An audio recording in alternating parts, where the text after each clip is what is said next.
Good afternoon and welcome back to Skyesports Championship 2025. Today is going to be the third day of Last Chance Qualifiers playoffs, and joining alongside me it's going to be Arka.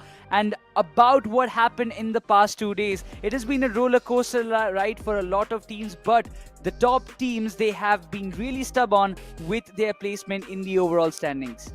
Absolutely. The teams in the bottom will have a daunting task to make sure they climb up to at least maintain that position into the top 8, stepping into the last day. That's going to be tomorrow. Ladies and gentlemen, you guys are watching Sky Championship 2025. And Necros, I believe from here on, it's all about the excitement which is going to add up. And that could turn into a pressure for the players who will be playing from the bottom of the table. Exactly, and the teams, those who are sitting in the bottom, they will need wings to climb up in the ladder and make it to the top 8. Before you guys, those who are watching this live, you can also grab a can of Red Bull for yourselves, because throughout the day, there are going to be 6 amazing matches, and for that, we want you guys to stay energetic and hydrated. I'm waiting to see which of these teams are actually going to take this seriously, because yesterday there were many teams who were suffering even to make a comeback in this lobby. There were many teams who were suffering just to find a synergy between themselves, and a few names amongst them starts off with LIKHITA Esports, who did not have such a great run. XSPARK, even though they were trying to do their best, it's just that VENOM Gaming has become that unwanted thorn in every place they tend to go to. Exactly, but the main fact is what I feel about VENOM Gaming. They have been into so many drop clashes in every other map that you see them taking. Those early fights have always dealt them with early casualties, which is definitely something that affects their overall standings, that affects their qualification chances. And I really believe this is a very high time. Last 2 days, you've got 12 more matches to play. You better start prepping up with some new stats. Absolutely. Now I'm also waiting to see who's going to overpower the top fraggers, because right now on the top is Goblin. Finally, the fans are starting to rejoice that this phase of the tournament, at least, we're able to see him come back in form. And so goes for the side of GDR. You've got 2 players of GDR in the top 5. One is Apple and one is the OG Delta PG. Now with Delta PG coming back to form, with Justin also supporting him really well, I somewhere feel the champion team God's Reign is also making a proper comeback, and they could be a big menace in this lobby. Exactly. When you talk about the champion team, I would also like to bring up the performance of IQOOSOUL. Yesterday's matches, they have been really brilliant. If you ask me of what they were performing in the upper brackets to how they've evolved themselves in the LCQ playoffs, it is a different IQOOSOUL that we are seeing in just a couple of days span. So I really believe this is a really good comeback for their side, as it feels like the 2 new players, Goblin as well as Gokul, they are gelling up with each other, and they are gelling up with the team of Nakul and Manya. And finally, the synergy is getting a little bit set, which is again affecting their gameplay in a better way. Manya in his stream did mention to us that it was all about that firepower which they wanted to work on, and it seems like everything is falling in place in that department, because right now in the points table, they've got 86 points standing at the 5th position. But guess what? They've just got 14 position points in comparison to 73 finish points. That's the highest by any team in the lobby so far.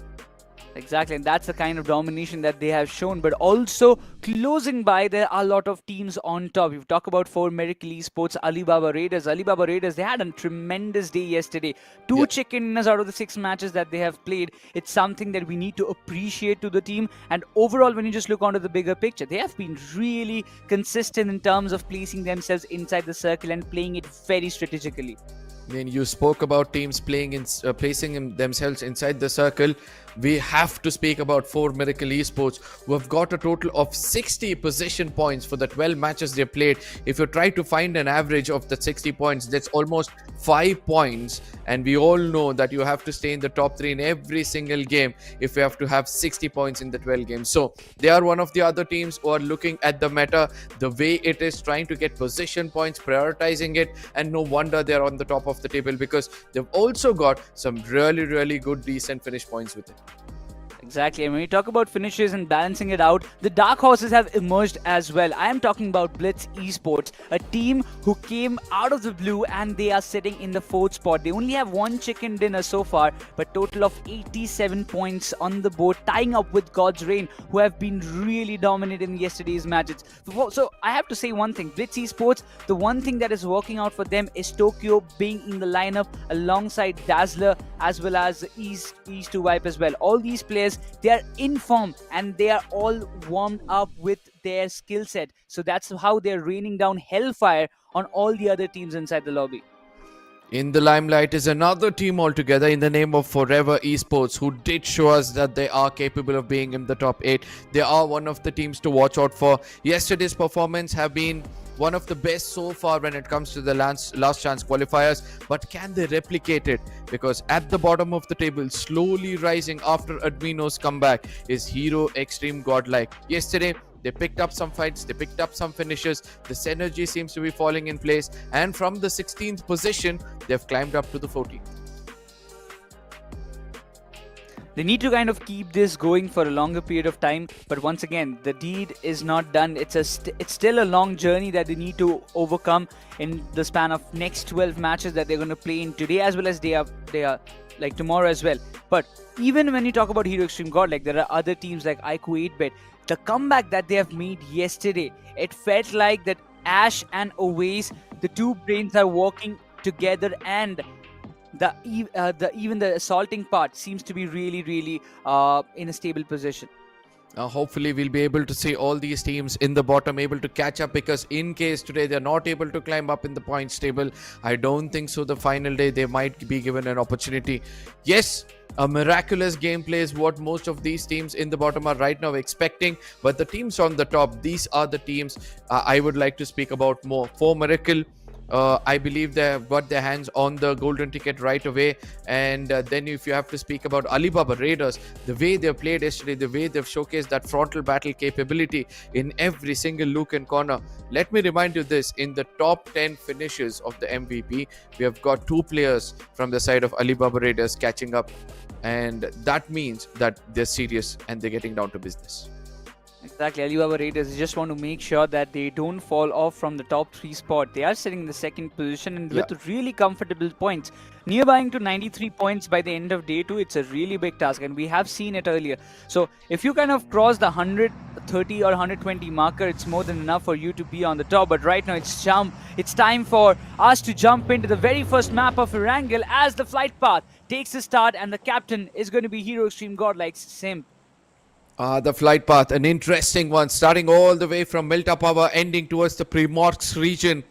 Teams have understood this meta properly, that the circle tend to happen closer to the flight path, and for which I don't think so many teams will choose to go to their primary drop locations. But let's see whether we'll be read wrong, as for teams like Hero Extreme Godlike, who tend to go to the Stolberg 70 region, they'll have a long journey up ahead with them. They have to be really cautious in terms of securing the vehicles on an early note, avoiding any early casualties, and not to be really kind of hungry for those early finishes, even if they want to approach some of the players in the open grounds, because that has costed a lot of teams in the past. So we have to look forward how the approaches are going to change. But when I talk about some change in approach, IQOO, REVENANT, XSPARK, they have decided to go towards the side of Yasnaya once again alongside Venom Gaming. This time they haven't decided to jump in the areas of Novoripnoi, which they have done in the past couple of maps, in which we have seen this sudden flight path. But right now we have to see how the drop clash happens between Venom Gaming and IQOO, REVENANT, XSPARK. Oh, I see another fight brewing up towards the Milta Power and the farm region, as IQOOSOUL have gone way too close to comfort towards that bridge camp region, and they've got Forever Esports way too close to comfort, and they need to be very careful, because OBs lately have understood how to third party a scenario.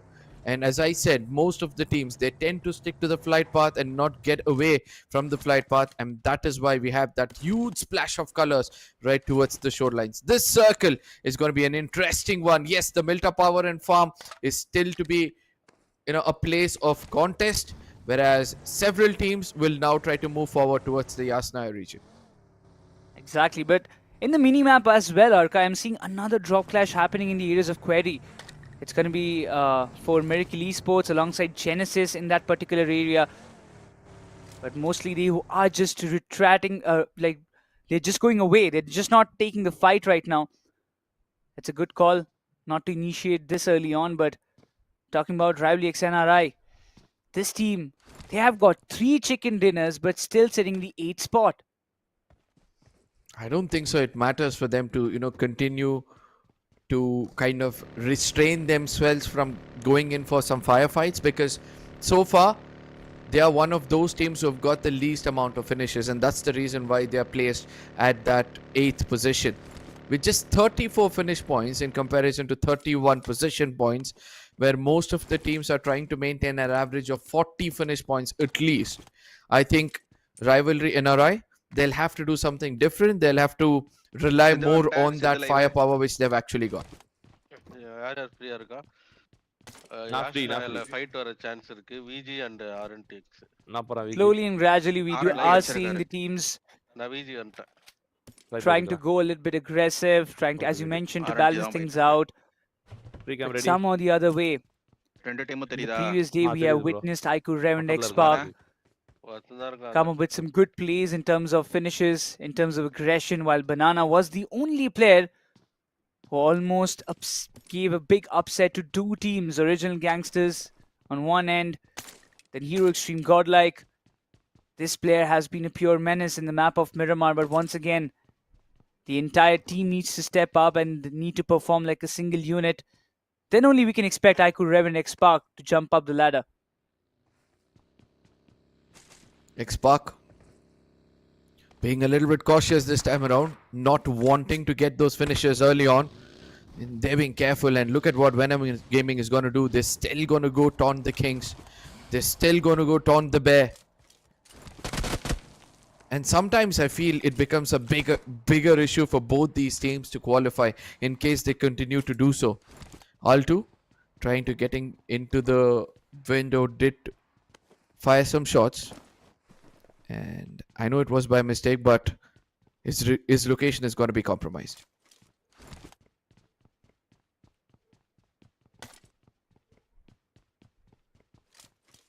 Talking about the plays that we witnessed yesterday, Arka, I would really want you to give some opinions about how Original Gangsters, they have evolved themselves as it is. The kind of improvement we see in their play style, the kind of improvement we see in their decision making, it's really something that catches the limelight. Absolutely, when they've got really good talents coming their way, where they're concentrating more on getting those finish points. Like, see, this is what I was speaking about. An average of 40. Now this team has got around 44 finish points, right? And when it comes to Original Gangsters, we have seen their success rate has been the highest in the map of Erangel, which is played the most. And right after that, they've got a really good average in the map of Miramar as well. Sanhok, they're just trying to keep it at bay. They might not have much points, but I don't think so that's going to hinder their performance. They've got an average of 3.8 FDM. So the stat speaks for itself. These teams are doing really good. The individual prowess are also showing up eventually, because many of these players who have been playing like OG Goblin, OG Toxic, they've got almost same amount of finishes, and they've been playing really well. They compensate each other really well in a fight, and I feel that is the reason for their success. Definitely, they are just focusing on their own individual plays, but also a team that comes in my mind when it comes down to all these prowls and beautiful plays. It's going to be Team Versatile, a champion team. So far, they have got 80 points in total, and in 12 matches that they've played just before this one, still loitering around the areas of Pochinki. This is a circle which will be a testament for them because they have to move towards the eastern side. But talking about the players, everyone is still intact. No shuffles, nothing. And this lineup seems really promising. I just wonder whether they can lift another trophy in a span of some months after lifting the official one. because Skyesports Championship 2025, it's a different meta, but I feel like they also even have a chance to kind of dominate here and win once again. Now, can they? After roster shuffles coming in each and every team, and most of them have been picking up the pace as well. For example, we have got the clutch cam of Sam yesterday. The way he was able to retaliate against the side of AR. I mean, that 1v2 did save his team for a really long time. And in turn, it paved way to get some points for themselves. But yes, with a lot of teams going in for roster changes and trying to come in stronger, I believe that VXT might find a proper competition in the upcoming games, and especially in Sky Championship, we are able to see them not dominate the lobby, but they're making way into the top 8 here and there. One thing is for sure, VXT is looking for the bigger picture. So are the other teams as well, those who are sitting in the top 8, that they are aware that already 8 teams have qualified for the grand finals, and they will be watching us. They will be watching every play that we are making right now. And it's really important to not reveal all the cards in this LCQ playoffs, but also to keep in mind that you need to qualify, you need to be in top 8 in order to reach the grand final spot. But for now, it seems like IQOO Orangutan, they have involved themselves in a fight, and Alibaba Raiders, they have lost one of their players. It's going to be Veron to pick off that one player, and that's going to be the first finish of the game of this map of Erangel, and that too in the name of IQOO Orangutan. OGs as well. This is one of the other teams who are experimenting when it comes to their lineup. Athanki has not been visible in this tournament at all. They've given him a small break so that, he continues to compose himself, get ready for the bigger picture. Whereas Vron is turning out to be a really good addition for the team. Visgod has always been phenomenal when it comes to the frontal battles. But yes, OGs, we'll have to wait and watch whether Athanki is soon going to join his team. And then with that, we'll be able to see them also show some really brilliant gameplays. Because the rest of the 3 are already ready, kicking, and picking up frags as well. Exactly. And for you guys to pick an opportunity for yourselves, make sure to subscribe to the channel of Skyesports, because on 800k subscribers, we are giving away 10 Royal Passes, as well as on reaching 850k subscribers, we will be giving away 20 Royal Passes. So if you help us reach our milestone, you're going to have a chance to win a beautiful Royal Pass in the game. So don't waste your time. Make sure to like the stream as well as subscribe to the channel. But again, jumping onto the game, we have so many rotations alongside this crossroads that all the players, all the teams, those who have rotated early, they have settled themselves in those hard compounds. Talking about Alibaba Raiders on one end, they are having an eye. They're having a big spread out there. And also an eye on every other direction to know that which team is rotating from which side. We're talking about quick rotations. We have God's Reign on our screen. God's Reign lately prioritizing the center of the circle. Destro again proves to us why he's one of the OG kings when it comes to the older meta. And it's good for us to see that Delta as well as Justin are also catching up to their form.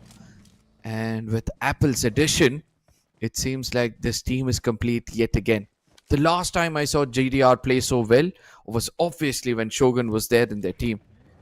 And after the departure of Shogun, a new addition of Joker came in, and then there was some shuffling here and there.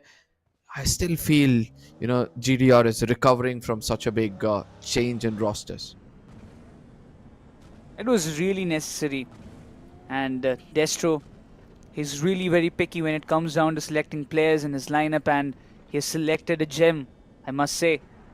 Apple, it took him time to gel up with the lineup, but eventually he has gelled up and he synergized well, and it completely shows in the top 5 fraggers list as well. But right now, talking about the circle, the central area seems really clustered, and you do see some fights brewing up. IQOO Orangutan, they are going up against Alibaba Raiders, and there are so many exchanges happening one after another as AKOP slams hard on AG. Pro OP versus Aru. It's going to be a big battle, but eventually when you talk about Alibaba Raiders, they're in shambles. IQOO Orangutan, 2 players still surviving. Pro OP is on the radar of AKOP, and with one good nade of Aru, Alibaba Raiders, they're down and out of this picture of this map of Erangel, but even IQOO Orangutan, they have dealt one casualty in the name of Ron. Now, will that weigh heavy over their shoulder in moments to come because of man disadvantage with just 4 points? OGs will need big games from here. They don't have a strong foot when it comes to the points table. They need to pick up frags. They need to make sure that they sustain until the final circles. Probably 1 or 2 chicken dinners is what they'll require by the end of today to make sure they step into a safe spot in the top 8 positions. But as of now, it's going to be RNT versus the side of RIVALRYNRI. And from a distance, I was wondering where is VG, who tend to always be that pain for the side of RNT. They've started to pick up the pace. The IGL is down on his knees. And here is an opportunity for his teammates to go and revive him. It's going to be a tough call out there on that ridge. It's way too in the open. IQOO, REVENANT, XSPARK, they have to be really stubborn with their choices, have to be really accurate with their positionings. Otherwise, Venom Gaming, they have always been the party spoilers. They've always been the one who have given big upsets to the side of IQOO, REVENANT, XSPARK. And eventually, when you talk about Banana, he came just for the sake of revival, but he's trapped, it seems. A lot of shots are being put on him, but he barely survived. A good driving skill out there. Venom Gaming, a huge congratulations to this lineup as well, because they recently got picked up by Medal as their roster. And they proved themselves. They proved themselves time and again. And look at what they're going to do over here. They're going to head up right into the face of RNTX. And they've been doing really well with that. As Zyrax changing position, he understands the velocity of this moment, the intensity of this moment, as Phantom makes a big mistake. Zyrax put up a beautiful molly to restrict Banana from getting in closer. Takes that opportunity to take down Apple, but from the other side, Banana was awesome to cook up that grenade and put an end to the side of Venom Gaming. But as of now, if you look at it, it seems like Rivalry want to take interest in third-partying the situation so that they can come in and strike at the weaklings. That is RNTX XSPARK so far. You can see some players inbound, and that's going to be problematic. IQOO, REVENANT, XSPARK. This is a good compound when you ask me, because they have at least some hard covers to play and there's some open lands, but they can be those easy targets. The way I've defended their own territory against Venom Gaming, it's really commendable. But they've also lost their IGL. That's going to be really problematic in the later part of the game. But RIVALRYXNRI, they've decided not to overextend and rather stay in the compounds and stay intact in their position, because it's time for the next circle to come in the next span of 10 seconds. While you talk about the other teams, Hero Extreme, Godlike still in the outskirts of the western corridor alongside 4 Miracle Esports.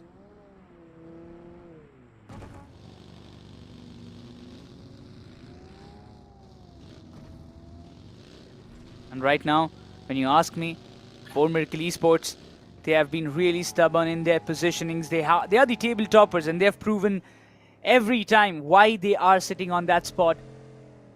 With all those beautiful finishes and placement points, 3 chicken dinners backed up, everything is going right for 4 Miracle Esports so far in the LCQ playoffs.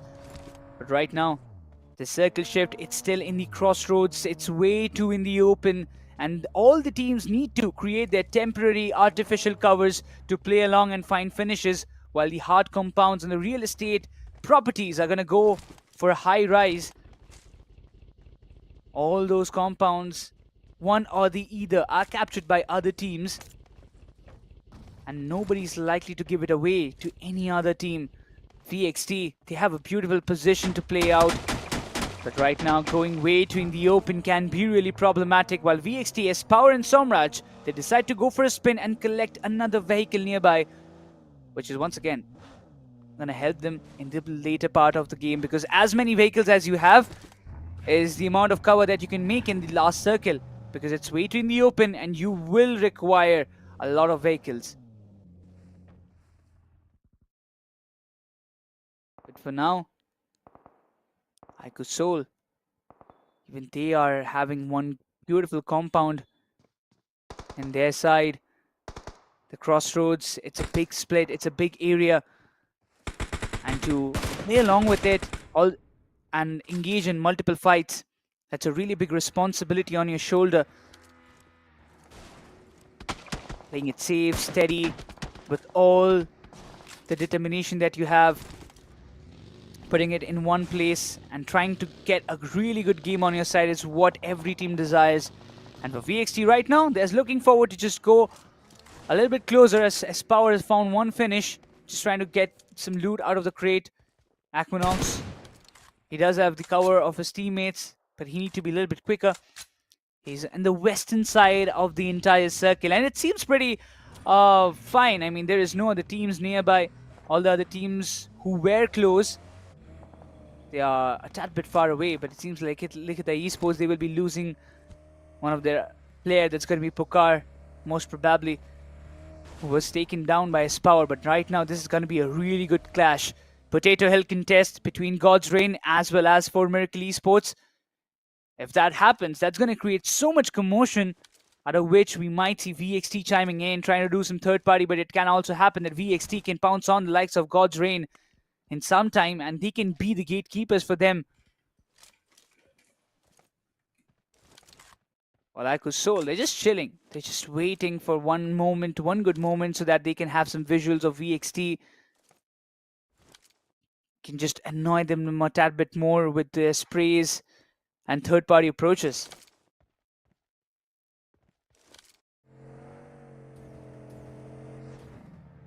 And with time, when you talk about, it's going to be Hero Extreme Godlike. They were in the western side around the Spider Hill. From there, they've rotated up north, having their own good place.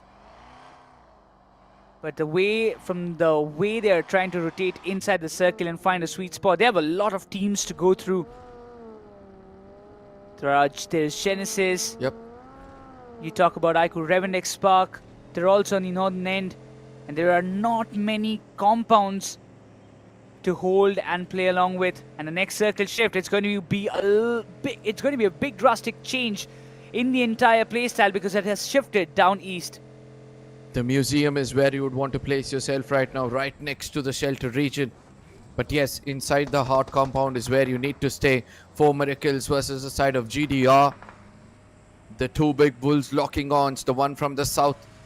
The two of them from the south, to be frank. Destro in the air is going to be shot at from different directions. Is this vehicle still intact? It doesn't seem like that's the story. And that persistent spray from the side of Dragon does give him some results. Gets taken down. And I believe from here on, his teammates will have a great task, a daunting task yet again. Not only to get him get a revival, but also to make sure they get into hard cover. Yes, Apple does do the impossible, gets him to a safe spot. But for Miracle, are they going to commit to this fight? Big question, and yes, they are. We are seeing them in the mini-map. They are all in. This is time for Miracle Esports. They are all close by, and they want to eradicate the entirety of God's Reign, while Apple, he has to go inbounds. He has to go inside the covers, and Dragon Reaper, both of them, they have literally came into the picture, but Beard Baba, he will be taken down by Apple. Even Pope is in a very low HP, and Apple takes care of him. What a beautiful play by Apple, and Justin this time gets a retaliation trade from Dragon OP as he's spitting fire all around. Dragon versus Apple. Which among these are going to be an apple in the pie? Which among these are going to be an apple in the eye, as it's got to be a push coming in. But Dragon on the other side breathes fire. All thanks to Aquinox from a distance, who became that catalyst which was so important to help 4 Miracles survive from that moment. Yes, they've lost a player in the name of Beard Baba, making them just 3-man team.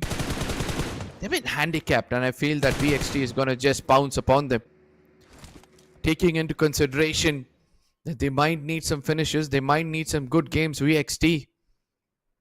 You do not want to be around these pythons. Look at his power. He's just waiting for somebody to step out of the compounds, and 4 Miracle, as soon as they get up in the vehicles, S-Power will rain down hellfire, and every player of VXT is waiting for that moment. But finally they decide it's way too late. We need to prioritize the circle. It's already way too far. And VXT, they only will be good for one finish out of this entire fight. And they will be walking inside the circle to find a good spot to play further deep inside the game. And same goes for IQOOSOUL. Even they're outside of the circle, so they need to enter as well, though they have some ridges and dips to play along just in front of them. IQOOSOUL going in for a split knuckle. The frontline assaulter now has got a good footing inside the circle. He needs to be careful about Gamla Boy, who's always been that pestering, assaulter who knows to attack from far away. But for Miracles, it seems like they've come in closer. Oh, pardon me. It was 8-bit who came to decimate the side of VXT. They've already put down a lot of players, and with that, it's good for us to say that VXT has been eliminated with just 2 finishes.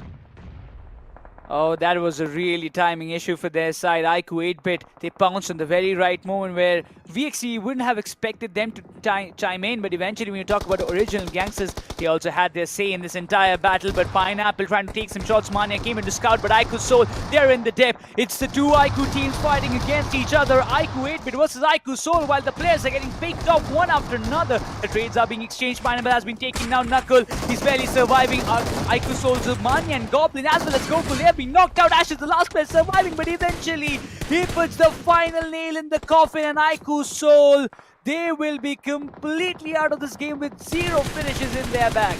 Oh, what a time for 8-bit to get into the dunes of death. And with that, it's good for us to say that 8-bit are also on the verge of extinction. Have they been sent home? Yes, they have. But a valiant effort being successful from their side, as they've got 11 finishes before they get out of this lobby. And guess what? From a distance, it's going to be OGs trying to pick up as many finishes as possible. And they've got the best seat in the house, if you ask me. They do have, but I'm doubting it, because for now, if you talk about RIVALRYXNRI, LIKHITA ESPORTS, even IQOO Orangutan, everybody is trying to have some chance of getting the finishes from the side of OG. And Toxic, who was not earlier, will be confirmed by RIVALRYXNRI. So many teams came in to contest for that one dip, but only RIVALRYXNRI are the only ones who will have the control for now. But eventually, when you talk about IQOO, Rev, and XSPARK, this match is turning out as a better match for them. 5 finishes in the back, having lost 2 players. It's a really crucial task for them to survive till the end game and collect as many placement points as they can, because Forever Esports, they will be right in front of them, and it's going to be a really hard choice. They have to go in, they have to confirm their elimination, as Phoenix, he's trying to fight it all alone.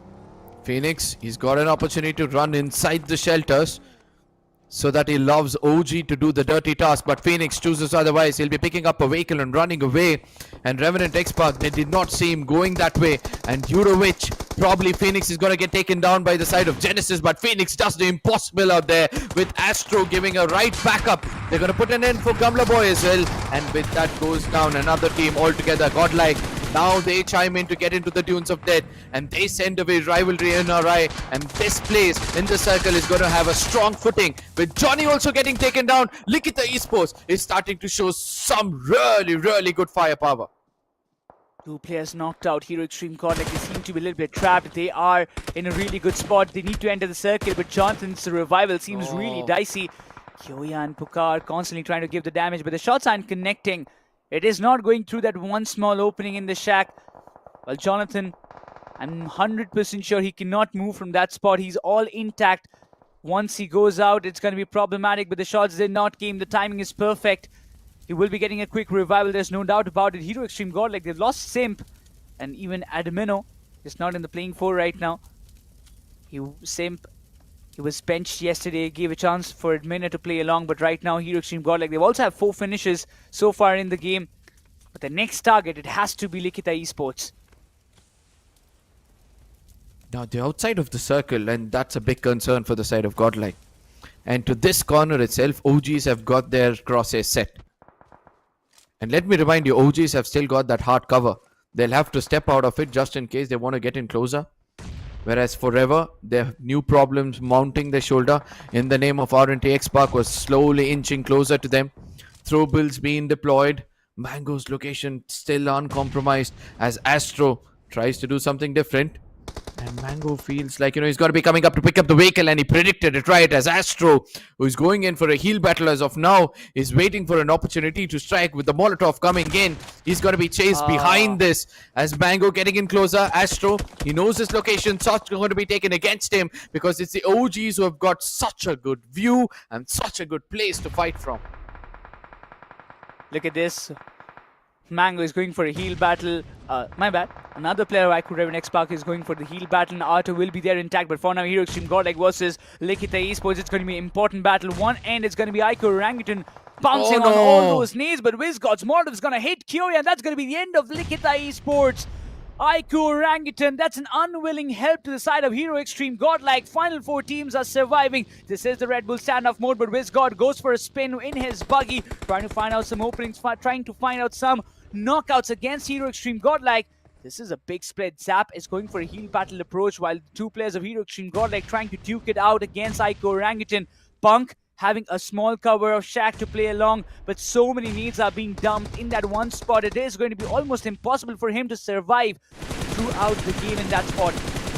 Absolutely, and look what happens. REVENANT XSPARK from outside of the circle, trying to help out the side of Godlike, knowing that it's the OGs who are in front of them. As Punk is going to get taken down with a beautiful grenade being tossed in. Now Jonathan under a lot of pressure because he's going to be the next big target. Jonathan retaliates, puts down AKOP, and immediately WizGod gets in closer. Johnny trying to do his best. Let's not forget that Zap from outside the circle has also got an opportunity to put down Aru. But a beautiful grenade tossed in, pitches right next to Jonathan. But in a moment, Johnny was able to heal himself. More shots are going to be trying to connect against Aru, but eventually the revived AKOP does the deed as Johnny gets taken down. It all down to 2 players. And now Zap from outside the circle. He's made it into the top 2. Can he pick up some frags over here? It seems they can pick one. That's going to be in the name of WizGod. He's going to run out of bullets and somehow OGs are going to survive that. And with this, ladies and gentlemen, OGs are here to make a statement that today, the day of resurrection, we are the team to watch out for. A team who was sitting in the bottom of the overall standings finally finds a way through.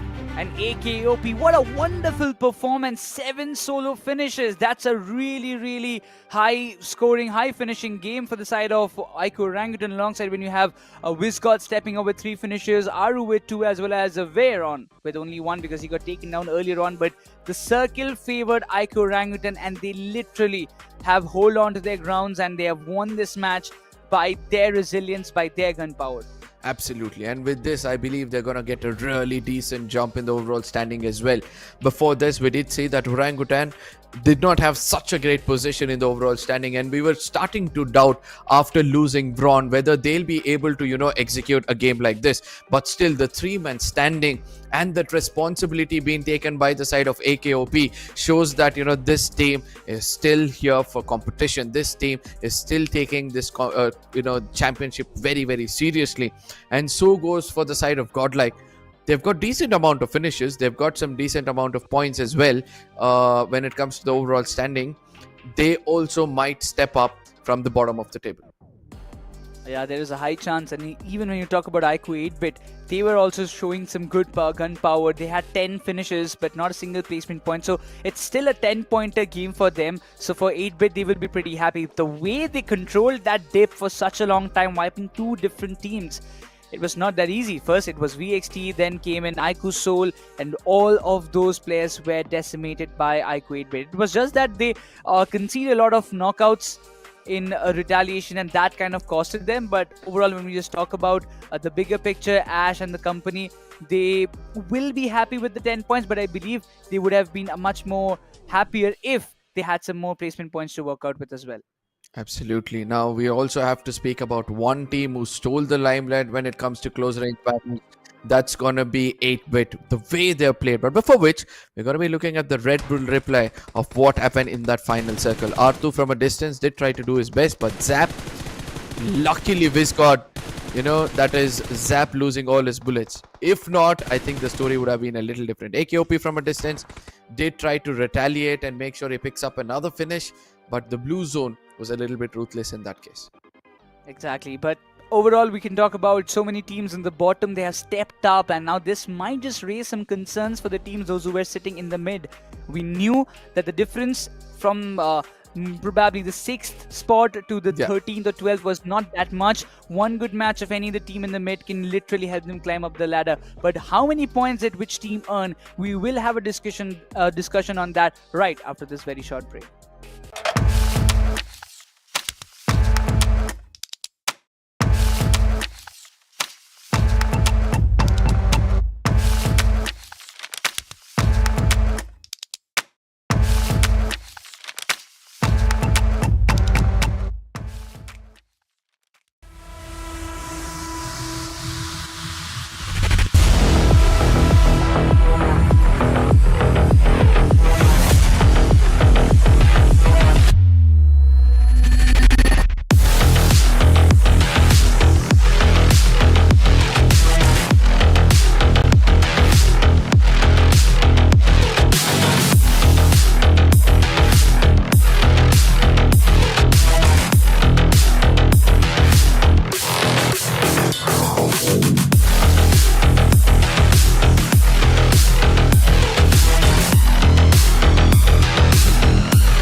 Welcome back, ladies and gentlemen. You guys are watching the Sky Championship 2025. The first game of Erangel had an interesting turn of events with teams like OGs and Godlike, who actually required a good start of the day, have got it. And with this, I believe there are going to be new people at the bottom of the table. And I wonder what's going on in their heads right now, Necros. Exactly. I mean, for the teams, those who are still struggling to make points, some of them are like, we talk about IQOO, REVENANT, XSPARK, we talk about LIKHITA Esports. They did survive till the very end. There's no doubt about it. But when it comes down to the points, you need to score points rather than just surviving till the very end. You need to get the finishes, you need to get the chicken, and you have to aim for it. And I believe if it doesn't start right now, IQOO, REVENANT, XSPARK, and LIKHITA Esports, they might just not qualify. Now, just like how teams need a big game, you guys also need some wings to make sure that you feel energized when you're feeling low in life. So grab yourself a Red Bull at your nearest stores. But for now, we're going to be looking at how things have turned out for the teams at the middle of the bracket, because 8-bit, that's another team which we need to speak about. They got 11 finishes. Every single corner they went, they made sure to pick up frags, even though they knew that they might end up getting finished up amongst all those places. The small dunes near that shelter region had the maximum number of bodies, if you ask me. Yeah, exactly. So many crates lying down in that one place. But we talk about who is the most valuable player, and it has to be IQOO Orangutan's AKOP. 7 finishes this man took all by himself. He might be lagging behind in the terms of MVP rank, but it doesn't matter. As long as his team is performing, as long as his team is winning, that's all that's all that matters to him. Absolutely. AKOP, the most consistent player when it comes to this game. He's got n number of feathers in his crown, and Sky Championship should be another one by the way he's performing now. And let's hope to see whether he's going to continue his consistency in picking up those frags, because an opportunity was given to him in this game where they got a really good compound. They contested for it, they grabbed it away from 2 different teams, and then they held on to that ground very strongly. The problem with what OGs are facing in this tournament is they did not have a proper spot, and due to which they were betrayed. But when given a chance, they grab away with a really good chicken dinner and a 23-pointer game, which is more than enough for them to continue their assault. And 8-bit, when I thought they had just 10 finishes, they proved me wrong, and they say 13 is what they've got. That's a really, really good jump for IQOO 8-bit in terms of in the overall standings. They should be really closing by to the top 8 spot, but followed by that, even Hero Extreme, Godlike, they've got 10 points. IQOO, REVENANT, XSPARK, they might have got 10 points, but they need to keep this average going on in every other match that they play. 5 more matches, at least what we can expect is IQOO, REVENANT, XSPARK, they bag up 50 points from the entire day number 3. If not more, I don't know. But we have to see how things will be turning around. But for talking about Forever Esports, it has to be 8 points that they have taken away alongside RIVALRYXNRI. Yep, and then comes a bit of disappointments yet again. LIKHITA Esports with a decent game of 4 points. 4 Miracle, IQOOSOUL, all these teams were having a good time in the overall standing. We can see them, right? Even though they've got that 4 points, all thanks to their hard work in the beginning of this tournament, they're reaping benefits out of it. Yes, 4 Miracles with 4 points will be retaining the top spot, as ALIBABA Raiders, they are still holding that second position. IQOOSOUL closely catching up, all thanks to their position, all thanks to their finish points. They've reached the 75-pointer. And with this, it's good for us to say they might be the first team to hit the 100 marker with finishes alone. Yeah, there is a big possibility, and we have to see when are they going to reach that 100 marker. Followed by that, even God's Reign. This match, it hasn't been that great, but we have to give credits to how Apple handled the situations against 4 Miracle Esports. If it was not VXT coming up from behind, maybe he would have clashed it out as well. But talking about Team Versatile, they are also sitting in the 7th spot with 83 points on the board. But in the second chart, where we're going to see the much needed changes. It's going to be Team IQOO 8-bit on the 9th spot with a total of 66 points, followed by Original Gangsters with 63, Genesis with 62, IQOO Orangutan taking a big jump, and they are in the 12th spot with 58 points. Another good game. I do believe that Orangutan might end up in the top 8 spot, and so does the side of Hero Extreme Godlike. The finishes game for them have not been great, but still slowly they're catching up to the momentum of trying to place themselves inside of the circle. Whereas Venom Gaming, since they are not letting go of their shenanigans of trying to take those early fights in the game, they might get even more suppressed in games to come. But LIKHITA Esports, yes, one step away from hitting the rock bottom. They will have to step up, or else I don't think so they can make a comeback into the top 8. Exactly, it's going to be a very tough journey for IQOO, REVENANT, XSPARK, LIKHITA Esports. Even for VENOM Gaming, they're sitting in like 50-54 points. For them, they need a match like how Orangutan demonstrated in the map of Erangel. They need a 20-pointer game, not even a 10 or 15-pointer. They need a 20-pointer game to turn the tables around in their side, because I still believe the possibilities for them to make a comeback is still there. Every other team sitting from the 12th to 16th spot, they need one good game, which is like a 20-pointer game. They can bounce up on the top, close by to the 8th or 9th position. Then again, coming up with some consistent performance will help them reach the top 8 spot, and maybe even help them to hold onto their spots as well by the end of the day. I mean, it's all about making it to the top 8. Now, when we look at the team at the 8th position, they've got 73 points in the name of RIVALRYNRI. And the team in the bottom of the table is XSPARK with 80 points. In case XSPARK is able to replicate what, OGs did in the previous game, try to get a 23 to 25 pointer, they'll come up to that 8th position, given fact that RIVALRYNRI gets taken down in the first game itself. So a lot of possibilities, a lot of teams have still got opportunity. Any team can make it into the top 8, and I believe this is the speciality of Sky Championship every single time we come here to cast. Exactly, and even the top 8 teams, except the top 3 or 4 teams, I feel like, except the top 3 teams, I feel like the other teams will be also in that one single thought that if we don't play consistently, if we don't get points in every match that we are playing, there might be a possibility that a team from behind might just literally sack us up and take away our position in the overall standing. So even they have a little bit of pressure that at least by bare minimum you need to get 3 to 4 points in every game that you play. Absolutely. An average of 3 to 4. I would make it 4 to 5. A minimum of 5 points in every single game, because all the teams are slowly trying to understand that the average they need to attain is more than 6 points. And once you understand this, and once you start to strategize accordingly and pick up either by fights or by position points, you slowly climb up the radar. And you were speaking about the top 3 teams. I still feel only the top 2 teams are kind of safe from being eliminated from this tournament. So let's see, because the next map of Miramar is going to be an interesting one, and we all know that 4 Miracles, REVENANT, XSPARK, IQOOSOUL, these are the teams to watch out for when it comes to the map of Miramar.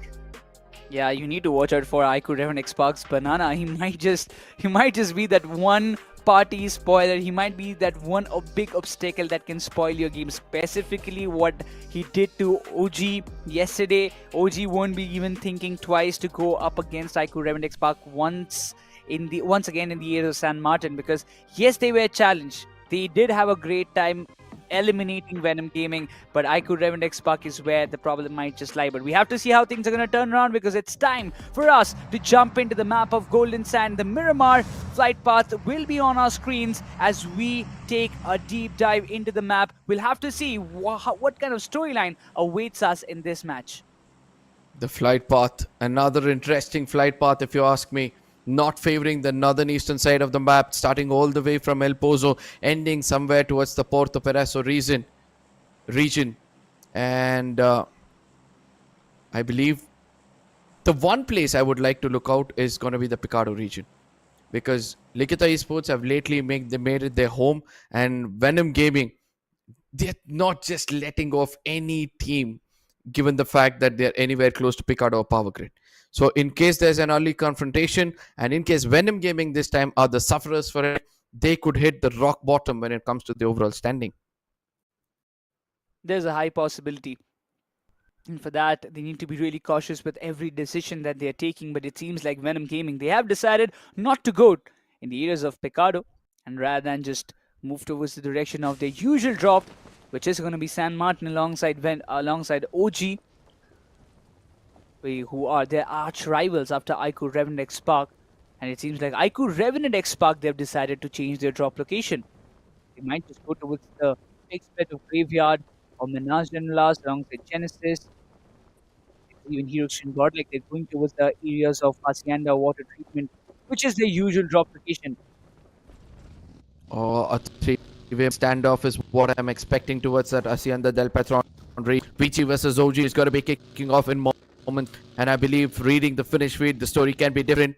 OG gets taken somewhere. I felt like it was Orangutan, and now I realize it's the original Gangsters versus that of Venom Gaming.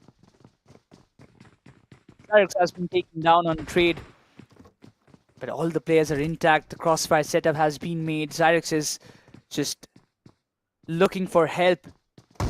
He wants his teammates to come up as quickly as possible. Toxic is there. MVP is giving a quick revival to Biswarupian. He's going to get it. There's no doubt about it. Phantom and the company, they will want to pounce in, and Toxic gets taken down. Eventually, when you talk about Biswarup, he has also been revived. Venom is going to confirm that one finish for sure, but it's going to be OG. Two of the players that have dropped out. Zyrex will have a privilege to get the revival, while OG, they are down to the final three players that they have. Losing Toxic in the very right moment might just put them in some bad spot. OG Viswaraj, no gun whatsoever, and finally he's able to land his hands on the Mafias. Sorry, Thompson. Original Gangster, they need to be careful. They're not messing up with any other, messing up with the menace. And that is going to be the side of Venom Gaming. They shy away from a fight. They're not bothered if they're on the bottom of the, because they're confident that one good game can bring them back into the top 8, and from there on they can start to continue their domination. And look at how they're going to be converging in 2-3 different dynamics, but still somehow recovers from it. Eventually, he'll have to change his position. He'll have to revive Altu, Suraj, and now the complete pressure shifts over side of Originals. MVP is in a spot which is kind of compromised. His position has been revealed. One good nade is what he's cooking. Venom's nade should give the hefty amount of damage on Goblin, but he was just behind the broken wall. Venom wants to go up close and personal. He's got a mini 14 to work out with Goblin and MVP.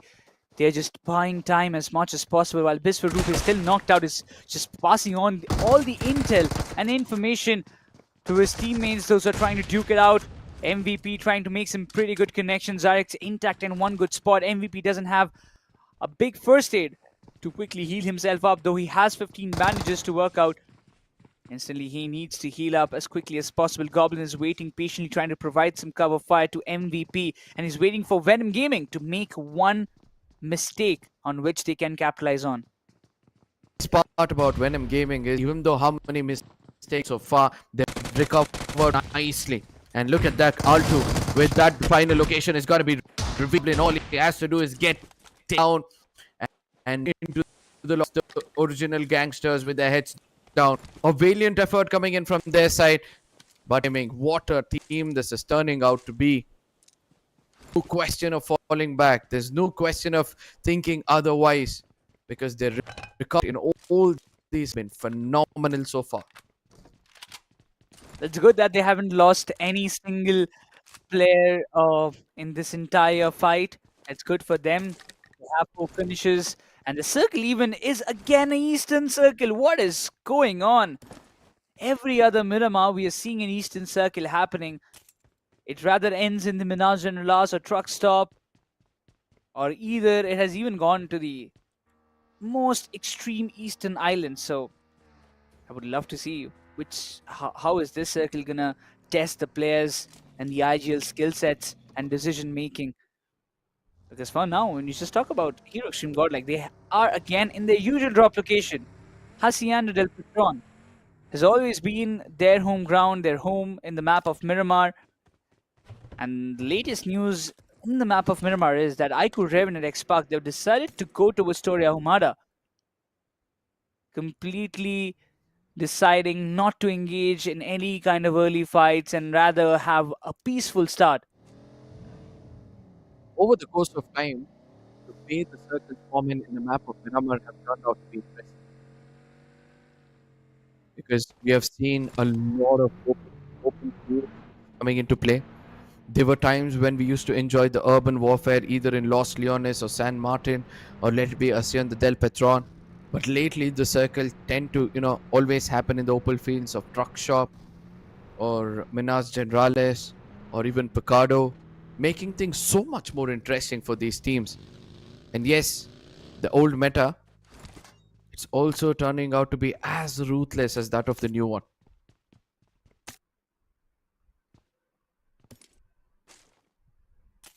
Talking about the meta shifts and how the circle is shifting, we have seen the teams evolve themselves and kind of adapt once again. But do you think that all these teams, those who were playing in the old meta, just like the maximum teams out there who's playing in this LCQ have played in the latest official event in the new meta zone, but a lot of teams, like if you talk about original Gangster, they were playing mostly all the other tournaments in the old meta. So for once, did you even think that they might have an upper hand in this entire competition? Yes, I did feel that they might have an edge over other teams, and it's visible, especially by Four Miracles, the way they've understood the old meta, the way they have understood the circle.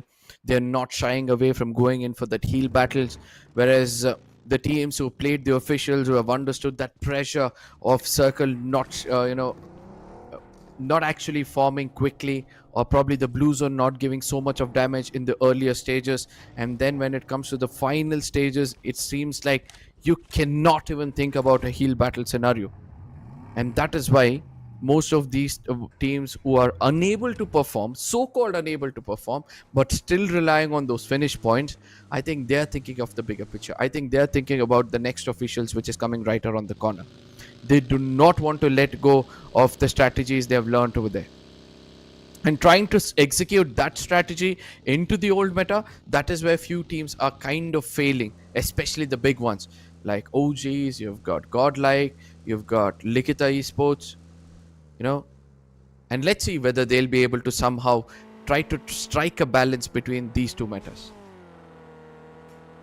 It's really hard. Sometimes when you just want to balance things out, it doesn't always work every time. But yes, as you mentioned, teams are going more for the finishes. That is a very big example of IQOOSOUL, 89 total 75 finishes in their bag, 89 total points, and only 14 placement points. That does gives us a gist that they're not trying to adapt, but also trying to just kind of balance things out and wants to keep their old strategy intact in order for the bigger picture. But if we talk about Team Versatile, they had their own versatility throughout the entire tournament. They are balancing out things. They also have 58 finishes in their bag with 25 placement points. But somehow the other way, VXT, the positionings, or maybe in the later part of the game, they have kind of fallen under some kind of consequences when they are put in the third-party scenarios, or maybe in some unwanted fights they have involved themselves in. Our biggest example is what we just saw in the last map of Erangel. It all comes down to their firepower, their assaulters. Are they in their prime? Are they able to, somehow place themselves in positions where they can execute their best performance? And I feel VXT is somewhere failing in that.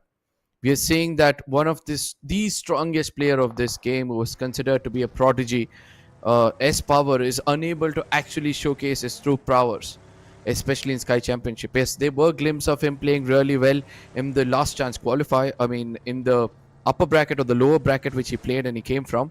But when it comes to the last chance qualifiers, he's still yet to open his wings. He's still yet to spread his wings and showcase his true talent.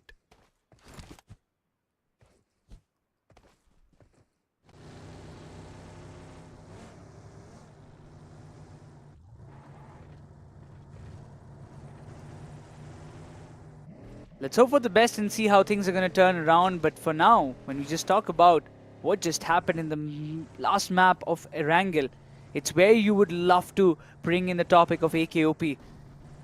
This player has been a part of IQOO Orangutan for such a long time alongside WizGod. There has been shuffles in IGLs and players, after which we have seen Aru, Ron coming in, and even Atanki coming in.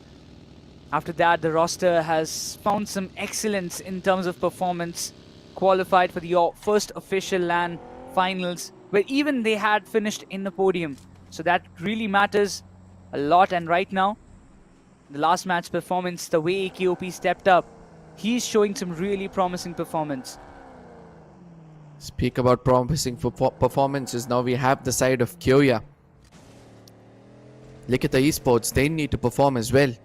Kyoya came in to fill in a big shoes of Gamla Boy.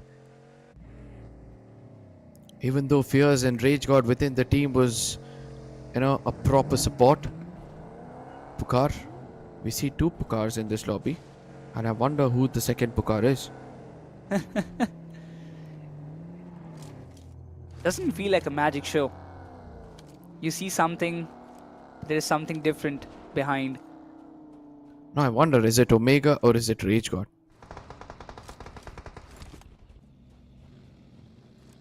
We're just going to give that question to our production team to kind of confirm who is who actually. But for now, it's going to be IQOO 8-bit right on our screens. And they're in a really good spot on the eastern side. They have had a really great match, 13 finishes in the previous map of Erangel. This time they would love to keep up with that momentum and find some really good finishes as well. But talking about it, we've also got IQOOSOUL on our screen, rotating from the northern end. And who can forget the memory of the Red Bull MEO? And shockingly, it is the same team which is suffering to put some points on the table. LIKHITA Esports were the reigning champions of that previous tournament. And hoping to see them somehow, get their composure back. Even they have a great potential of making it into the top 8.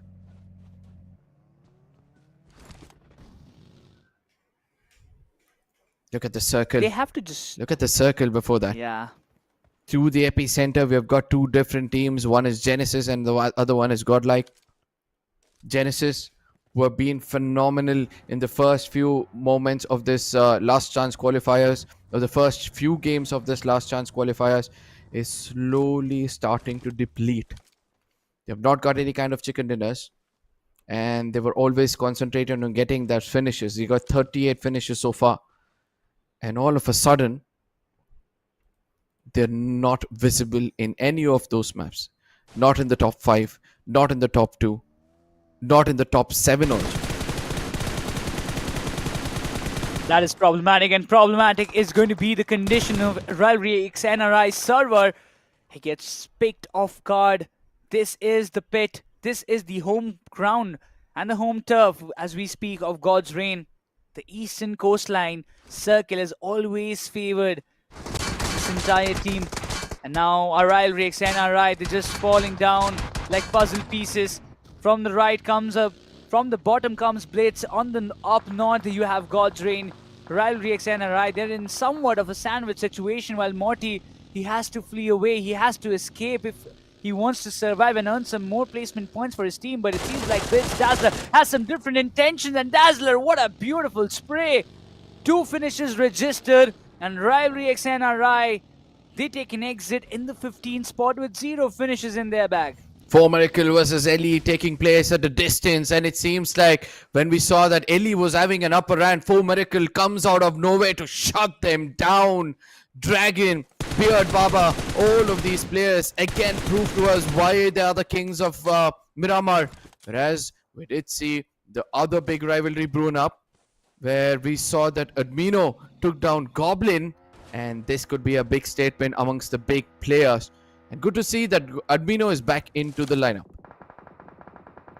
Yep. Simp has been replaced by Admino, and as soon as he jumped into the map of Miramar, he started to decide to pop off things for the side of Hero Extreme Godlike. IQOOSOUL will have a big setback as losing Goblin, one of their crucial assaulters, will put them under some consequences in further deep inside the match. But for now, Genesis Sam, he has his eyes on the players of Hero Extreme Godlike. He wants to come up with some couple of shots, trying to connect it, maybe find some openings, but it's a way too long distance to cover up. And right now the circle has shifted once again in the ears of Truck Stop. So it's going to be really important how the players and the teams are going to play along, because when you talk about the last time we have seen a circle of Truck Stop, Hero Extreme Godlike, they had some fruitful amount of finishes in their name. Alongside even Genesis, they had a chance to pile up some. So it's going to be a really important circle for both these teams, while the others will have to decide when and where they want to put themselves in to gain some good points in this map of Miramar.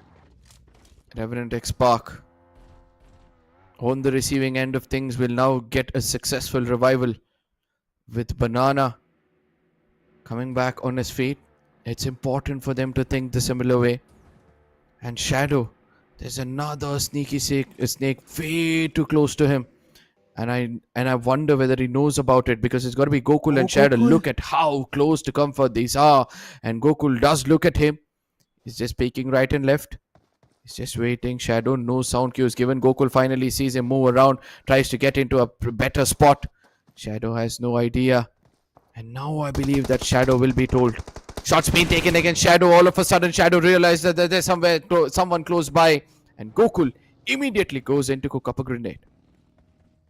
He needs to back off. He has heard all the sound that there's backup coming up from the side of Shadow.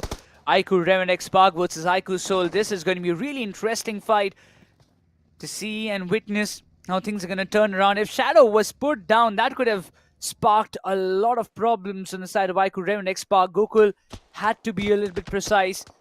Manya created the diversion, but right now both of these teams needs to enter the circle. Almost a 300-meter distance is what they need to cover.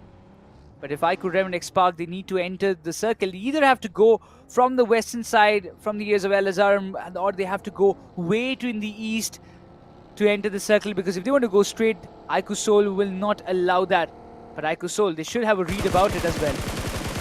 IQOOSOUL have a proper read about how REVENANT XSPARK is going to take this rotation.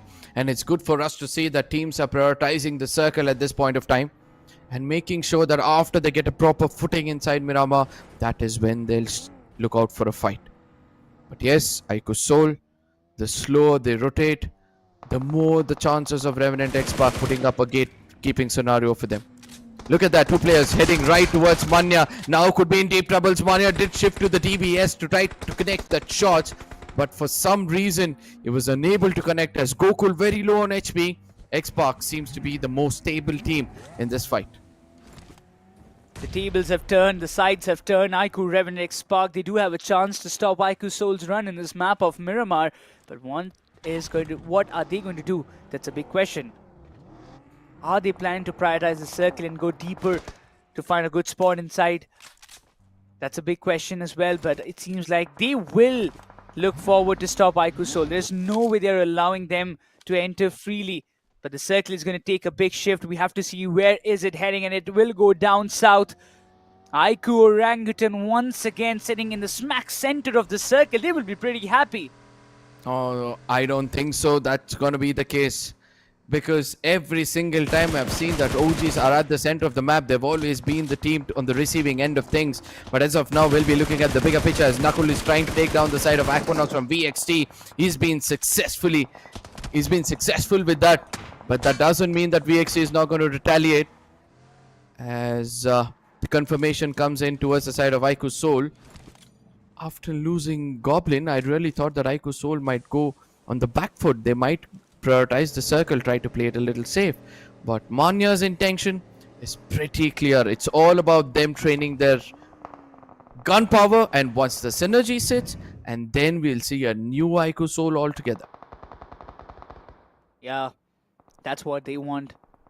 And even right now, when you talk about IQOO 8-bit, they had such a beautiful compound in their name. And right now, as soon as the circle has shifted away, they're also planning some different things. But it seems like BLITZ Esports, they have some past business to take care of against for Miracle Esports.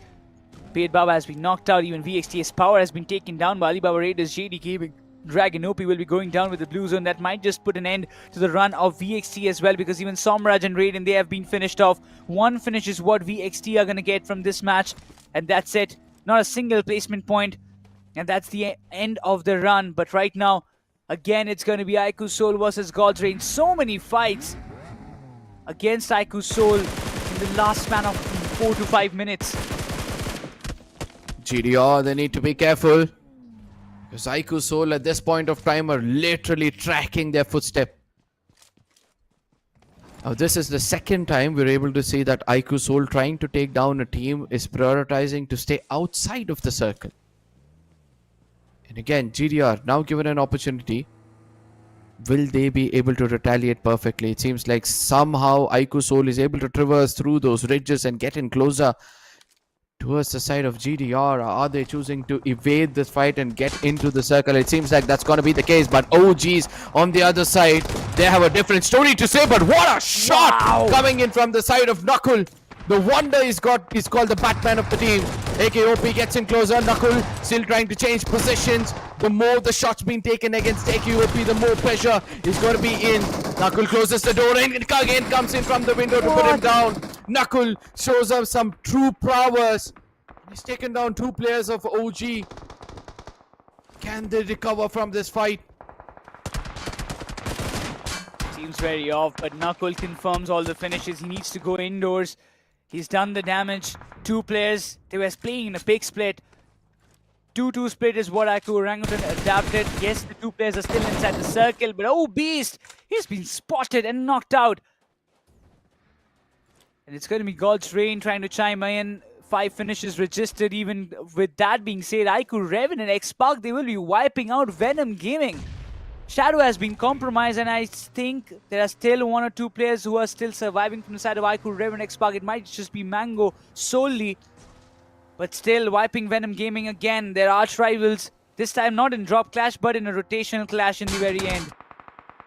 Jonathan needs to head back into the circle, needs to head back to his team. Slowly and steadily, we are able to see that Godlike is able to get their footing in this map. Yes, we were speaking about OG previously. I did tell you that, you know, the split they hold, and whenever they've been in the center of the circle in the map of Miramar, the success rate has not been that great. And it seems like the fate remains the same for the side of OG. Whereas on the other side, it's going to be IQOOSOUL Knuckle. He's going to be the last ray of hope. He's going to be the flag bearer. And let's see how many points he can rake up as well. The circle seems really interesting. BLITZ Esports, this is another opportunity for them to bag up another chicken dinner. For Miracle, they're down to the final 2 players. Reaper and Poco will be just in front of the players of BLITZ Esports. They should not have much problems dealing with them. But look at the northern side. Genesis, they have a 2-2 split. Shadow and Sam still outside of the circle, while Hero Extreme Godlike, they're rotating just beside them. And there is a high possibility there might be a little bit of clash among them. Admino's vehicle is almost on fire, and that shows that, you know, they have been engaging every now and then against a team or another. With seeing Godlike getting closer, Genesis cleverly wait from that fight, but Sam is going to be that key position holder. He's holding that off angle. He's trying to see whether he can tag off a player or 2. And if given an opportunity, we have seen that Genesis have been very, very clever in that close range battle. Oh, shots are going to be taken. Jonathan needs to be careful. Luckily, there's been a lot of bridges through which he can traverse around. Get himself in a good spot. There's going to be Shadow's location, which can also be compromised. But Shadow from the backlines has already done the damage against the side of Zap. Zap down on his knees. Punk also getting taken down. A lot of pressure building on the shoulders of the side of Godlike. Jonathan will have to do something special with Admino. And it seems like Jonathan, he has nothing to do but wait for Admino to do something special. Oh, Admino's position, I am not sure whether it's compromised or not. One good nade tossed in that one direction. Shadow comes up in the open. Jonathan doesn't miss this chance. He connects it pretty well. Now Admino has a big job to do. He needs to enter the circle as well as give damage to the players of Genesis Esports. The need was way too pre-cooked. But Punk in the meantime, sorry, my bad. Zap in the meantime has a chance, but oh, it's gonna be East to wipe coming from behind. BLITZ Esports invades and comes out with the third party as Jonathan. He's been taken down and confirmed, while Zap, he has been revived. BLITZ Esports, they are gonna pile up on the situation, while it seems like there's another team who's trying to chime in and give problems to the side of Hero Extreme Godlike. Hero Extreme Godlike are just gonna thank their stars, all thanks to BLITZ coming in out of nowhere to put an end for the side of Genesis. Were having such a good time in that fight. They executed it so perfectly, but still they fall short. That's why you need to be careful. You need to check your backlines every single time you take a fight in the map of Miramar. But all of a sudden, BLITZ, now the rotation are going to be so much more crucial, because they might taste their own medicine, because I see another team right behind them in the name of For Miracle, who can stab them when the time is right. For Miracle, if there's just 2 men standing, that means that one amongst them is surely going to go in for the heal battle. Oh, look at that Reaper. He's been taken down eventually as soon as we spoke about it. One player is down. That leaves Poco all alone. While God's Reign, they're just trying to play through the covers that they have inside the circle of BLITZ Esports. They have their focus on that one particular location. Dronzer is trying to play it slow and steady. BLITZ Esports, this is their time to shine. A nade right on the good spot will end the run for 4Miracle. What a beautiful nade from Rambo. Now that leaves 5 teams in this entire contention, and this is going to be the Red Bull standoff mode in which we are seeing the matches. But right now, Dronzer is being picked off. He was way too in the open, and Delta PG doesn't miss this kind of chances. Dazzler on the other side has the perfect answer. God's Reign, who were looking strong with 3 men, is now handicapped to just 2. And BLITZ, they are playing this perfectly. Rambo and his teammates have been really good when it comes to throwables. They've been really good when it comes to retaliation as well. The crossfire setup is so perfect that from here on, nobody can snatch this chicken dinner away from them. And let me remind you this, GODLIKE is still alive in the name of Zap, who's healing himself, waiting for an opportunity, because he wants to take that revenge. He wants to make sure that he makes BLITZ play for what they've done with his team as well. Whereas Apple on the other side, almost putting on Dronzer. JD Gaming from a distance does the deed for them.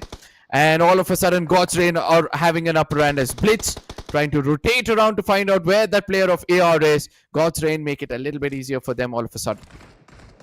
Oh, Zap, he might just enter the circle. One first aid, one last first aid that he has. He's going to make it, there's no doubt about it. But the question is, can he get some finishes? Doesn't have any more first aids to work around with. Justin is waiting. It's going to be a very big duel. Dazzler right in front of him. Zap doesn't want to miss this chance. The shots have been connected. The finish might just be confirmed as well, but it's going to be Rambo. The finish is not confirmed. Rambo needs to finish things off, and he will do so, but Dazzler's finish will be confirmed by Justin. That's just a little bit of hair on the side of God's Reign, but right now Apple will be looking forward to pile up on the situation as he finds a knock on Rambo as well. That will put BLITZ Esports in some discomfortable position. An uncomfortable position it is for the side of BLITZ. And all of a sudden we see a 1v1v1.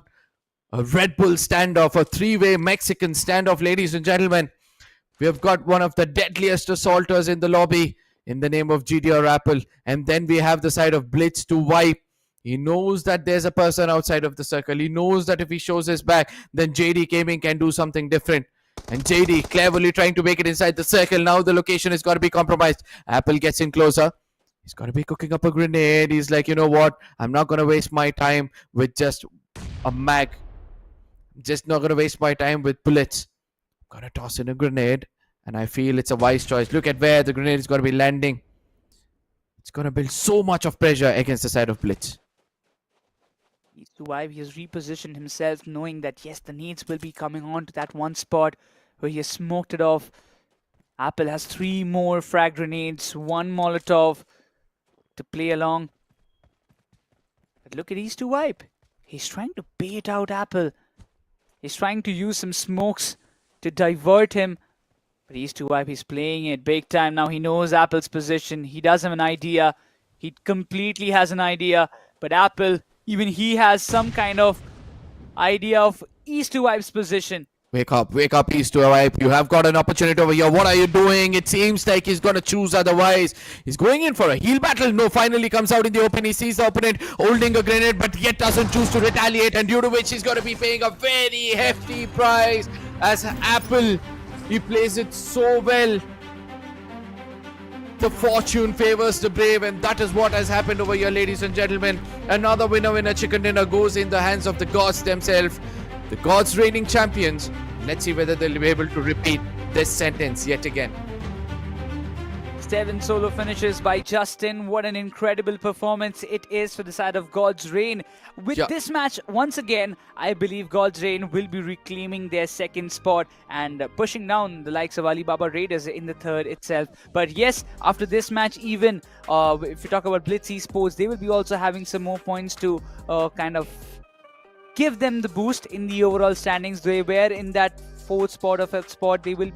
They might just remain in that spot or maybe just climb 1 position up as well. We have to see as soon as the overall standings will come, we will have an idea about it. But this match, again, it has been good for Hero Extreme Godlike as well. Absolutely. IQOOSOUL, they have to thank their stars. They have to thank Knuckle for what he was able to pull off. A 1v2 against two of the best players of OG shows that he's a menace in this lobby. He's not a man to be messing around with.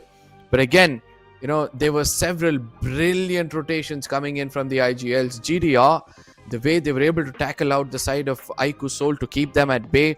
And then we got the side of GODLIKE, who went in so close to comfort against the side of Genesis, who had such a great opportunity to put an end to them. And suddenly, out of nowhere, we were able to see that BLITZ were like, you know what? I know you guys are busy out there. I know that we need some finishes. So we are sorry for what's going to happen with you. 2 beautiful grenades. End of the story for the side of Genesis. And then, taking that opportunity, Admino was busy heal battling outside of the circle. Makes it in. Makes sure that he revives Zap. And from then on, Zap was able to bring his team into the top 3. Yeah, I mean, from that position, once again, it happened in the very similar story, right? In the last match also, Zap, he did not have the bullets to finish WizGod. This time also, he did not have bullets to finish Dazzler, who he knocked out. So, both the times, Zap is the last survivor. He tries to get one last finish for his team, but he just knocks the player, but couldn't get the confirmation. Yeah, so in both the matches, we get a similar recap or the same replay. But right now, talking about the Red Bull replay, we have the final moments of what happened in the map of Miramar East to I. Confirmed that one last player of Alibaba Raiders, but Apple knew the whole time where East to Wipe is around that particular place itself. But East to Wipe had one decision to just stay intact and not to act and go up front and take the battle. I feel that choice could have been a little bit better. I wonder why he was so defensive at that point of time. He saw the opponent is holding a grenade. He could have stepped out. The timing of the grenade was also not that great, to be frank, because it was just unpinned. And even though if Apple would have just tossed in to go in for that frontal battle with the gun, Easy to Wipe would have still had a great advantage with with defending, because his HP was full. He was completely boosted, and he would have had a great opportunity. But still, it was the stars were aligned for God's reign, and that's all I would like to say. Yeah, that was indeed the case. But even when you just talk about, there has been some really good performances from the teams at the bottom. If you talk about IQOO Orangutan, they did not had a very similar game. But yeah, talking about IQOO Devon XSPARK, they also had like 4 to 5 points in their name. Even for Hero Stream Godlike, as we mentioned, Team Genesis, they were also surviving for a tad bit longer time. But I do not think that they have got so many points to work out with. Now let's see, that's going to be the case. But ladies and gentlemen, we are going to be taking a short break. Make sure to share it among your friends and come back soon, because we'll be seeing you guys on the other side.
Two back-to-back matches, an incredible demonstration of gun power from a lot of teams. At first it was IQOO Orangutan, then came God's Reign. So many individual plays that we are seeing from AKOP or Let Be Justin. But the first two matches of day 3 seems like every team is giving their 100% to make a comeback and solidify their spot.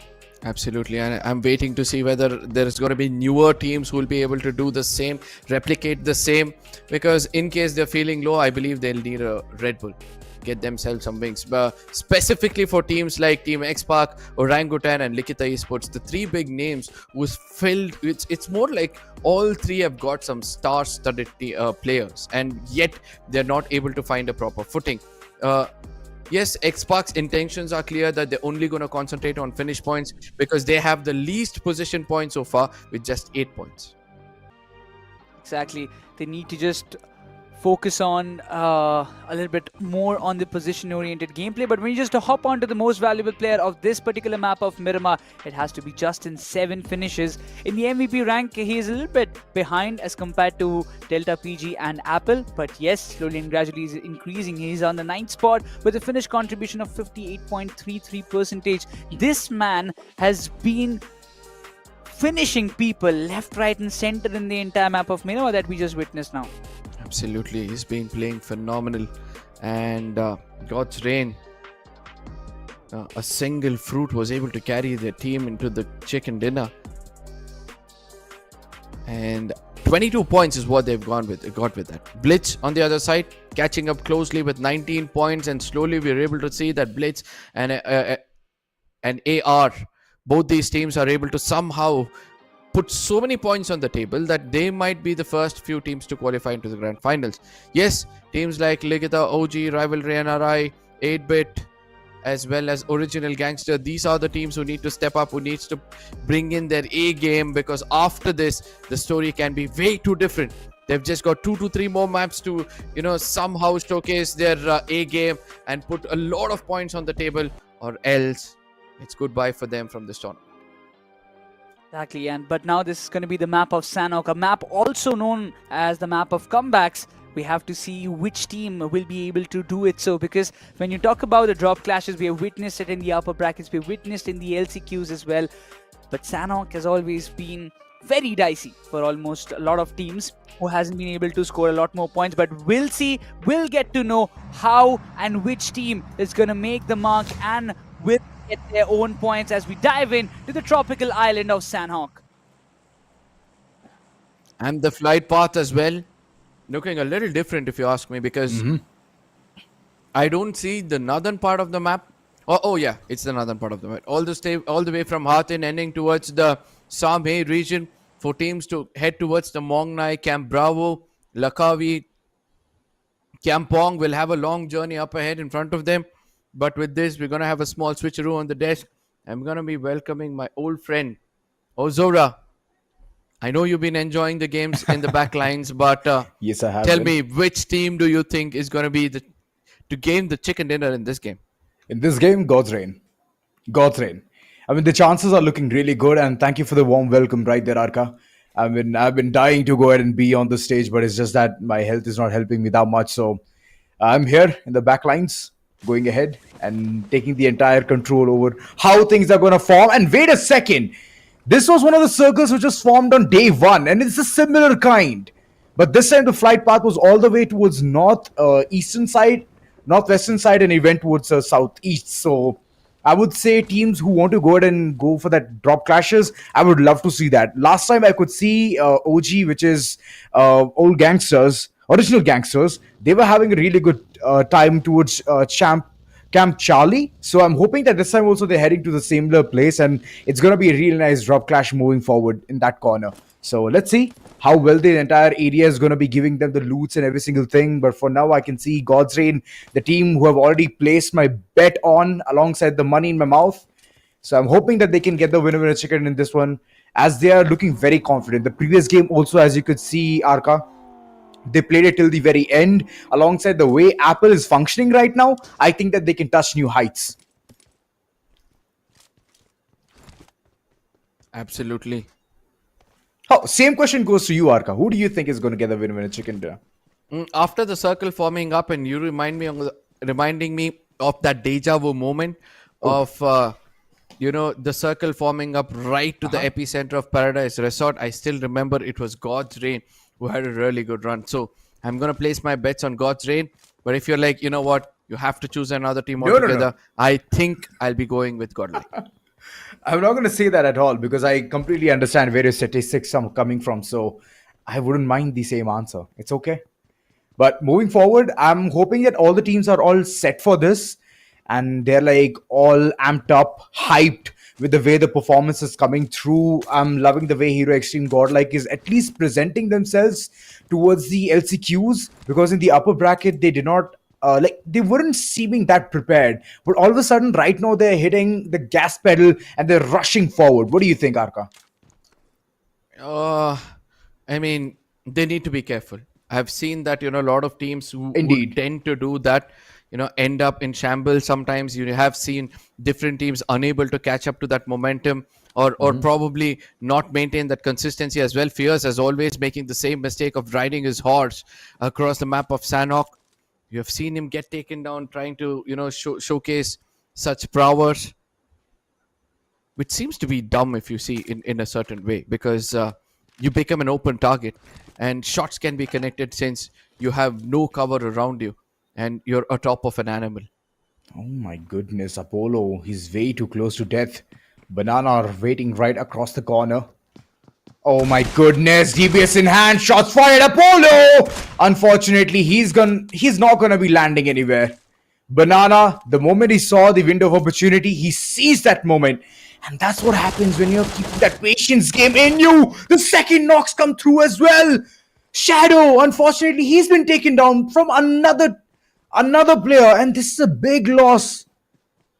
This is just the loss that Genesis did not want in the beginning phase. But unfortunately, it's Banana who's breaking the news to them that, you know what? This is what happened.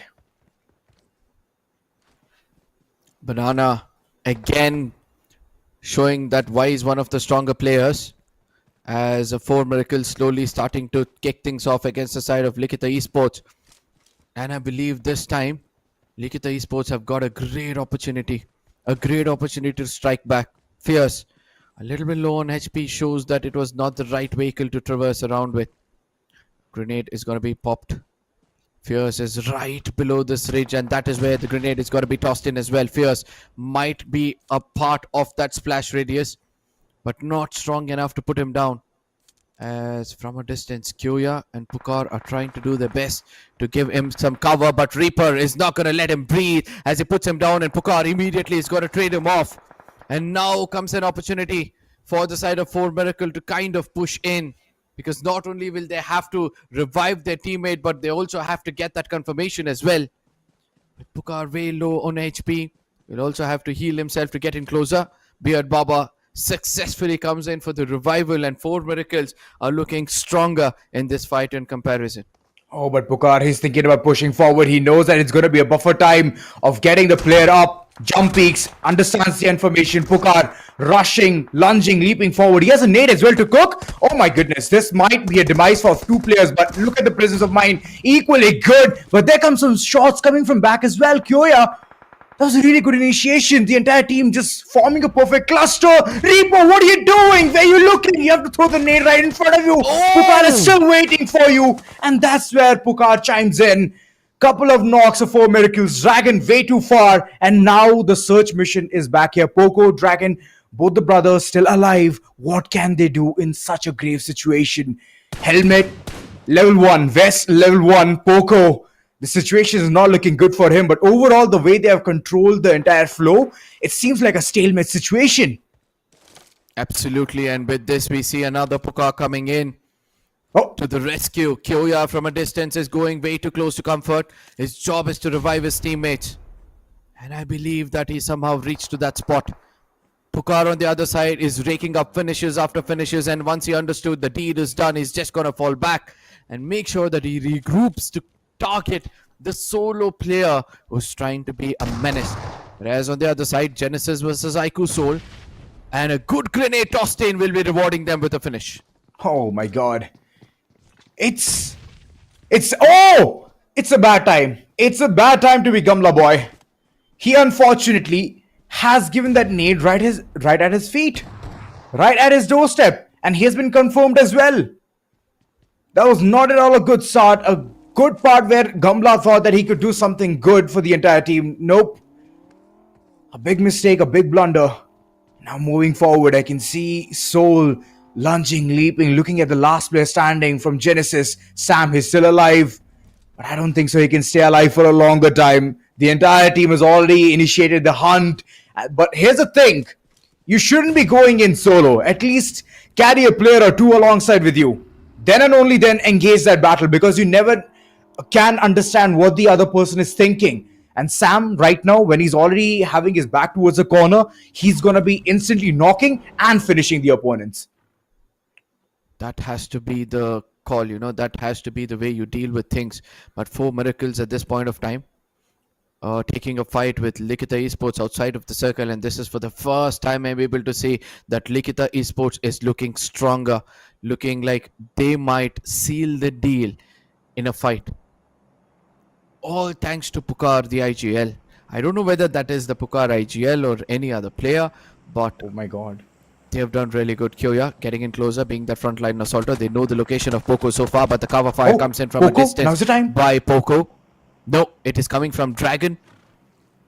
And Kyoya knows they need a throwable. He has got a Molotov, and a low-toss Molotov is just going to lurk, bring him out. But Fierce finds an off-angle, was able to punish him down, and the last player, Dragon, will now have to tuck his tails and run back, and I don't know whether they're going to let him live. They don't know whether they're going to let him breathe, as we're able to see some shots being taken over there. Dragon also gets finished off, and LIKHITA Esports is able to convert this fight tactically and perfectly and put on the table toppers out of this lobby. Oh, that was a surgical strike right there. A really good one nonetheless.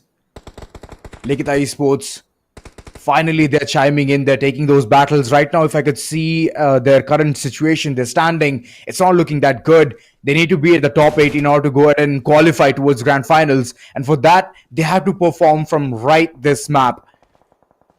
And so far, they're doing good. It's just that they need to carry forward the same kind of momentum day in, day out in order to at least reach towards the top 8. But here's a time where you're going to have this enjoyable moment, a moment to cherish. God's reign.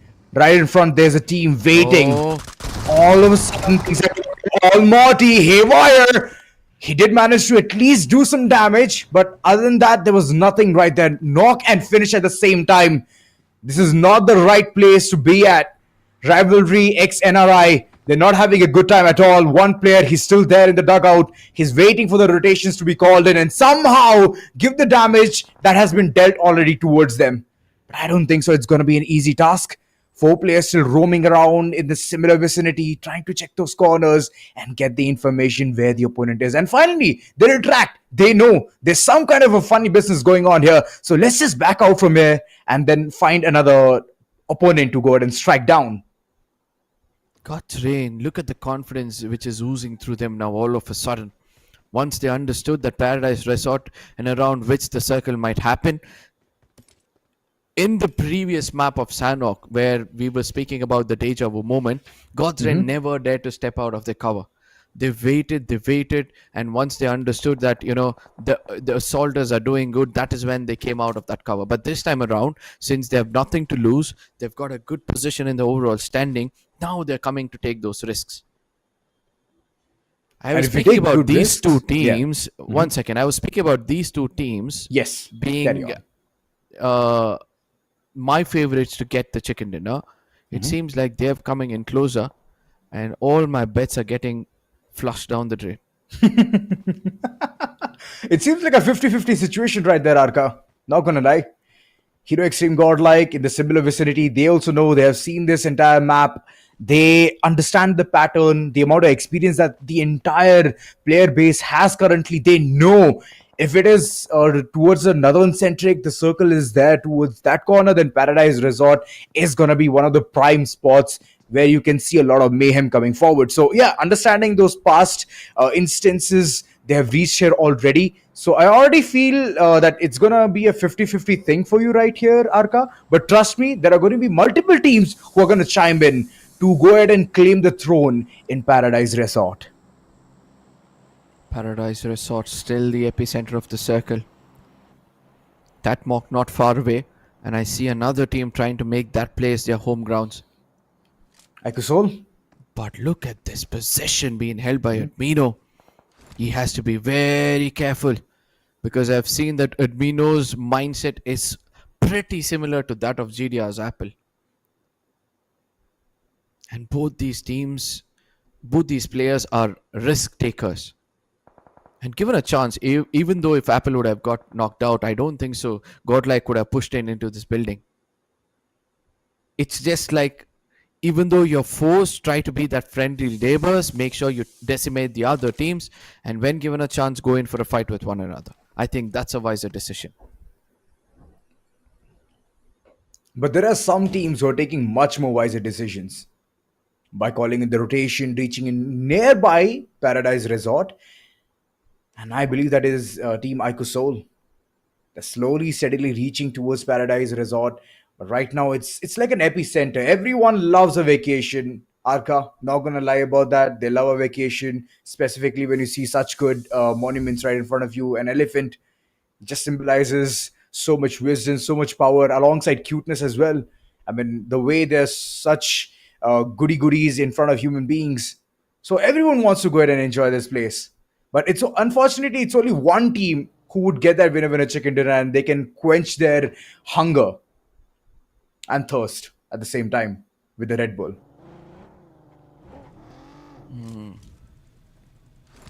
The calm before the storm. We still got 15 teams, and the third stage is almost on the verge of getting completed. Within a minute, we'll be able to see that the blue is just going to push teams to get in closer, and after which the real battle begins. Goblin trying to check his back lines, making sure that nobody is coming in to backstab them from the bootcamp region. And a very strong responsibility given to him by Manya. Because I've seen that the experienced players tend to do these things. I'm not saying Goblin is not experienced, but as a frontline assaulter, he's got a better job to do. Admino. Scope in, scope out. Yep, scope in, scope out, looking out for a player.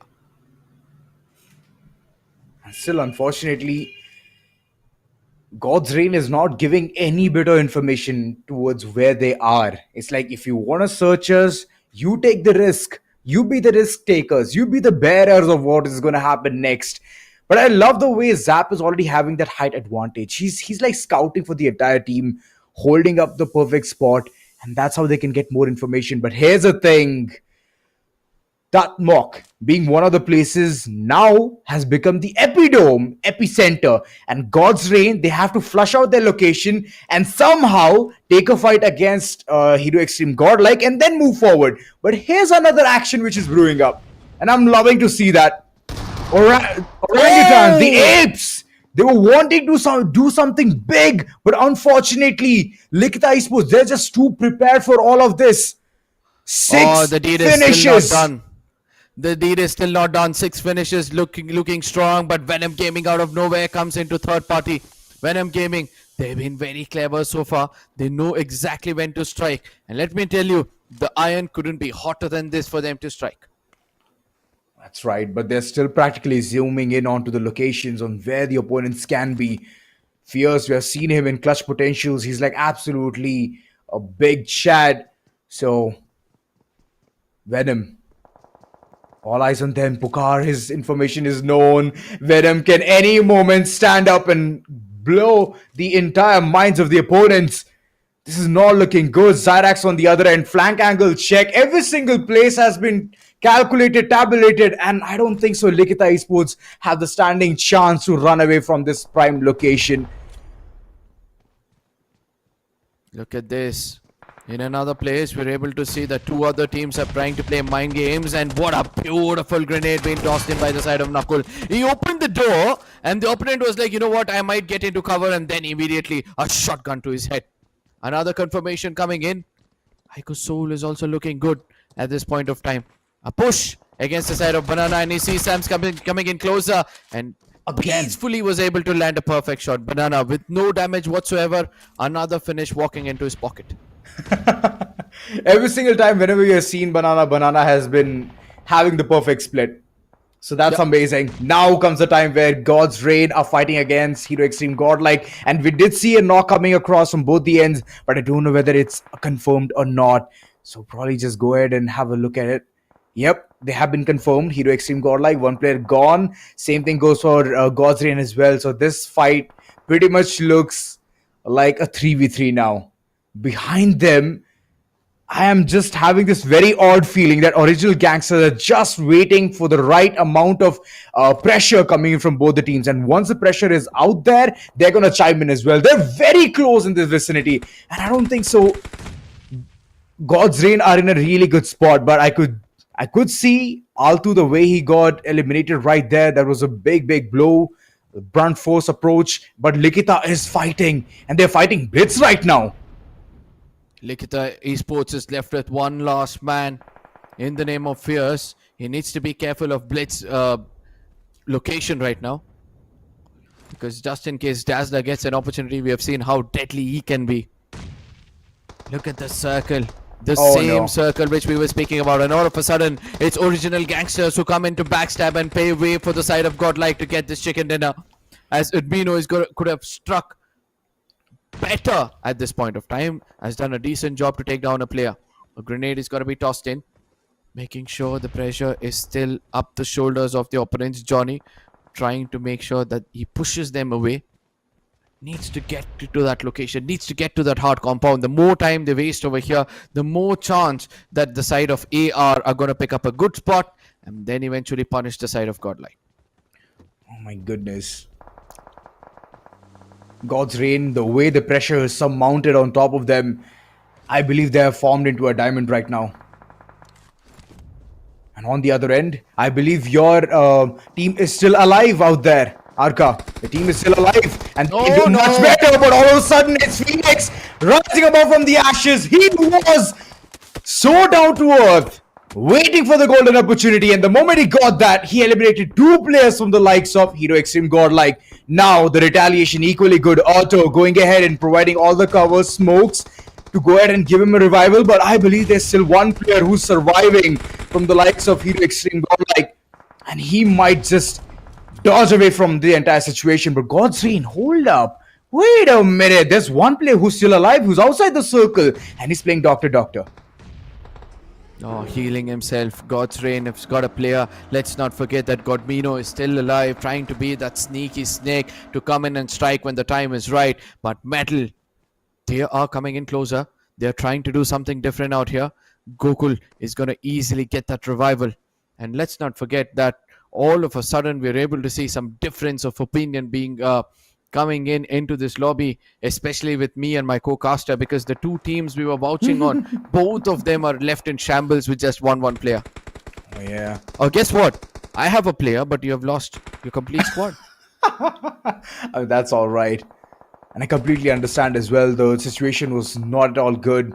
They predicted the circle early on, but later on could not, engage onto the entire situation. But moving forward, one last player surviving. Admino has the information. Goblin right in front of him, can go ahead and complete him as well. But no, the opportunity is not given.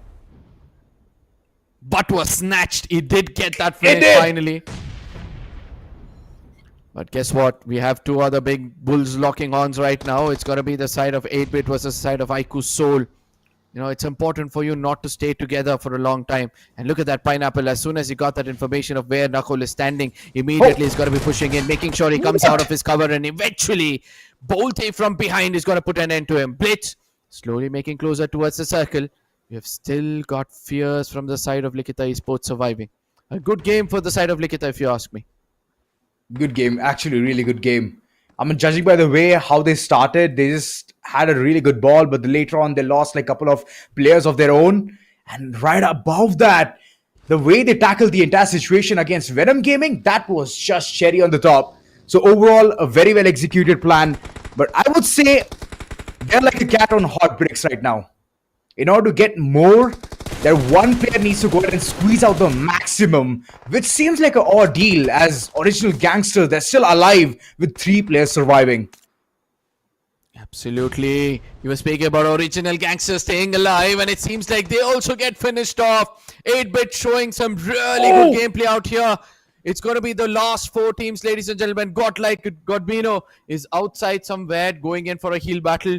We have got the AR, the team from AR. We have got JD Gaming still alive out here.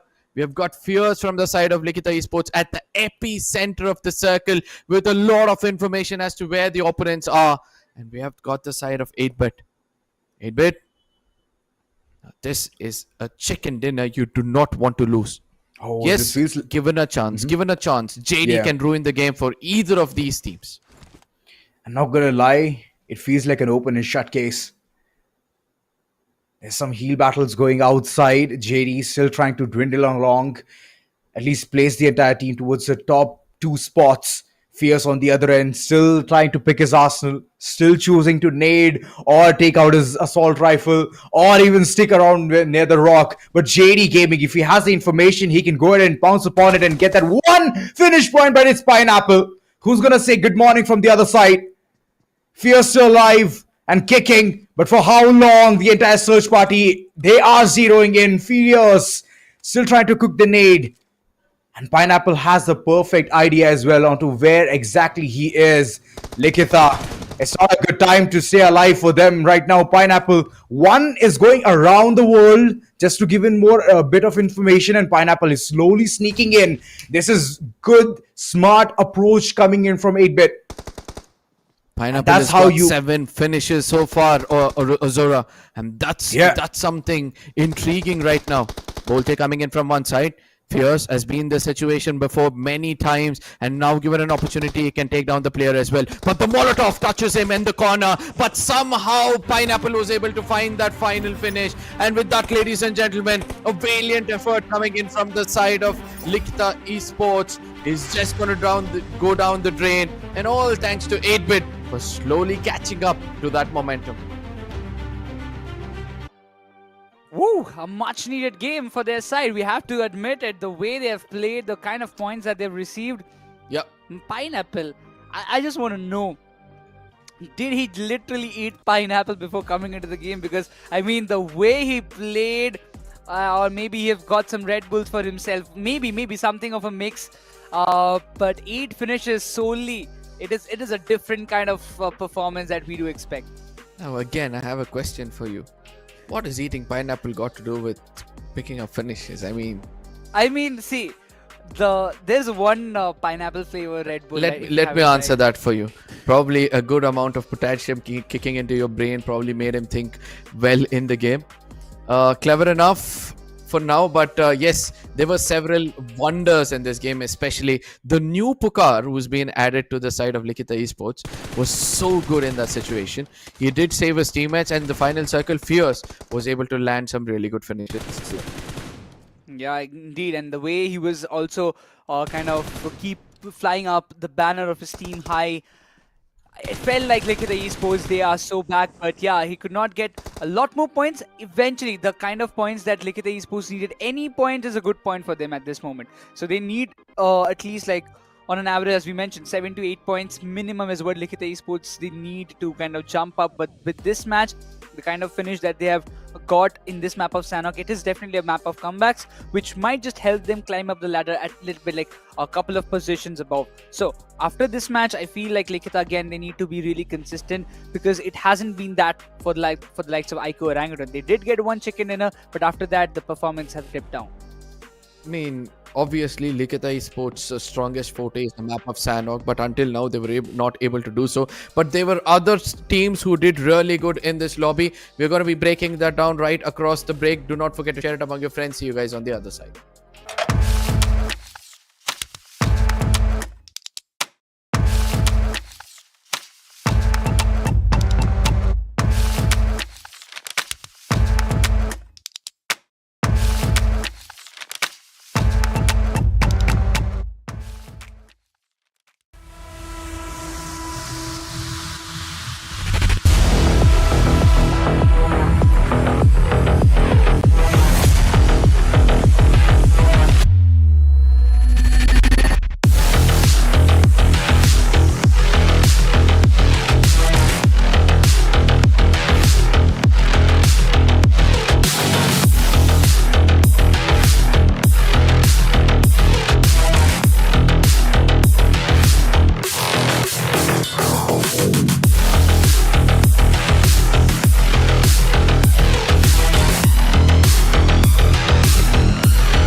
After a short break, we are back with the Skyesports Championship 2025 LCQ playoffs day number 3. 3 matches are done and dusted, and this Sanhok once again was a display of how an individual can literally create havoc in the lobby. So the first 3 games, in every match we are getting that one player who is creating such impact with having more than 5 finishes. At first it was AKOP, second it was Justin, and this time it's Mr. Pineapple. Yeah, Mr. Pineapple, nothing less of praise for this guy, because he literally played like as if he had a Red Bull right before the game. He literally played as if he had wings, and he was just flying around in places, picking up frags after frags. There were several places in which I was wondering as to who will be able to put him down. There was a scenario where Pucar did cook up a grenade. It's just that he delayed the fight so much. As soon as Pucar took down, as soon as we saw that Pineapple took down JD Gaming, that is when the attention was away from Pucar, and that is where he could have capitalized on at least one player, and then moved on to capitalize completely on the side of 8-bit. But given a chance, what's going to happen with the team which has already found momentum.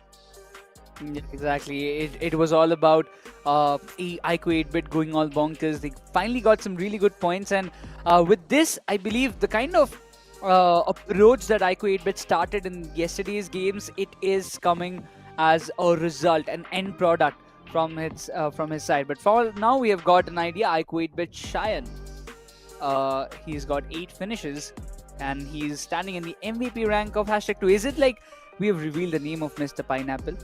No, everybody knew it apart from us on the desk. I think it's better for us to put it that way, because Cheyenne has been the new addition for the side of 8-bit, who's come in to fill in the shoes of I do believe Omega, who did exit from this lineup. So let's see whether he can do justice, because as of now it seems like he's the perfect fit, and given a responsibility, he's completing tasks perfectly. Yeah, that's what matters the most when you look up to a player who can bring you the games, who can win you the battles all together. And finally, I feel like IQOO 8-bit, they've got the momentum, and now they've got a 20-pointer game. They were already sitting in around like the 9th and 10th position. With this win, again, they will be hopping on to that upper post or upper position in the overall standings, and followed by that, even LIKHITA Esports have got a 15-pointer game. Alibaba Raiders have 12, OG has 8, 7 all for Forever, BLITZ and IQOOSOUL. RIVALRYXNRI have 5 points with themselves, but disappointments for the likes of Genesis, 4 Miracle, VXT and Venom Gaming once again. Now, this is where I'm starting to like the storyline being built up between that of Alibaba Raiders as well as God's Reign. Sometimes we see that God's Reign are on the 2nd position, and then immediately Alibaba Raiders try to replace them. And amidst these two teams, there's a new addition. It's got to be BLITZ Esports coming atop in the 3rd position. He's got 113 points, 4 Miracles still on the top. All thanks to their hard work. I don't think so they'll have to worry anymore. Just concentrate on getting the average points, which is required for the rest of the games as well. Exactly, and followed by that, we talk about IQOO 8-bit. They're in the 7th spot. They've jumped up with 87 points on board, closing by to the 100-point mark as well, alongside Forever Esports and Versatile. It does feel like that today is just not the day for Versatile side. I mean, they are not able to get the points that they require, or not able to get those consistent performance, if you ask me. So they have to kind of figure it out, because they have still 3 more matches left, out of which 2 are Erangel, where Versatile might have a chance to click and perform better. But on the other side, 9th position, RIVALRYXNRI, 3 chicken dinners, but still sitting in 9th with only 78 total points on board. Now look at what a good game can do to a team. LIKHITA Esports previously were on the 16th position, and one good game they put him to the 11th position, and all they have to do is maintain the consistency from here on. A big concern arises for the fans of REVENANT XSPARK, because just 8 possession points, so much reliant on getting those finish points. This team seems to still not able to understand it's all about living in the moment. GODLIKE slowly climbing up the ladder, Genesis falling down, paving way for the other teams to make it into the top 8, and an interesting affair for sure is going to unfold in moments to come, because the next map is going to be the map of Erangel. And I somewhere feel that VXT might head on to show their shenanigans yet again. If they want to be in a stable position, because they don't have a single chicken dinner so far in their name, so if they want to be in a stable position, they do need at least one good match out of the 3 that they have left in today's day. And we are seeing what every match is doing to every other team. One good match, you are above, up in the ladder. So you need to understand, if you get a 15-20 pointer game, you just rise above and there is no coming down unless you underperform in the next couple of games. But talking about teams like Original Gangsters, they were in the top 8 for the first 2 days, but it seems like the position has dropped down, the performance has dropped down, and they're not getting points what they require to be on top. Now, the rest few games are going to be the games for everybody to eventually show their aggressive mode, if you ask me. Because it's all about you getting around 8 points. We did see that, if a team has got 10 to 12 points in a single game, they'll climb up a ladder almost halfway to making it into the top 8. So just 2 games as such of 8 points, I believe they'll be entering into the top 8 eventually. So probably when we look at the upper bracket, we did not see so much competition take place at all. There were around 2 to 3 teams who were on the top of the table, completely dominating, especially Vasista. We saw them, they had more than 200 points. So they were raking up chicken dinners after chicken dinners, due to which other teams couldn't fight out to show their true talent. But here, the story has been different. Here it feels like all the teams have given an opportunity. And all these teams can actually, now again become serious, try to show their A game, and somehow make it into the top 8. Exactly, and now we are almost, as we mentioned yesterday, that we are halfway through this entire LCQ playoffs. And today also we have completed the 3 first matches, and now we are left with 3 more matches. After that, we will have 6 more matches tomorrow. So a lot of interesting facts. It's like in total, all the 16 teams have 9 total matches to play throughout this entire LCQ in order to be in the top 8. So the hopes are still high. Every team with one good match, they're making a comeback or turning the tables upside down. So it's really important at one point that if one of those teams play consistently, it can create a lot of problems for the teams in the mid.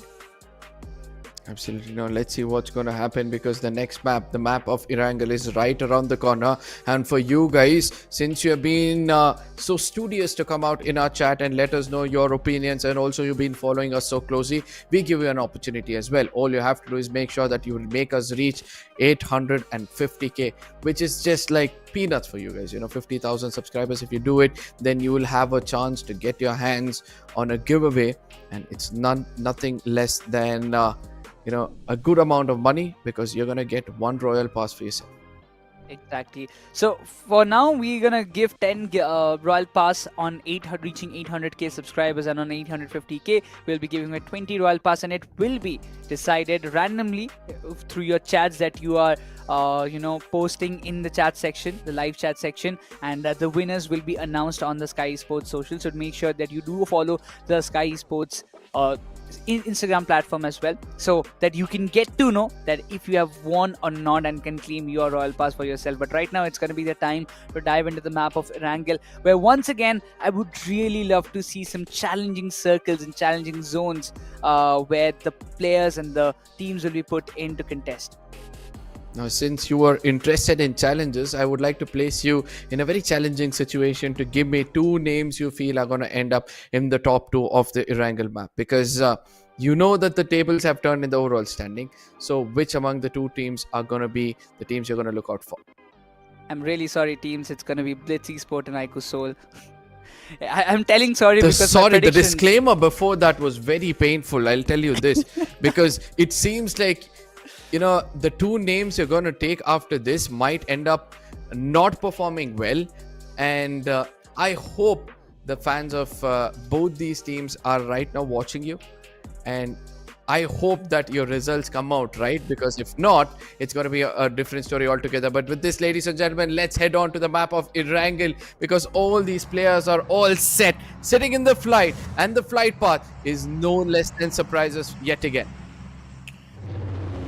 A lot more surprises. Yes, there it is, the flight path cutting the map into 2 equal halves, starting all the way from Kameshke, ending towards the Primorsk region, and a little bit of switcheroo yet again, as my co-pilot is going to be Ozora, and Necros is going to set it out, because he understood that he just predicted something which he shouldn't have done, or probably he did predict the future and he just walked off.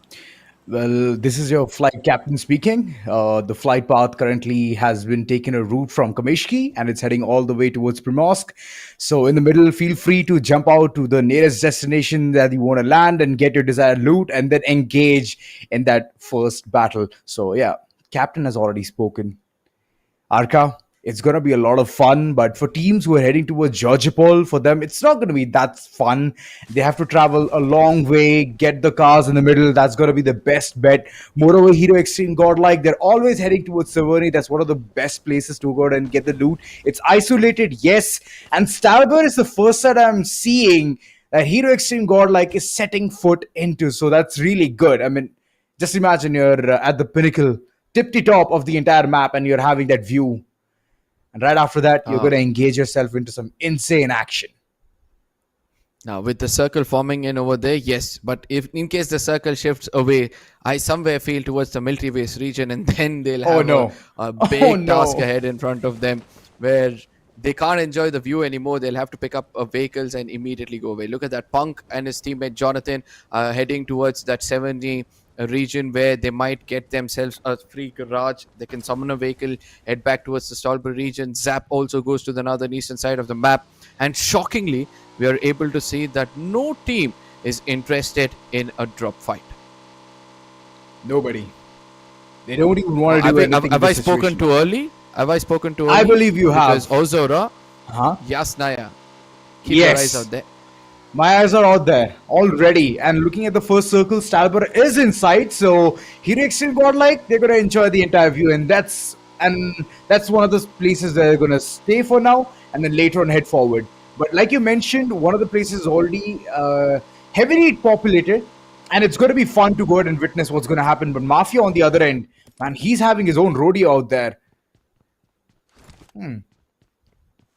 IQOOSOUL, one of the crucial locations, prime spots for Mayhem, school being one of the places, and it is inside the circle. So they're not going to be sweating it a lot.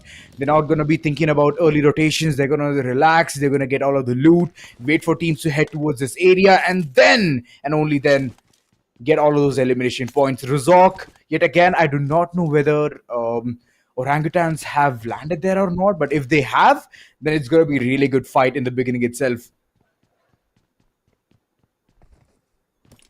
You know, I'm starting to wonder that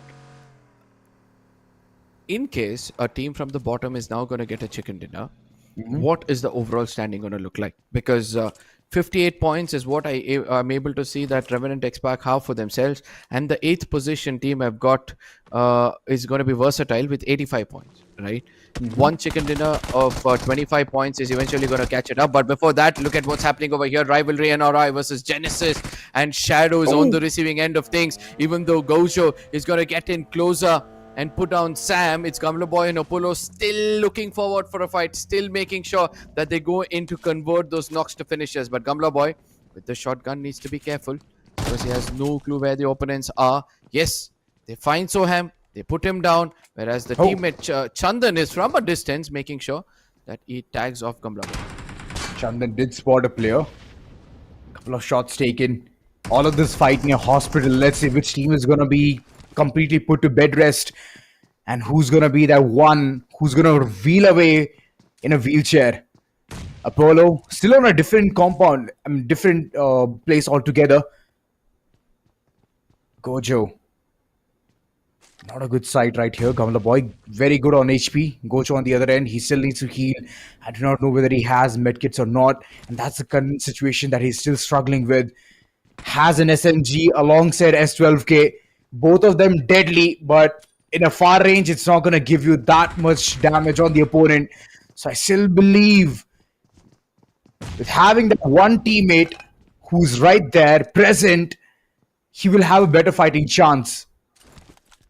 But how long will this entire fight take, Arka? It's like it's already reaching towards a point where it's a stalemate. Both of them are happy with their own vicinities, their own compounds. They have the cars as well to go ahead and escape from this entire place. And now that the HP has already come back to normal, Gojo, he's thinking about rushing. I wonder what will happen now. Gojo has come to a position where Genesis are on a, on a back foot, to be frank, because from here on, he can easily make sure that anybody walking through those doors upstairs will land up with nothing but boxes. Chandan needs to be careful, because in case he gets taken down, then the story can be different. And let me remind you, on the either side of this hospital, there are stairs from which you can get to the ceiling as well. And that is where I believe it's important for the side of Genesis to head. Look at that, Apollo tosses a grenade.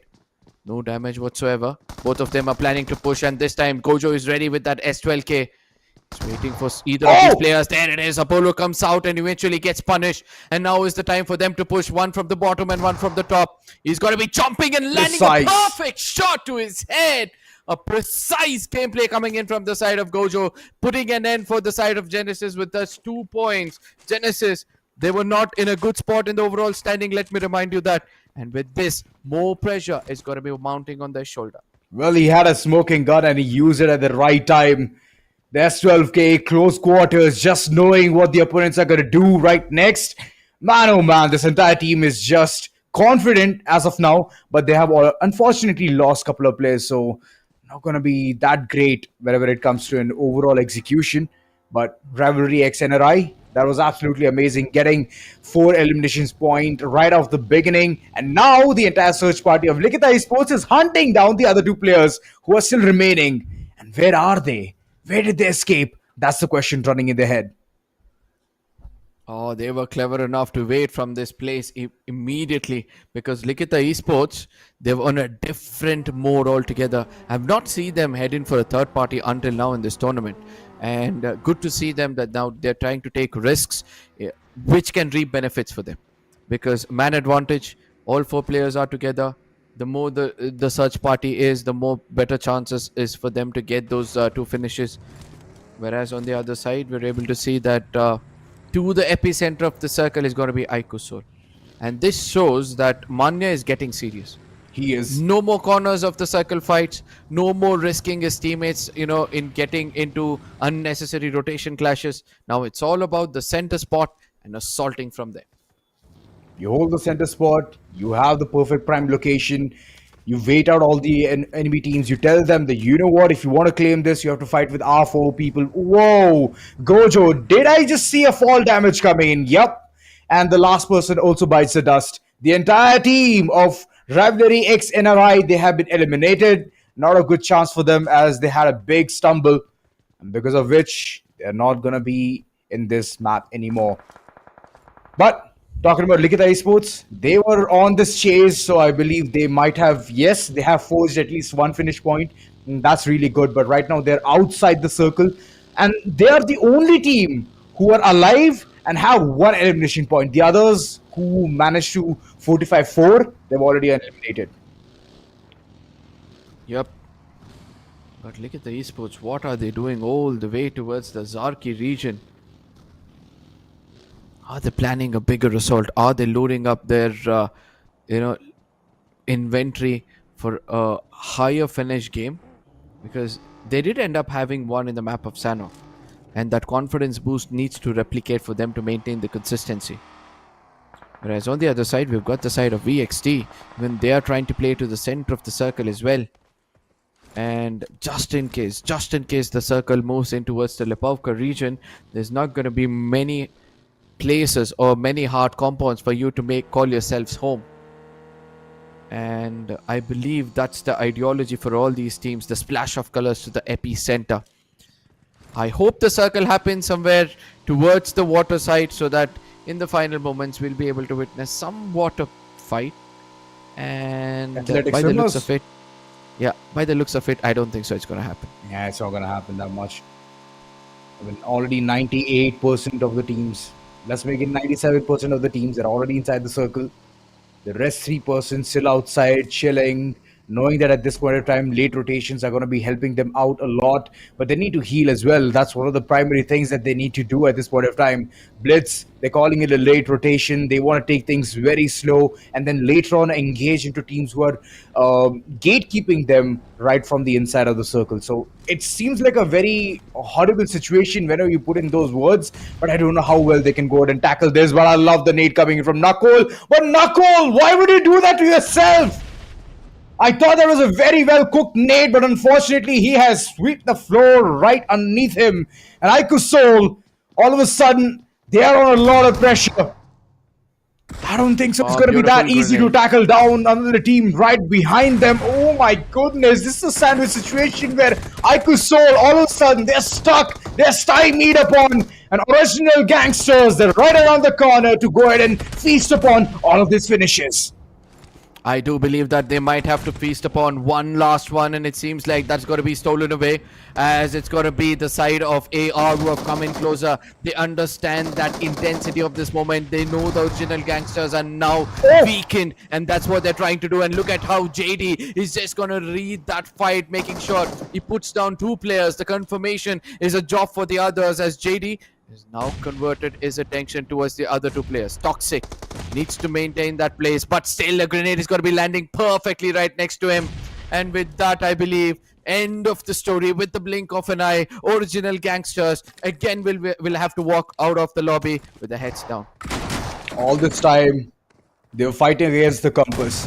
And now, when you talk about the close quarter battles yet again, oh, God's reign, they're not looking good at all. A couple of knocks came through, but Orangutan, they're still standing tall. They're pumping their chest and telling that, you know what? If you want to mess with us, you come prepared.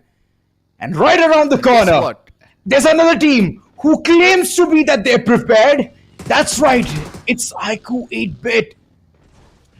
And I think that they are all set for this. All eyes on the prize. They need all of those elimination points. They need those finish points, which is a desperate need at this point of time. And they want to go ahead and get it all. 4 players right in front of them.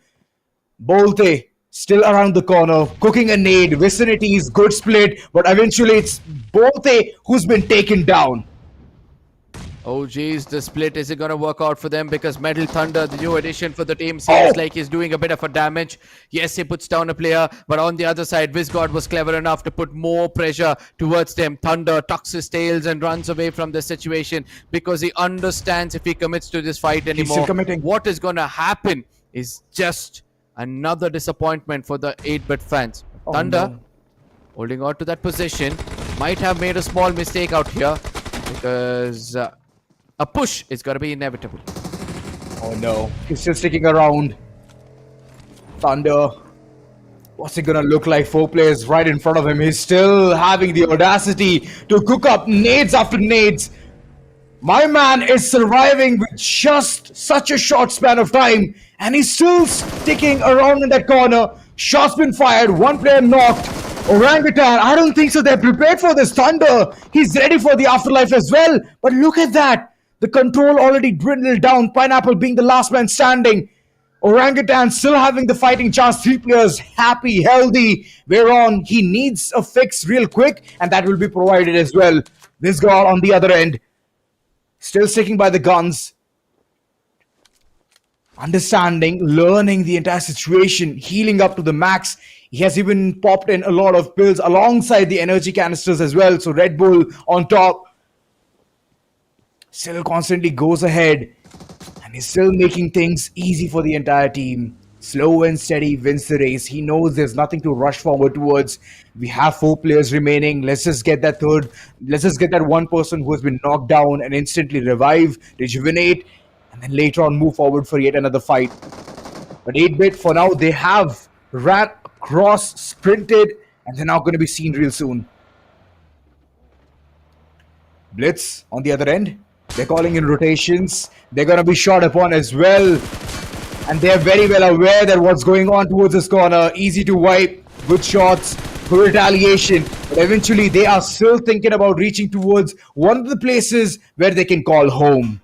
Forever, they have made the entire bunker their home. So that's one of their prime stops. They're still waiting around. They know that this is one of the places where if they capitalize very well, they can still survive all of the shocks which are going to come onto the surface. The late rotators in the lobby is going to be only one team out in the blue. LIKHITA. And yeah, now they'll have to make it in. Let's not forget that the circle shift is going to be a crucial one, as stage 3 is going to be that big shift, and we're able to witness that. Many teams have been able to predict this, and due to which they'll be holding a very, very good spot inside the circle. Miracles. But Still here around the corner. Waiting and just waiting. They know Orangutan is right in front. And before all of that, there was even 8-bit who faced the wrath of orangutans, the apes. And Dragon still trying to find that information, the missing piece onto what's going on. Slowly but surely, they are going in for the chase. And it feels like an absolute cinema out here. Love the entire enthusiasm coming from both the ends. But on the other end, there is LIKHITA versus Hero Extreme GODLIKE, which is right in front of us. Couple of shots fired here and there. Yeah. Oh, yeah, but I love that spray. I just wanted to point out, even though it was just 4 to 5 bullets, the amount of damage it dealt against the entire LIKHITA was pretty impressive.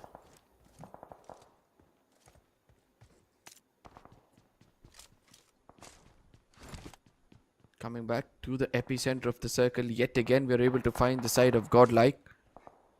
And it seems like their agenda is clear. Try to keep the enemies at bay. Anybody try to come closer, make sure that you pop shots against them so that they do not dare to come to the vicinity. Let the circle form up, and then let us decide what to do next.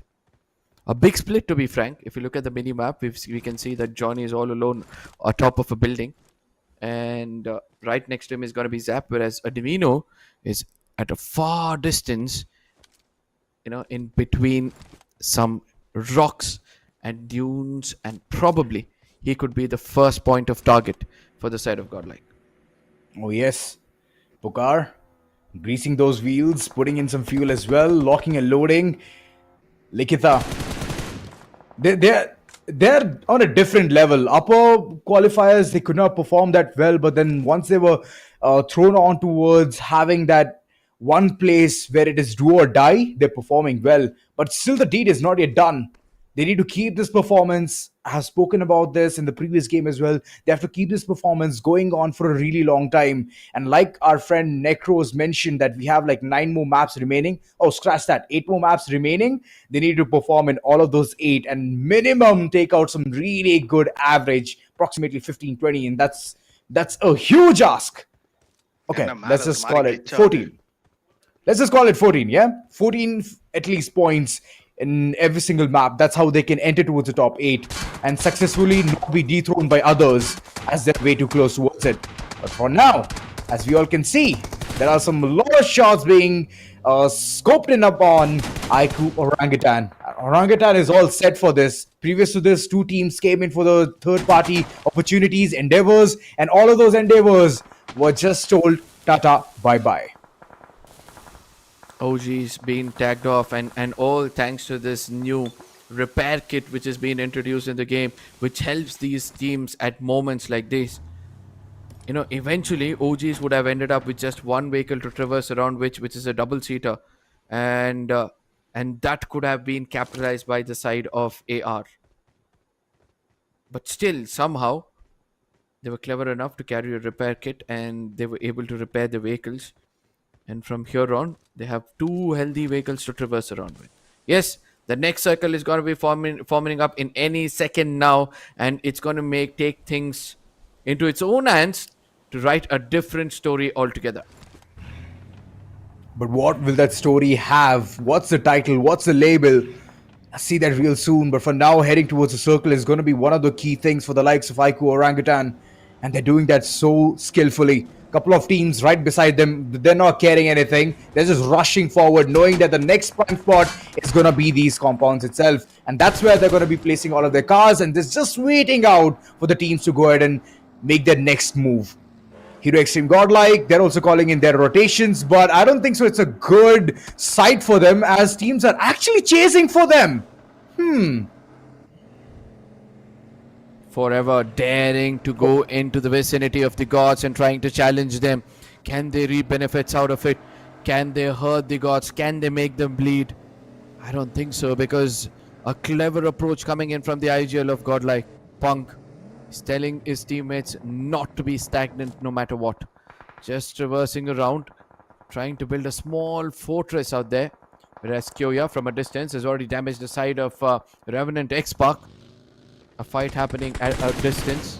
And Godlike, Punk seems like he's able to listen to some pop shots at a distance and trying to, also take the fight head on towards the opponents. It's a prime spot for mayhem. The entire Eastern Ghats are completely filled with a lot of teams. Shots fired here and there. Haru still trying his level best. Damage has been dealt upon, and it's some really good damage. At Mino on the other end, he's being pressured upon. Teams trying to pour through near him, but he's all set for it. Gets one knock, the other one is already in it, and he gets a finish as well. The entire team of Phoenix like they're prepared for this. Well, on the other end, he did shine his entire S12K, and it did give him some really good rewards. One player done and dusted. And it's in the hands of Jonathan. Ooh. 1 HP. Can it be a clutch? I don't think so. It's not going to be possible as the DBS shots. They're going to flick right around the corner. And there goes the entire team submerged down 6 feet under. Oh, look at how clever Forever is at this point of time. As soon as they understood their teammates are getting decimated, Phoenix went back to the hot compound, and from here on is trying to pepper down the side of LIKHITA Esports. But LIKHITA Esports, they are clever. They're watching every look and corner. After they decimate the side of Forever Esports, now they're concentrating completely towards the side where an action took place. That is the compounds of Godlike. Outside in the blue, all they have to is make sure they cover their backs, pick up frags after frags, which is going to just walk into their crosshairs. But the circle's so big. Stage 4, we are just left out with just 30 teams out here. And I don't think so it's going to be easy for any of the teams outside the circle to make it in, as there's no hard compounds and it's just open fields left, right and center.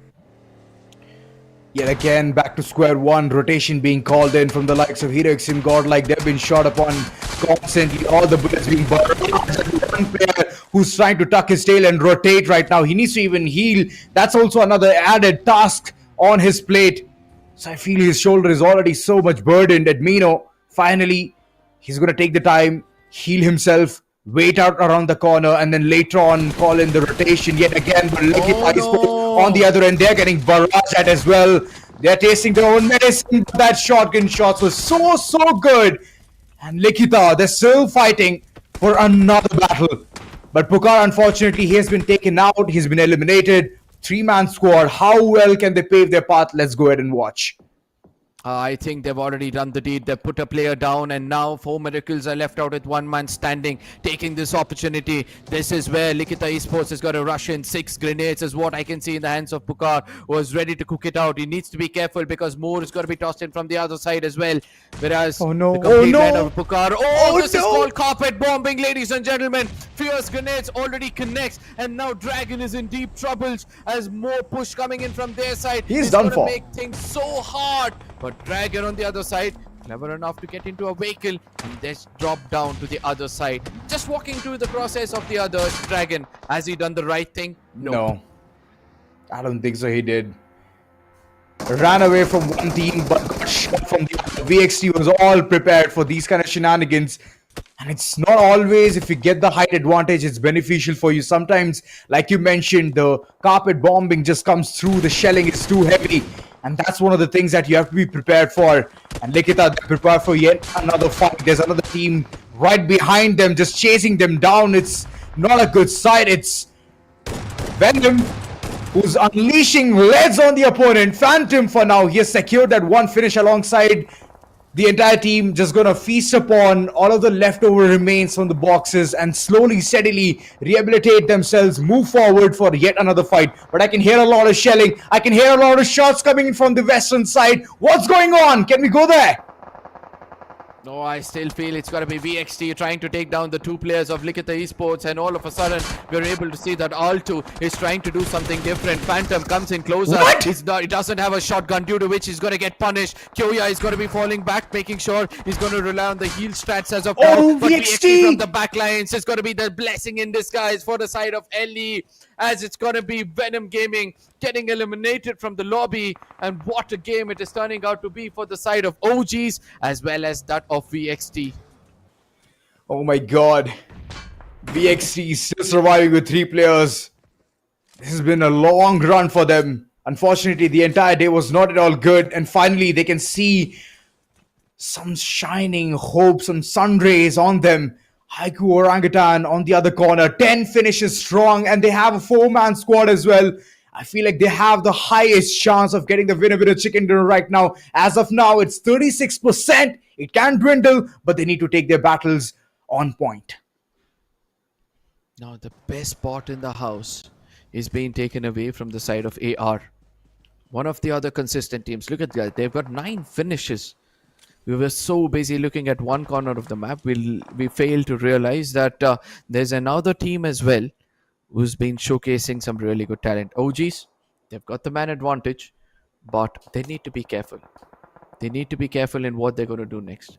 The more they try to make it inside the circle, the more crosshairs are going to head towards them. We're able to see that Kyoya is just going to be one with the nature, slowly coming out to damage the side of VXT. Will be putting down S-Power to make sure that it becomes easier for the side of OGs to pick up more frags. But eventually Raiden is going to put him down, and guess what? He's going to be walking away with one finish and some decent possession points. 3 players all of a sudden, just one last man standing. That was a big mistake coming in from VXT, and now I believe the entire team has been eliminated already. 2 teams remaining. IQOO Orangutan. And on the other corner, I can see a lot of mayhem coming through. Oh my goodness. Arka, what do you think? What's going to happen? I believe that Alibaba Raiders, they have some really good opportunity right here to bank upon. But it's just that the man count advantage is one of the things that's going to dwindle towards the corners of IQOO Orangutan. There you go. The exchange comes through. Said. Absolutely well said, because that is how you play this game. OGs know how to convert games like this. The sad part is AR, or on the other side of the ridge, they'll have to come over the horizon, not only to take down the opponents, but also to gain some topography inside the circle, which is going to be very hard. 2 players getting closer. AKOP is not going to miss much in that close range, but even if he does, then he's got a perfect gap backup coming in from the IGL. Braun from the other side, he's just going to watch his teammate do the best. The 2 frontline assaulters all sticking together. AKOP as well as Viscott. A grenade is got to be cooked in. It's going to do a lot of damage. It's going to put down another player. And immediately goes in for the confirmations as well. And that is how you try to play this game. AK is still trying to be that ugly thorn for the side of OG. I don't think it's going to be easy for them, as Braun is trying to get in closer. Braun needs to be careful. Aru is telling him, you know what, head on. I know what to do. I know how to give them backup, because they are outside of the circle. Do not allow them to get in closer.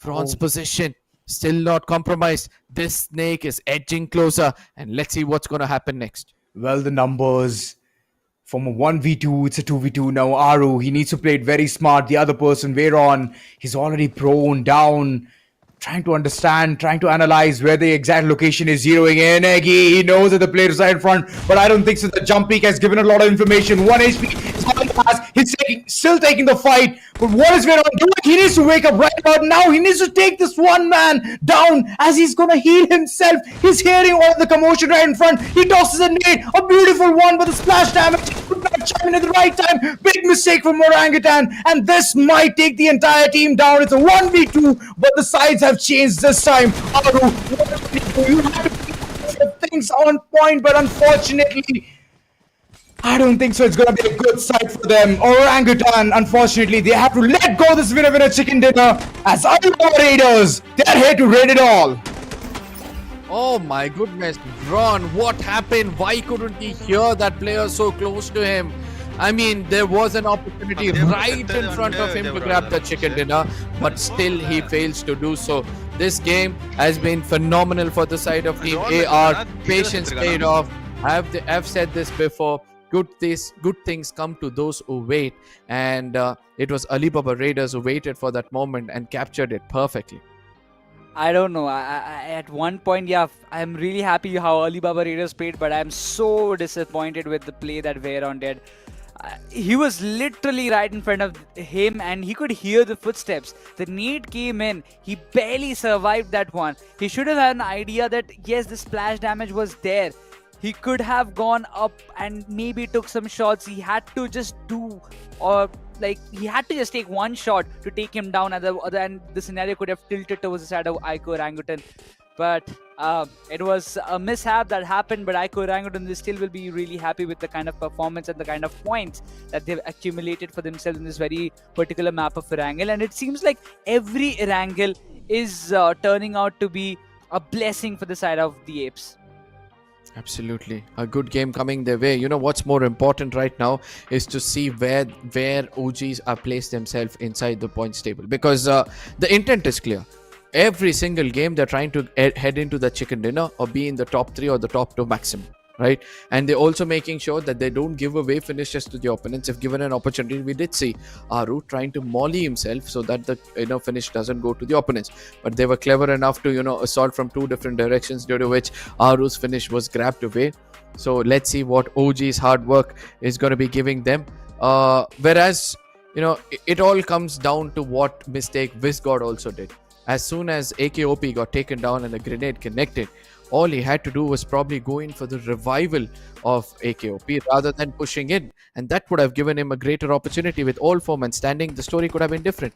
And this was the time I was speaking about. Look at this. AKOP was behind a hard cover. All he had to do was go in and, somehow try to get that revival. Yeah, there were bad decisions or some mistakes being done from IQOO Orangutan, which has got 4 crucial placement points. But I feel like it's still something that they will look back and they will think that, yes, we could have done this thing to make things right and all those stuffs. But again, what has been done, it's done. They will have to look for the bigger picture because there's still 2 more matches left, one Miramar and an Erangel to go, in which out of those 2 maps, again, there is another Erangel, which can be another good one for the side of IQOO Orangutan, because so far the maps of Miramar hasn't been that great, or the luck hasn't been on their side as much as if we compare to the map of Erangel. So yes, they need to kind of think and they need to bring up their A game in the next couple of matches as well. But talking about Alibaba, just kind of consistency that they're putting up on the table, it's really great to see how they have evolved themselves. All thanks to Eggy's prowess, we were able to see Alibaba Raiders get another chicken dinner. More action is going to be on the other side, ladies and gentlemen. We'll be taking a short break. Share it among your friends. You know the ritual. See you guys on the other side.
After a short break, we are back with the Skyesports Championship 2025. Last two matches led, but before that, we will be breaking down what happened in the last match of Erangel.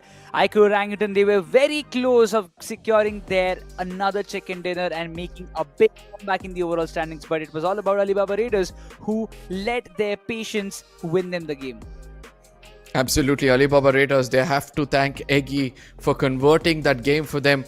When, he was one of the last men standing for his team, he made sure that he damages two of the players, picks up his team, making it a 2v2 yet again, and then from there on converting both those finishes to make sure his team has got n number of finishes. And the overall standing is going to show to us which among these teams have got more finishes in comparison to the other. But yes, the MVP of the match, a lot of contest is going to take place over there as well, because there are several other teams who also had really good finishes. Yes, one amongst them is going to be VXT. They had decent amount of finishes. Then you have the side of OG who had got finishes. Then you had the side of I believe LIKHITA had got some decent finishes as well. Yeah, overall, at least all of these teams have secured 4 to 5 points by bare minimum, and now they will be looking forward to put this consistency again in the next couple of matches as well. But when you talk about the performances of Alibaba Raiders, as you mentioned, Eggy, the entire team is functioning so well, and I feel like this is their fourth win. This is a fourth chicken dinner in the entire LCQ. So out of all the 16 matches that they have played, this is out of 16 they have secured 4 wins, which is also so far the highest amount of wins by any team in this last chance qualifier playoffs. Absolutely. Now the last chance qualifiers is starting to get to some, I would say, a very different situation altogether. Now we'll be breaking this down after we look at what who's the MVP going to be in this match. It's going to be Eggy from the side of Alibaba Raiders. What a game it has turned out to be for this lad. 6 finishes, the most valuable finishes of them all in comparison to the other players. And MVP rank, #7 from the last chance qualifiers. But the bigger picture is he's taking his team into the grand finals. Yeah, he's definitely. There is no way that Alibaba Raiders will be dipping down, because almost they are reaching to the 150 markers, very close by. But for now, they have secured already 24 points from this match. They were dropping down in the 4th spot, if I'm not wrong. From there, jumping on to the upper positions, which is going to help them really, really well. And even for talking about IQOO Orangutan, they've also secured 18 points for their sides. 12 finishes, 6 placement points. Yes, they missed out on that 4 placement points, which they could have got with additional 2 finishes if only VENOM stepped up at that time and got that one opening for his team, or things could have been different. But talking about even for VXT, they've also secured 10 points alongside LIKHITA. VXT 10 points, and we can see a good balance between finish points and position points.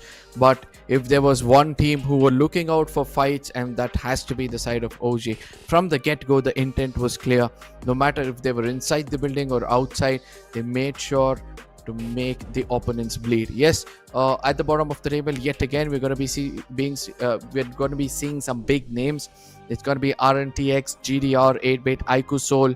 We've got Forever, 4 Miracles. All those teams were supposed to be on the top of the table is now being visible on the bottom.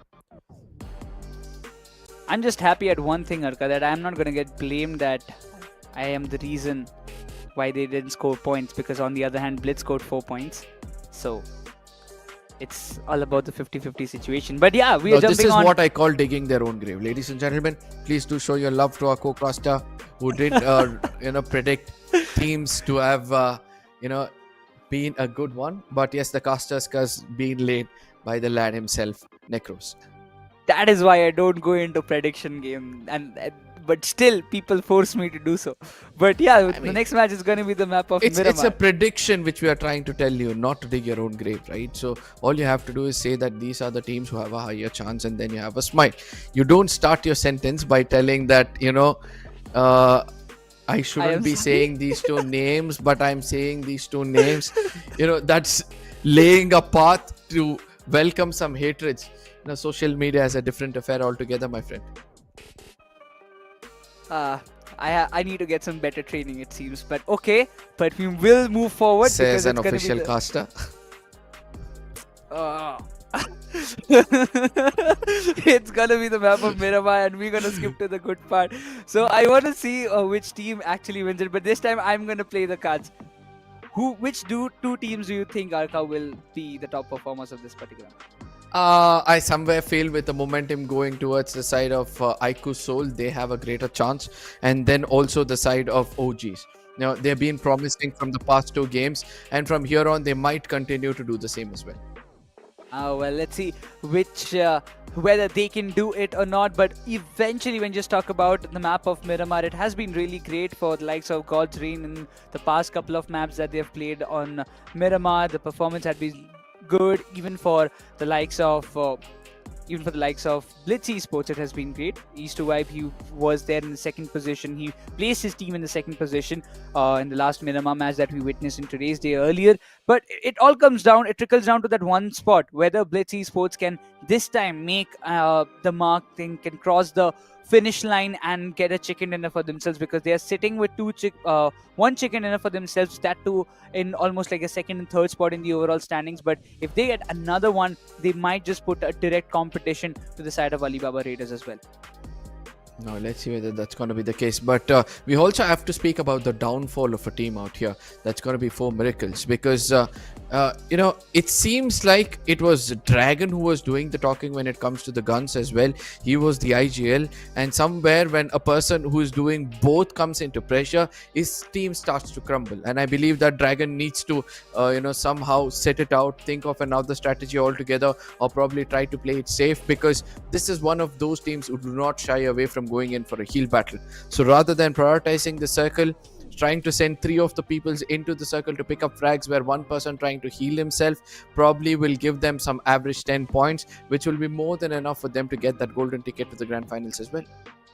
Yeah, we'll have to see if that is going to be the verdict of what 4 Miracle will be looking forward. But also when you talk about teams like Forever Esports, like we are seeing them surviving till the midways of the game, sometimes even in the top 5 or top 6, but they are never in those top 2 or top 3 criteria, at least for this entire day.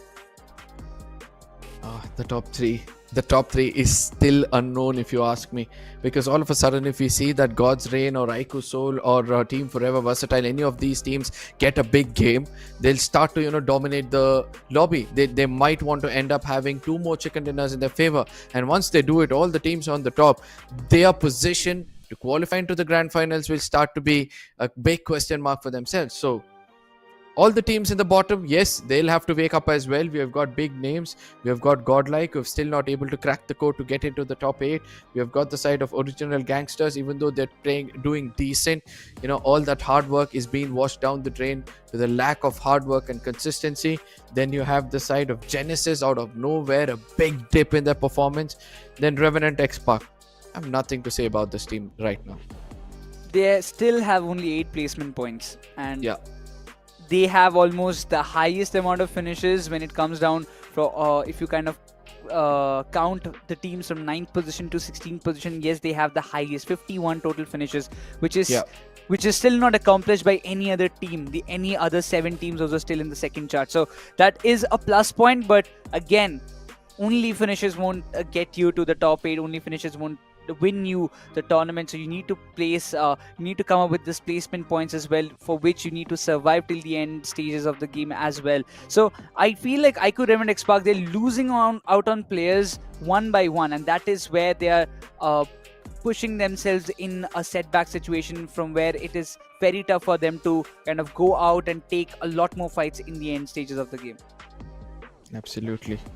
Now, we have done a lot of talking until now, and I hope that the next map is going to be underway anytime soon. But you people, I hope you guys realize that you have an opportunity to win a Royal Pass for yourself. All you have to do is make sure that you show your love through subscribing to our channel, and make sure that we hit the 850 marker. The more subscribers coming in, the more the chance it is for you guys to win the Royal Passes. So it's pretty simple, man. Share this link to 10 of your friends and just tell them to come in and watch, because the entertainment is so high. They themselves are going to subscribe to the channel, so it's a win-win situation for you and your friend.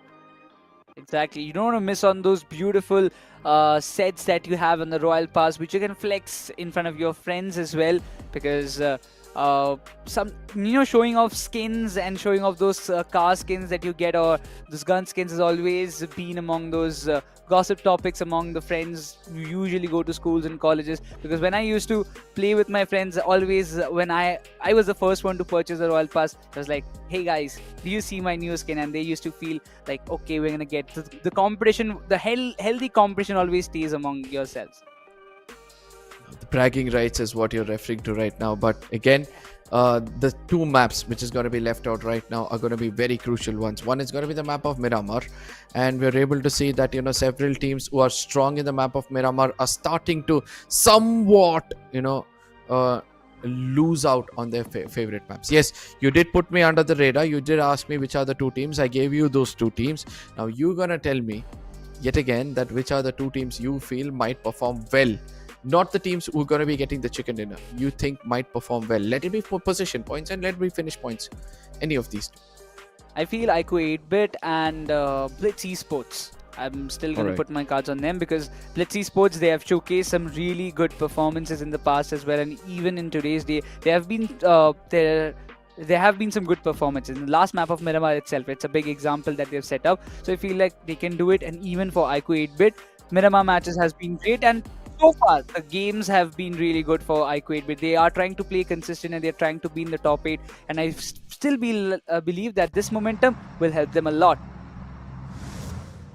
But right now, as we dive into the map of Miramar, this is the time for the map of Golden Sand, and now we will be looking forward for where the flight path is going to take a start, because as we head up in the map of Golden Sand, I've got a new companion alongside me. It's going to be Azora joining me live on the desk. Oh, how are you doing, Necro? Please tell me that first. I mean, the amount of questions that have been barraged and bombarded at you, man, it was not a good sight at all. See, it's a little bit problematic for me sometimes to answer a lot of questions, but yes, I'm okay. I'm doing fine. All right, cool. All right, and so goes with the flight path as well. I'm loving it. It's going to give a lot of traction to multiple teams to head to their own favorite desirable drop locations, get their weaponry, arms, and every single thing, and just race to the final circle. Los Leones being one of the big cities for Mayhem, I think that multiple teams are going to be heading there. La Bendita is one of the places where I can see 8-bit. They're slowly, steadily stepping towards that area.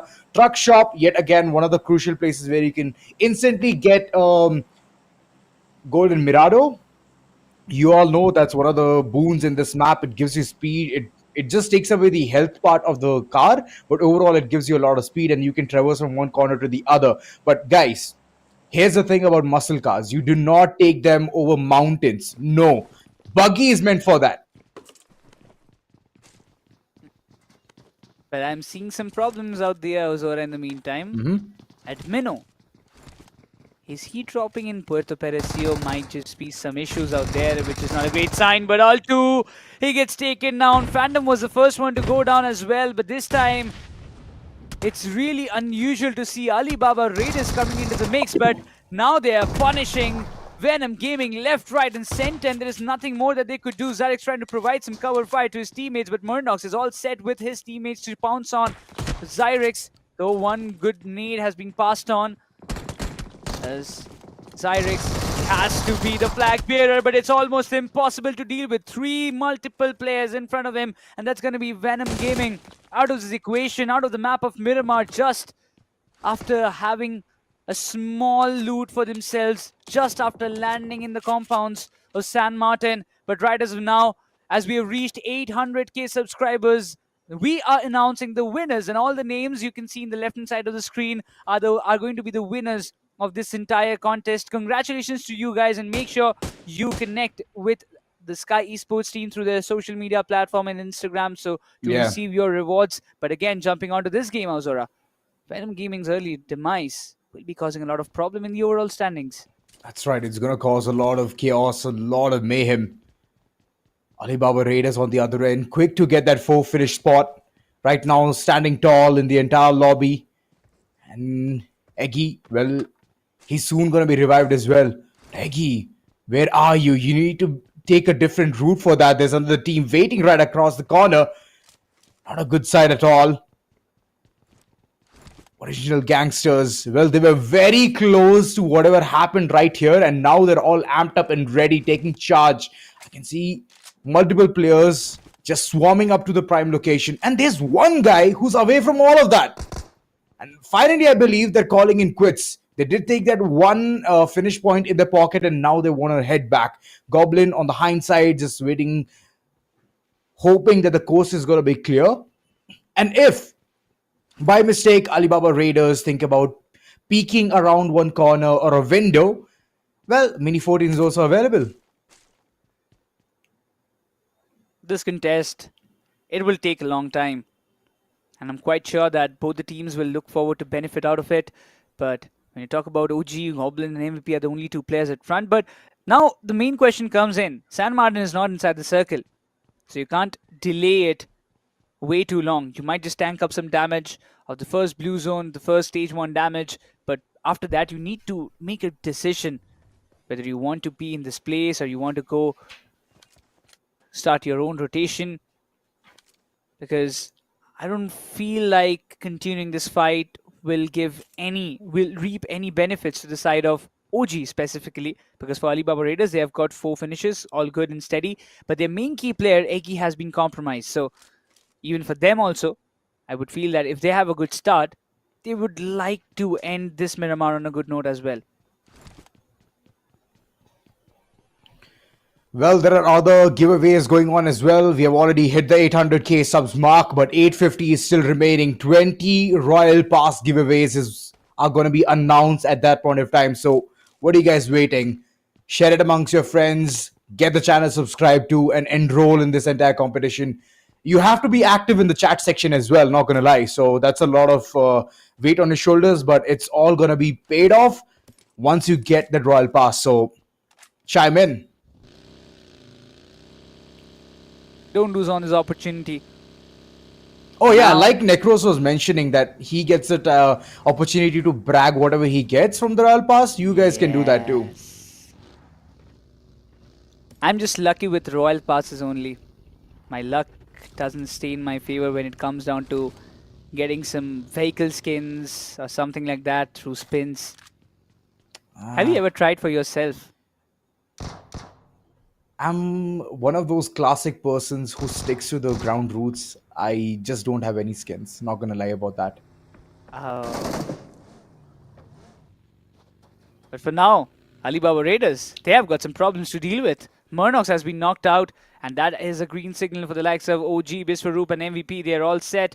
Toxic was the first one to get an opening, but the revival will be done. There's no doubt about it. But MVP and Biswaroop, they have decided, let's just wipe this team off and get going.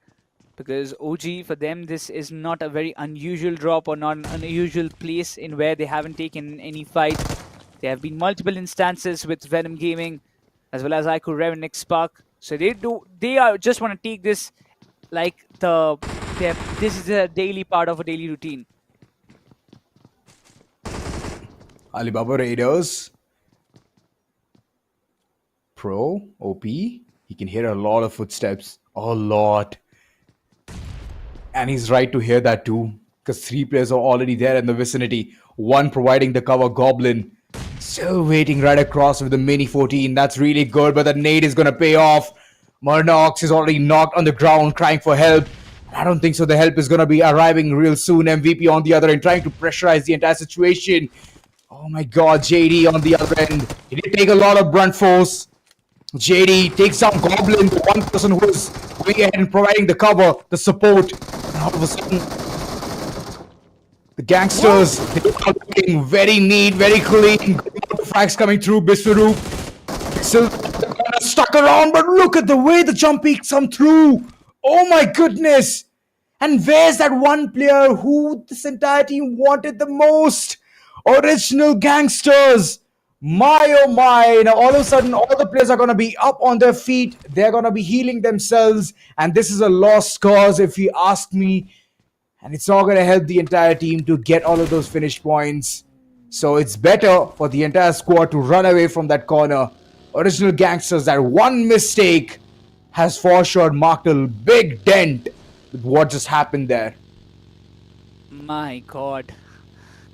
we have to admit there is the stars are completely aligned towards the side of Alibaba Raiders. There's I no know, doubt right? about it. It is next to impossible. That one player, Pro, did not even have an HP to work out. I mean, he was just good for one shot, and even with that, he clutched it out. IQOOSOUL, look at that. They spotted the player. The rotation of VXT and IGL will be the first one to be taken down. IQOOSOUL's Manya to VXT Samraj and IGL to an IGL. That's going to be a welcome party, but Gokul, he will be completely driven by VXT Raiden. And I feel like it's an eye for an eye approach on which IQOOSOUL is moving forward. An eye for an eye. Power right now inside the vicinity. IQOOSOUL running right across, trying to get the location onto where the opponent can be. Knuckle. Well, we know he's very capable for using it, so he's using that as well. Power, his location known. He has nowhere to run, nowhere to hide. VXT, right now the situation looks very dicey, but it's just that the opponents, which is the third party, RIVALRYXNRI, they're chiming in. They're making the entire situation look easy peasy lemon squeezy. Raiden still somehow surviving from the likes of VXT, and he's gonna stay in that compound intact, nade in hand. He's still not cooking it just yet. Oh, that's a lovely... Oh! 2 players down in a one single nade. Server is making some really big deal.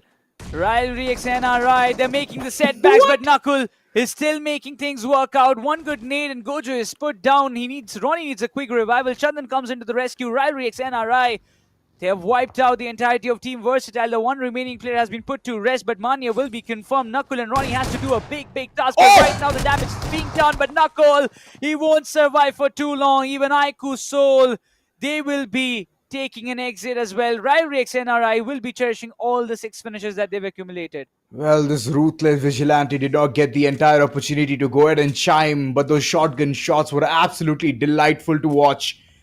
So overall, a really good try from the likes of IQOOSOUL, but unfortunately they all perish away. It's only one finish point that they could accomplish. That was onto Somraj. That's it. Felt like a personal attack, but not gonna lie, that was a really good one. But overall, now is the time where we see that multiple teams, when they call in the rotation, what happens to them? God's Reign, Destro, way too low on HP, but the cover fire equally good that Punk had to tuck his tail and go inside to heal. Just imagine if that one shot made one good connection, Destro would have been a dead man. Of course. Lucky for him that the cover fire was on point and on time.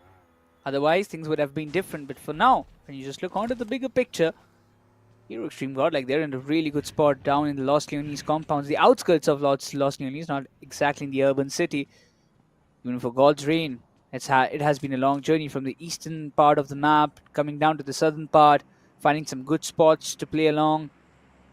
Even for God's Reign, they need some good points because they're sitting on 111. 6-point difference, but with BLITZ ESPORTS and some more compared to 4 Miracle. But God's Reign, I believe they have their aim set up high. They don't want to be on the top spot. They just want to be in the top 8, stable, and in a position where they should qualify very easily without any problems is what they want. Oh my god. A southern-centric circle. Love to see this. Oh, this is gonna be amazing. All of the teams who are still stuck outside in the blue zone, I hope they soon come right in, because you never know. Chumasera, Miraz del Valle, these are the places where you might get gate kept. And once you have the height advantage, specifically when you talk about the church area, then though forget even about entering or having a piece of the entire pie, which is the circle. It's always going to be tough. What do you think, Necros? What might be the epitome of all of this action? I still feel like the southern part, the open higher ridges of Los Leones should be that where we would head on. But it's really hard to predict sometimes, you know, the circle always comes up with very drastic shifts, but it seems like Murnox, oh my god, Alibaba Raiders, wherever they go, they have to face the problems. Everywhere there are teams trying to take them down, but the table toppers for now, they're looking really good. Yes, they might have lost Eggy, but all the 3 players, not a single player is less than Eggy as well. Alive and kicking is what I can say. They're happy to be there. They're happy to go ahead and get all of those finish points, 6 early finishes, and then later on, all they can do is make opponents sulk over what just happened. LIKHITA Esports on the other end, well, they're onto some shenanigans of their own, trying to check all of those corners, and they have a clue. There might be more than just a team right in front. Genesis, not a good time for them at all. Overall, the entire play has been so weak. And it's about darn time that they have to just polish every single thing. I mean, they're no those kind of players that have come recently into the scene. They have recently come into this meta. They've been here since a really long time. And so far, they have been dominating by various team names. And now when they come back, banded together as Genesis, they're doing well so far, but it's just that they need to start amping up the entire performance. That's how they can reach towards the top 8. They're nowhere close to it. Exactly. And at this moment, Sam, I mean, for him to take these shots against Hero Extreme Godlike, I mean, I'm not finding any point.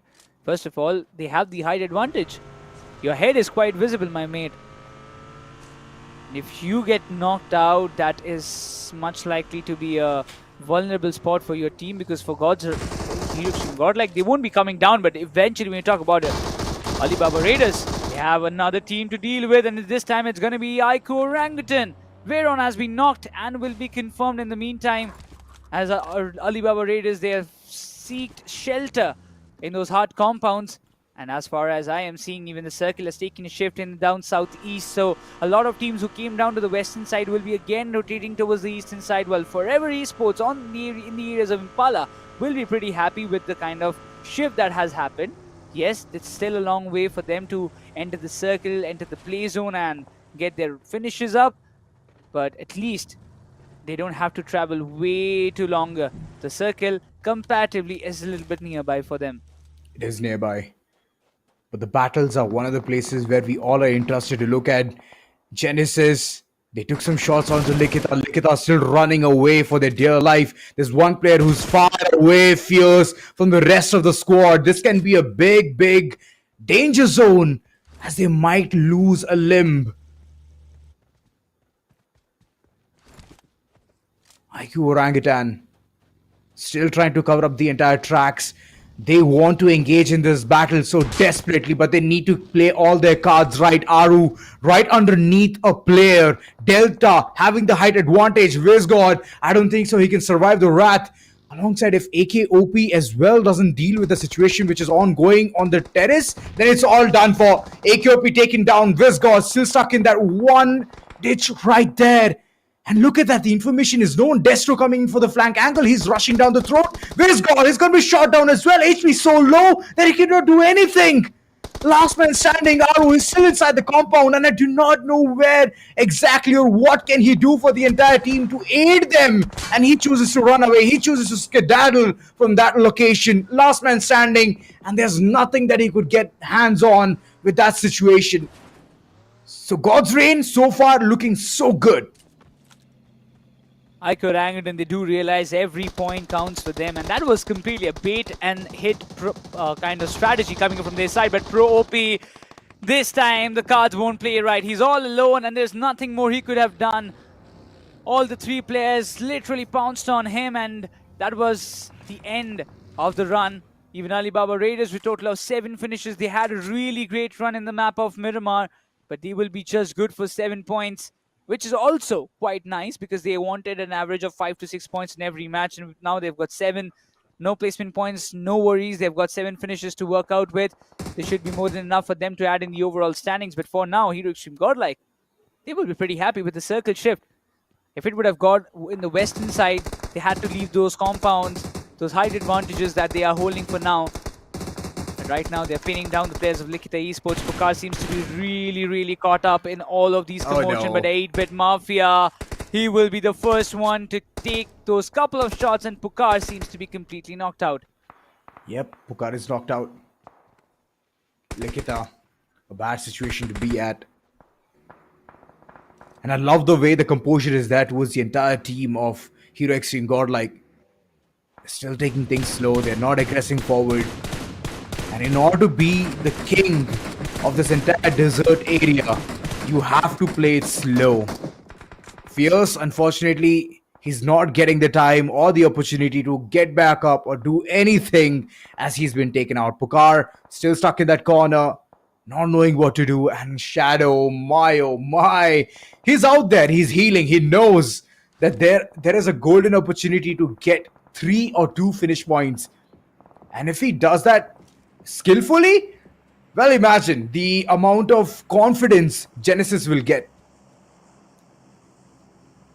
But Genesis, they are in a need of a lot of points. They want this Miramar to turn up on their side, and if they want to just really get a lot of points, it's what they require is to be very, very steady in their approaches, be very steady with the kind of decision that they are making. But Pukar this time, he will be knocked and confirmed by Admino. Hero Extreme God, like they waited for this situation to come for such a long time.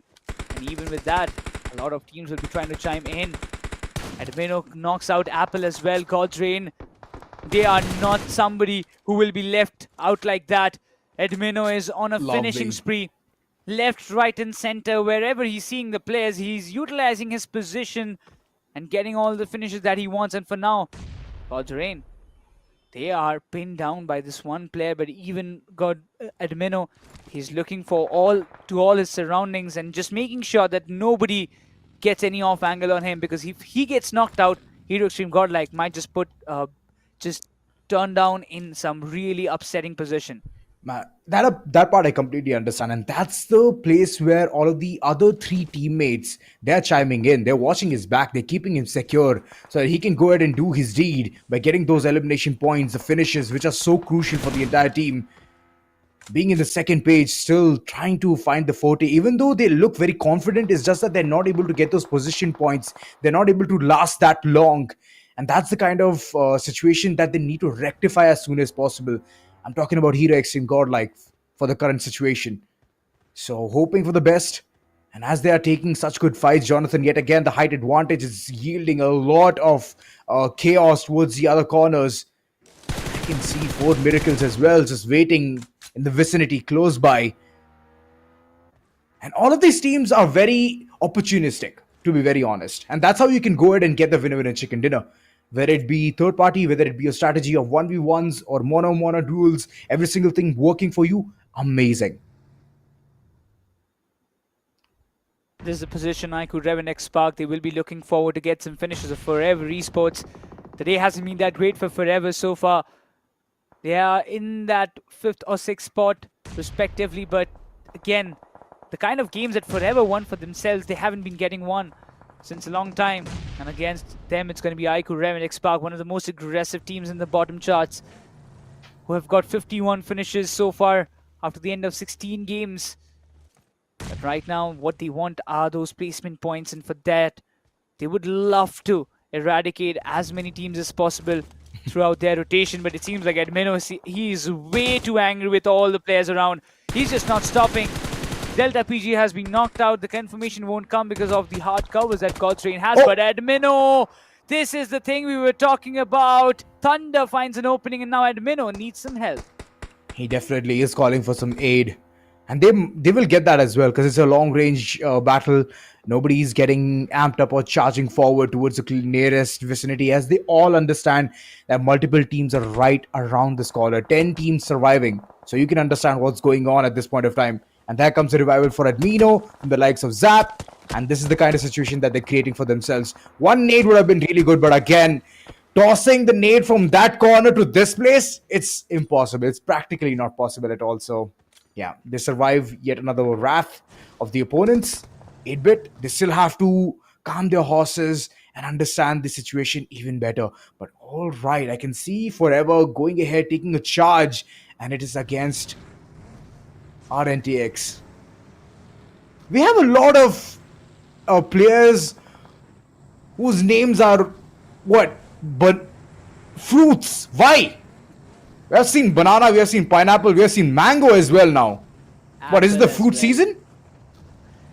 It feels like it's a kind of fruit season among the players at least, and at least they're and it feels like everybody wants to make a fruit salad, mixing all those fruits out there. But yeah, keeping the jokes aside, IQOO 8-bit, they have the big building control. Even here, Extreme Godlike, they found some good compounds to play along. And Bino has been revived. He's all gelled up, but we do see some rotations from the southwest side as well. A lot of teams trying to enter and find some urban compounds and hard covers in the end circle. But is it going to be that easy?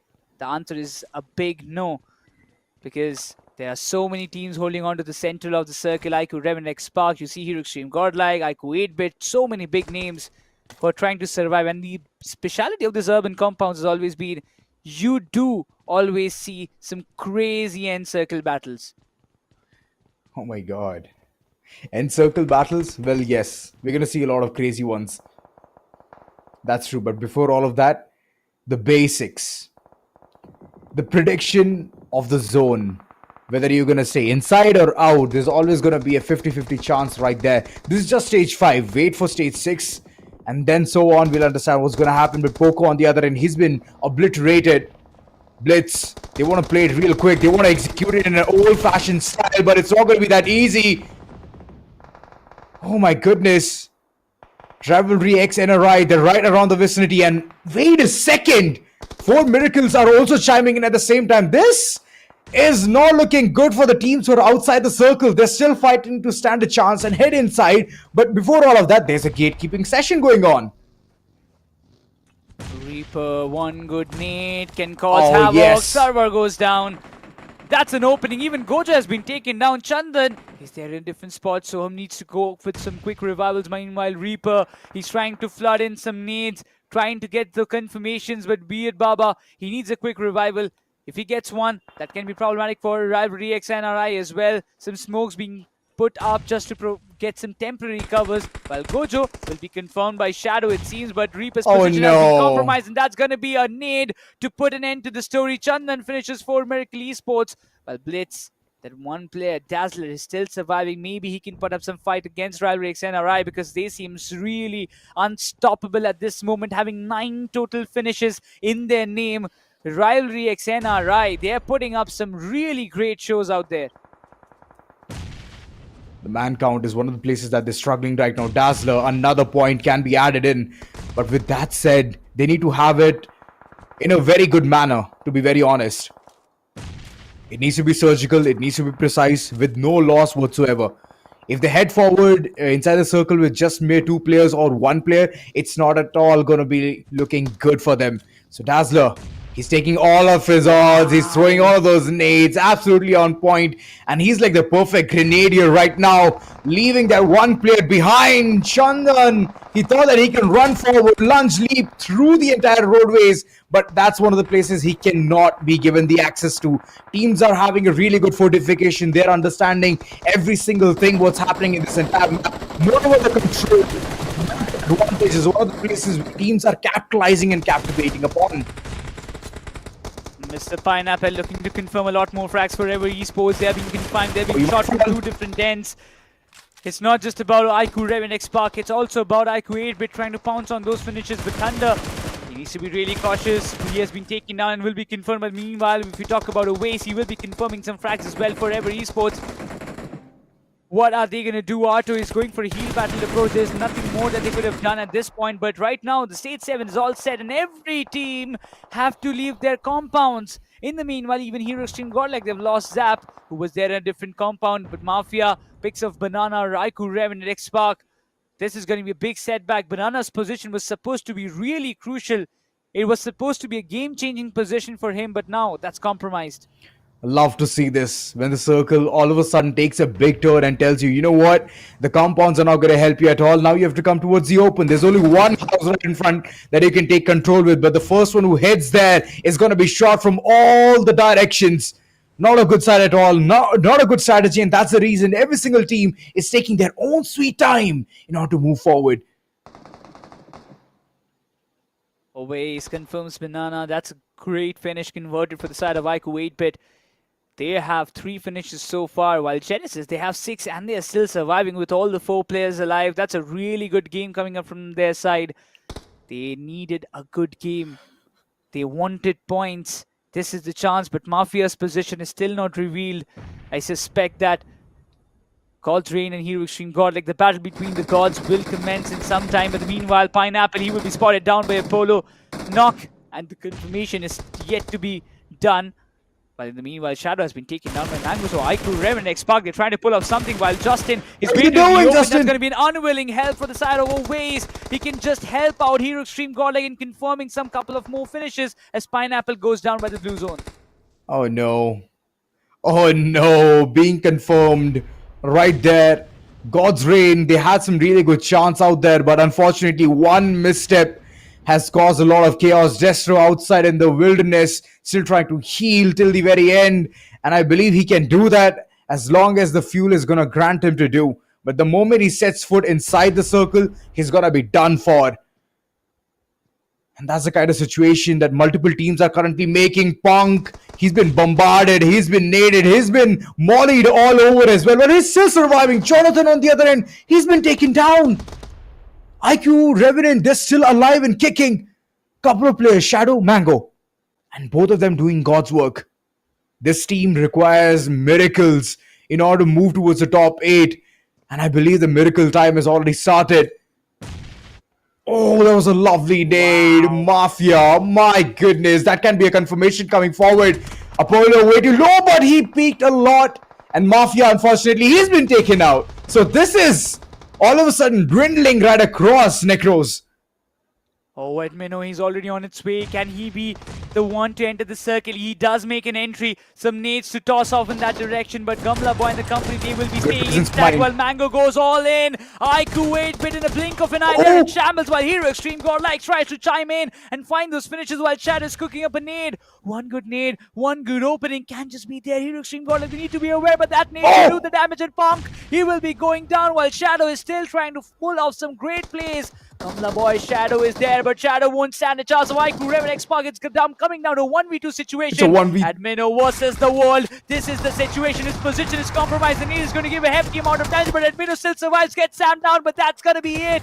It's going to be Genesis to walk away with this winner chicken dinner with an immense game that was needed the most. What a final game. What a performance by Genesis. This was the match that was needed. Almost 10 finishes is what Genesis will be walking away with, and a 20-pointer game. A much-needed performance from their side. Absolutely. I just loved every bit of that final fight. Shadow making sure to, hold on to his horses, because it was important for him to, somehow survive until the final moments of the game.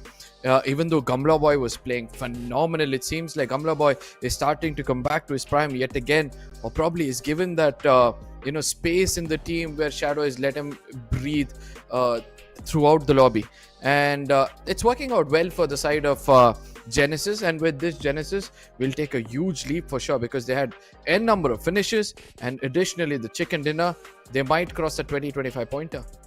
Exactly, and they were sitting around like something around 60-65 points. This 20 point will again add on to their total, which will help them win. But quickly jumping onto the Red Bull replay, what happened in this urban circle first? Banana's position got compromised, but IQOO, Revenant, and XSPARK, they did put so many problems for so many teams out there in the final circle.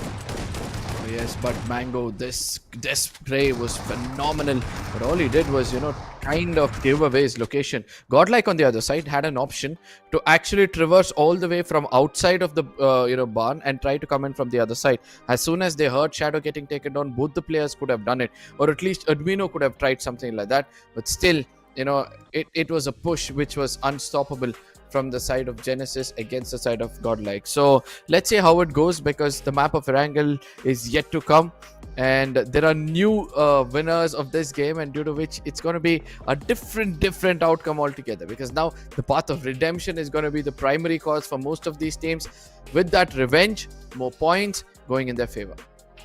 Exactly, even for, if you like, IQOO Reven XSPARK, 5 finishes. This time they've got some placement points being in the 3rd spot, so they will be walking away with 5 total placement points, adding on to their total. Hero Extreme GODLIKE will also have 6 placement points for themselves, but you know what? All these points and how many points did which team earn, we'll get onto it just right after this short break.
Welcome back, ladies and gentlemen. You guys are watching Sky's Championship 2025. This is the last chance qualifiers, and this phase is turning out to be more than interesting. Necros, finally an urban circle happening in the map of Miramar. Did you expect the outcome where we saw that Godlike and Genesis would at the end fight for the top spot?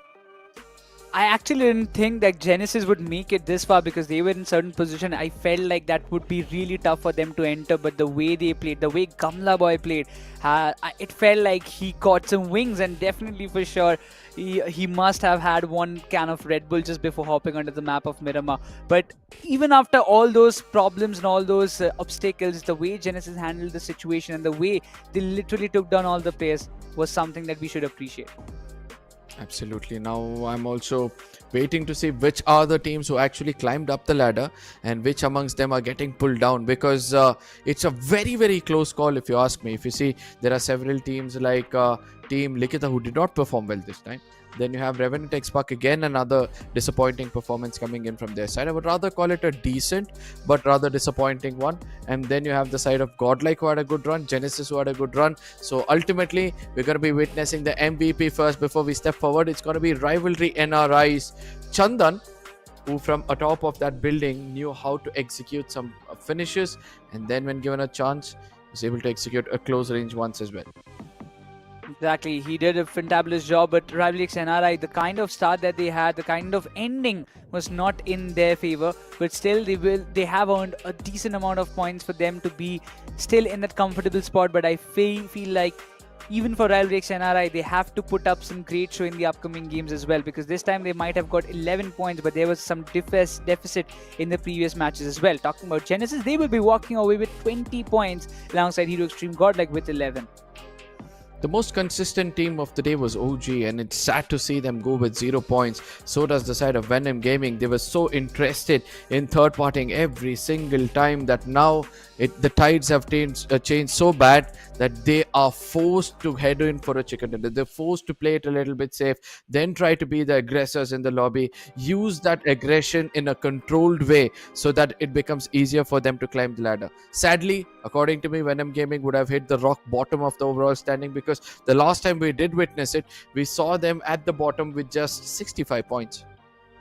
Exactly, and right now it feels really tough for teams like IQOO, REVENANT, XSPARK and VENOM to kind of qualify in the top 8 if and only if they take this next match in their favor. It has to be a chicken, or it has to be a podium finish with a decent amount of finishes. Then only we can say that IQOO, REVENANT, XSPARK, VENOM Gaming, and even when we count in original gangsters, might have a shot in the next 6 games that they will play tomorrow. Absolutely. With this, ladies and gentlemen, we'll be heading into the map of Erangel and Necros. The flight path is going to be interesting, because I already have a feeling that it might end up somewhere at the center of the map, starting all the way from the western side, right below the mountain region over the Gatka. This flight path starts off and heading towards the Milta Power. Ozora, I think it's time for you to switch seats, my friend. All right, the captain is here. Let's go. Let's see how well the teams are going to be molding themselves and shaping, because this is the final map. We all have understood every single team has have their own fair share of deals to go ahead and close by today.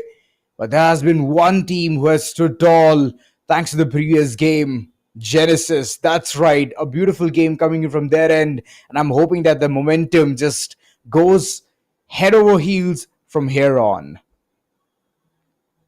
It's going to be a very important match, as we mentioned earlier, Ozora. It has to be good matches for. It has to be a good match for the bottom 3 teams specifically. When you talk about, because if they don't get things right on their side, we might just call them that okay, they are not qualifying for the grand finals. And for teams like IQOO, REVENANT, XSPARK and VENOM Gaming, every tournament that they have played, they have collided against each other. And sometimes, almost we can talk about the major times, they have failed to qualify because of all those drop clashes that they have done. And it seems like this can be another replica of that. But for now, a team on our cam, it's going to be Genesis Esports, the winners of the previous match of Miramar. Oh boy. Containers. One of the prime locations where I can see there's another team heading forward. I believe it's Rivalry X NRIs. They're very close in the vicinity, and they would love to go to Judgepol instead of taking this clash right before and not having good weapons at all. to make things accountable for. So yeah, good information, good insight, and they're rotating towards the northern city of Georgopol. That's a good sight. But I believe what Arka was trying to tell us it's going to be a northern centric circle. Yes, it is, but it is involving more of the western side as well. So that's one of the good things. Everest is there in this picture. So I would absolutely love it if the final map or final circle heads towards that area. But before all of that, the clutch cam, the performance from yesterday from the likes of Gamla Boy. Man, he was all on fire. With the pistol, he took down my two players. God. And the way Apollo. Genesis took his start, yeah, he did exactly the very same thing in the previous day, confirming all those finishes. It was all an easy peasy game for the side of Genesis. So from there on to where they are standing right now, it was a big difference and a big dip in the performance. But fortunately, the previous match will give them the breathing space, will give them another opportunity that, yes, they can stand a chance of qualifying to the grand finals. But also, if you have missed out on this, 10 lucky winners are right in front of your eyes. Thanks for completing 800k subscribers on our YouTube platform, and the winners can contact the admins through our social media platform and can collect their rewards. That is going to be the beautiful Royal Pass itself. Oh, this is not over just yet. 850, there's another milestone, and with 850, we're gonna find 20 winners. So, you guys, what are you waiting? Subscribe to the channel, and the moment we hit 850, we'll have another announcement. We're just waiting for to announce next 20 winners. So we'll have to wait and watch. But for now, Erangel and IQOO Orangutan. The connections, the synergy has been really great The in this PTSD? particular map. I mean, it has been great for IQOO Orangutan, isn't it? So first two Erangels, they have performed drastically well, and due to which they are sitting at least in the 12th spot, but they need to push themselves a bit more in order to climb up the ladder. And that push will only come once all of the decision making is on point. I mean, in the previous one, they could have been the clear victors. They got shied away from 4 points at the end of the map of Erangel previous to this. But now is not the time to shy away. Now is the time to go ahead and embark yet another journey to get that perfect winner chicken dinner alongside not make those mistakes done in the past. And whenever we say don't repeat your mistakes from the past, it's always that one team just pops in my head that has learned from past. Damn. See? Even after what you say this one, even I'm also having the thought, okay, yeah, exactly. I mean, they were like the picture perfect team, right, Necros? Not gonna lie. They were learning multiple things, man. And that's the thing, like, once you start reflecting on what you have already named yourself and you're standing true with that, man, it just gives a different kind of zing. So, yeah. Wow. This hits MVP differently. is having a view. This hits differently. MVP is having the view of his lifetime, that's for sure. Just imagine, Ozora, you are in that spot and clicking a good picture of yourselves at, hey guys, I'm just in the Novoripnoi bridge waiting for my opponents to arrive. Perfectly capable of bridge camping anyone.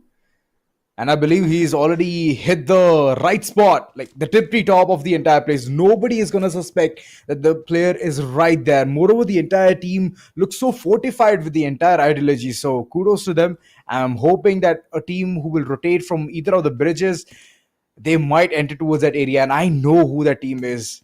God's Reign always loves to head towards the southern side of the entire main island. They're like, no, we don't want anything to do with this area. Let's head towards military base primary location. True Rippers, God's Reign, these two teams absolutely love to go there. And wait a second, Eggy, what are you doing, bro?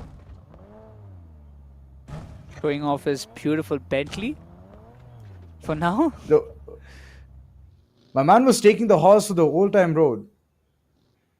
Oh, damn. Can we sing the song? Ah, no. Unfortunately, bad idea. I mean, yeah, it could have been a singer song, but again, copyrights is one of the places where we all are worried about. But right now, we can say that there are going to be a lot of rotations for now. Once again, thanks to the circle, there won't be any very big drastic rotations coming up from the side of the teams. Yeah. Because it's not extremely the southern side where a lot of teams face a lot of problems crossing the bridge, crossing that big water area, because you have just 2 openings. But for now, IQOOSOUL, they will have some contest brewing up right around the corner. It's going to be Alibaba Raiders, an informed team, and the table toppers right in front of them. Oh my goodness.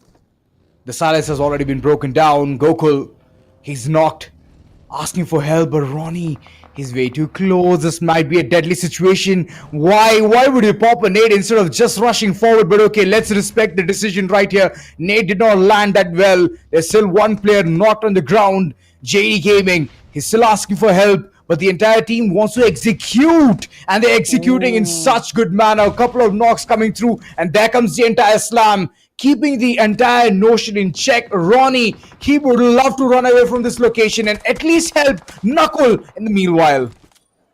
It's tough for Knuckle to survive. A smoke cover will be there, but the aggression of Alibaba Raiders is just too much.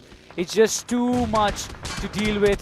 And the shot still constantly taking away. He needs some smoke cover. Knuckle, he can be a lucky man, but he's just barely survived with some couple of shots away. Oh, Eggy, he came so close, but just look at the quickness of how Alibaba Raiders are executing a single fight. They literally have splitted away both the players of remaining from the side of IQOOSOUL in 2 different ways. Ronnie is on one end, Knuckle is on another. He will be rotating and trying to reunite with his teammates.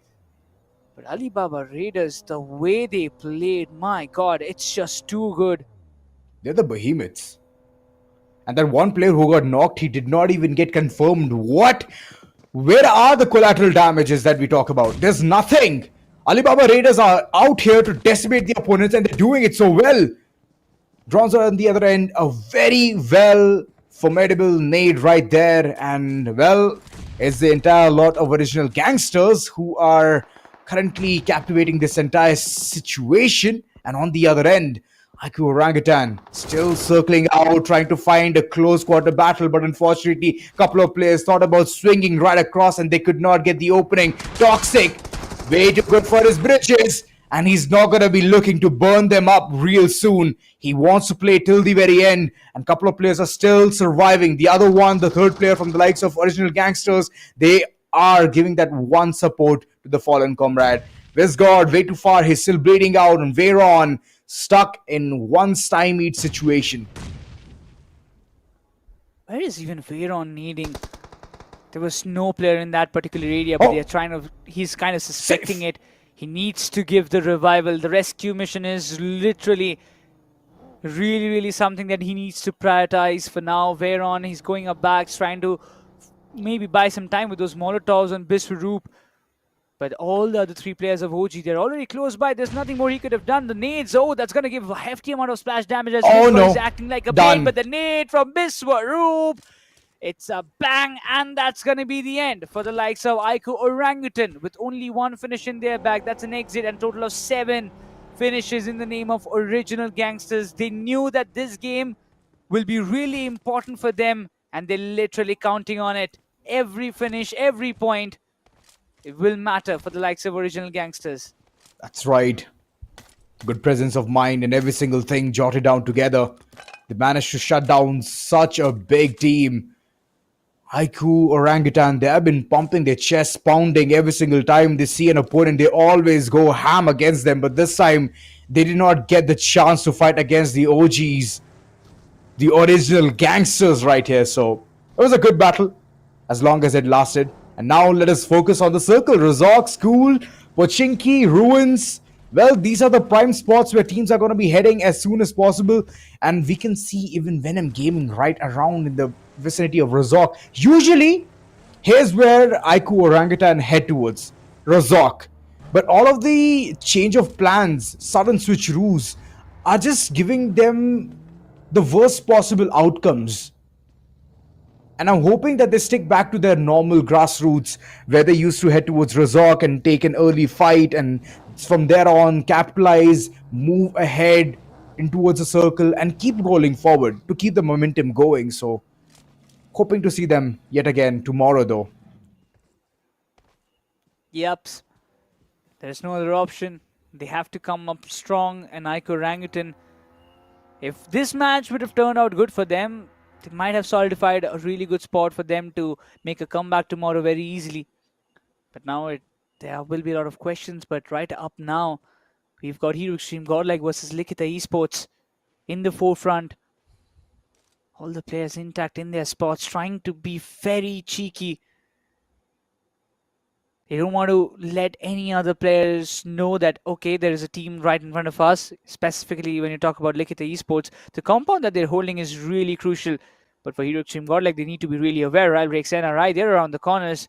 And as soon as one fight starts, if it's either Hero Extreme Godlike versus LIKHITA, then Rivalry Esports will look forward to just pounce onto the fight and come up with some third-party approaches. But Jonathan trying to scare them off as much as possible. So many shots being connected on Jonathan. He barely manages to survive, and it should be a good, wise choice for Hero Extreme Godlike to just flee away from this spot. Wise decision. Not gonna lie. The entire team needs to stick as a band, but I believe his right wing is already gone. The tires are flat, but still somehow he's rolling the momentum and he's moving forward. Everest, okay. What's going on?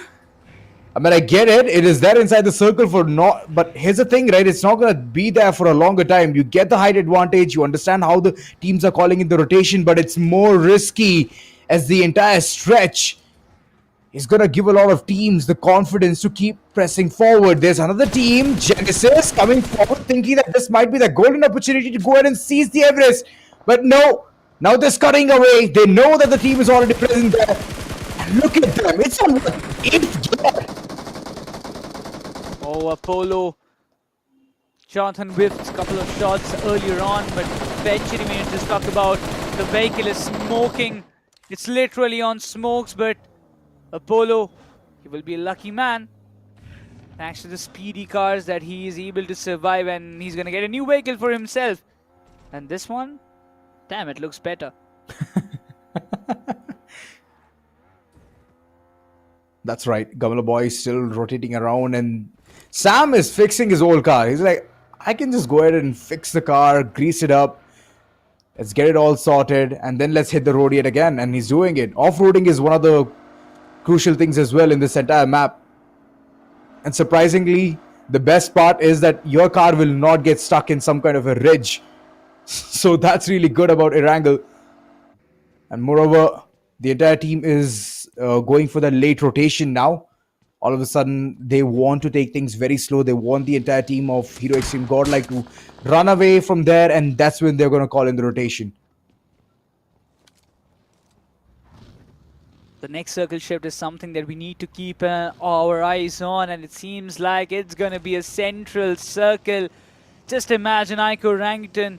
If they were in the picture, they would have got some really good spot to play along. It's a circle which is favoring entirety of Pochinki and the school compound, the main school compound and the outskirts of it. Alibaba Raiders, Forever Esports, IQOO 8-bit, they have so much good places, so much good compounds to play along. But Venom Gaming will be coming down from the northern side. Even IQOOSOUL, they want to find some sweet spot for themselves around the Spider Hill ridges, or maybe close by to the Pochinki Hills. And as they have gone with all in slam against Alibaba Raiders, this is something which they need to take care of. But eventually, it seems like one of their players, they have fallen down. They have. All of a sudden, the circle is feeling very cramped up. Even though Pochinki and school are in the entire vicinity, it feels so cramped up. 13 teams still alive, trying to battle it out till the very end. And in just one area, in Pochinki, I can see so many teams. You talk about the Dorito, you talk about the six-pack, you talk about abs, you talk about any corner. It's filled with people. And even church has been taken as well. God's reign. So far, they haven't had that golden opportunity to embark those finishes and complement it alongside their position points. They have not gotten that chance. This might as well be it. So Let's see how well they can perform. Everybody's just waiting in their own spots. Even God's Reign, they have come up close to the church areas. IQOOSOUL, in the meantime, they have been eliminated just before. So they wanted to push on the compounds of IQOO 8-bit, and later it was all about Alibaba Raiders from a distance who took them down, the last players as well. But just imagine 13 teams surviving in stage 3. This is also close to like an urban compound final circle, which might just happen if the circle shifts down south around the areas of Pochinki, where IQOO 8-bit they're holding on. Not sure what's going to happen next, because for IQOO 8-bit they have everything settled down. Once again, if they have the circle privilege, they might just stand out and get another win in their bag.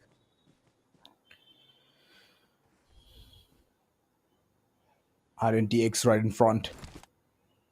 They're trying to create that perfect split in order to get at least a knock or two. Biswaroop, he's getting all warmed up. Cozy knows that this might happen. Pineapple in a close by vicinity, and the other two are way too far.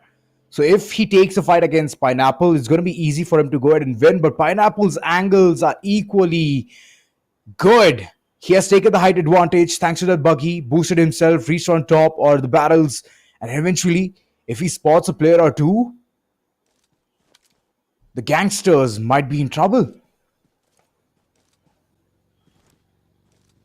Ochi definitely not trying to overcommit. This is not the place where you take or make any kind of bad decisions. IQOO, REVENANT, XSPARK, this is also a really crucial game for them. They do realize the gravity of the situation. Not sure whether Pineapple is aware of the positionings of original gangsters, but yes, as you mentioned, one bad move and this man can be the one big destroyer for the entire side of original gangsters. Waiting patiently, taking the time. The next circle shift is where everybody's eyes are on, because where it's gonna head will help the IGLs take a decision of what to do next, and it seems like it's gonna go up north. It's all in the open grounds. IQOO 8-bit needs to leave those compounds and find some sweet spot right across, maybe above the hill or maybe somewhere else, while Alibaba Raiders and Forever Esports, they will be cherishing the place that they have for their side.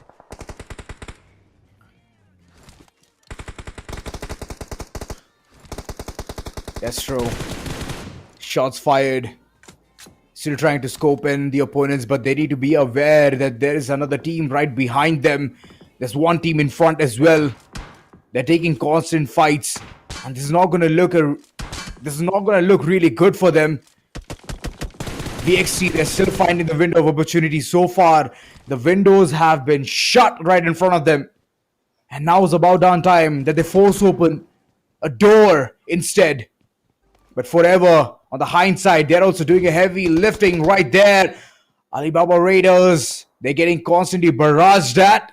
Last man standing, JD Gaming. Unfortunately, he's also going to be perishing away. There's another player from the backside at Mino, waiting, watching what's going on right in front. And look at them. They're so happy. They're inside the circle. But this battle, it lasted not that long. Admino knocked. He needs help, and he's heading back to his teammates. He did take a really good time for his lead, understood the entire situation, got a finish, that's it. But he should have understood that now it's about time to back off. There might be a combined force approach coming in from the likes of Forever, and that's one lesson that he has learned the hard way. Got the revival, and once again, he will be looking forward for some future opportunities, while the Hero Extreme GODLIKE, they're playing in a 2-2 split.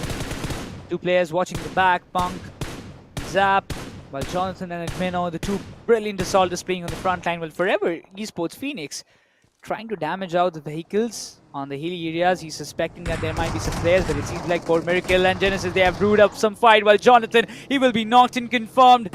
He was all alone as original gangster. They pounced on them. Admino trying to make some connections, but Biswaroop is also barely surviving. Admino needs to make some openings, but it seems like it's going to be a dicey spot. Punk, Zap, and company, can they avenge this finish of their comrade? That's a question which has a lot of weights. They need to assemble for that before all of it. Both of them need to try their level best in order to support each other. Looking at the current situation, it's very dicey. They're still rotating around with the cars that they have. It's not a good sight. You can use it as an artificial cover. That's it. But overall, what are you going to do when all the teams are going to be bombarding at you? Even those cars are not going to be able to help.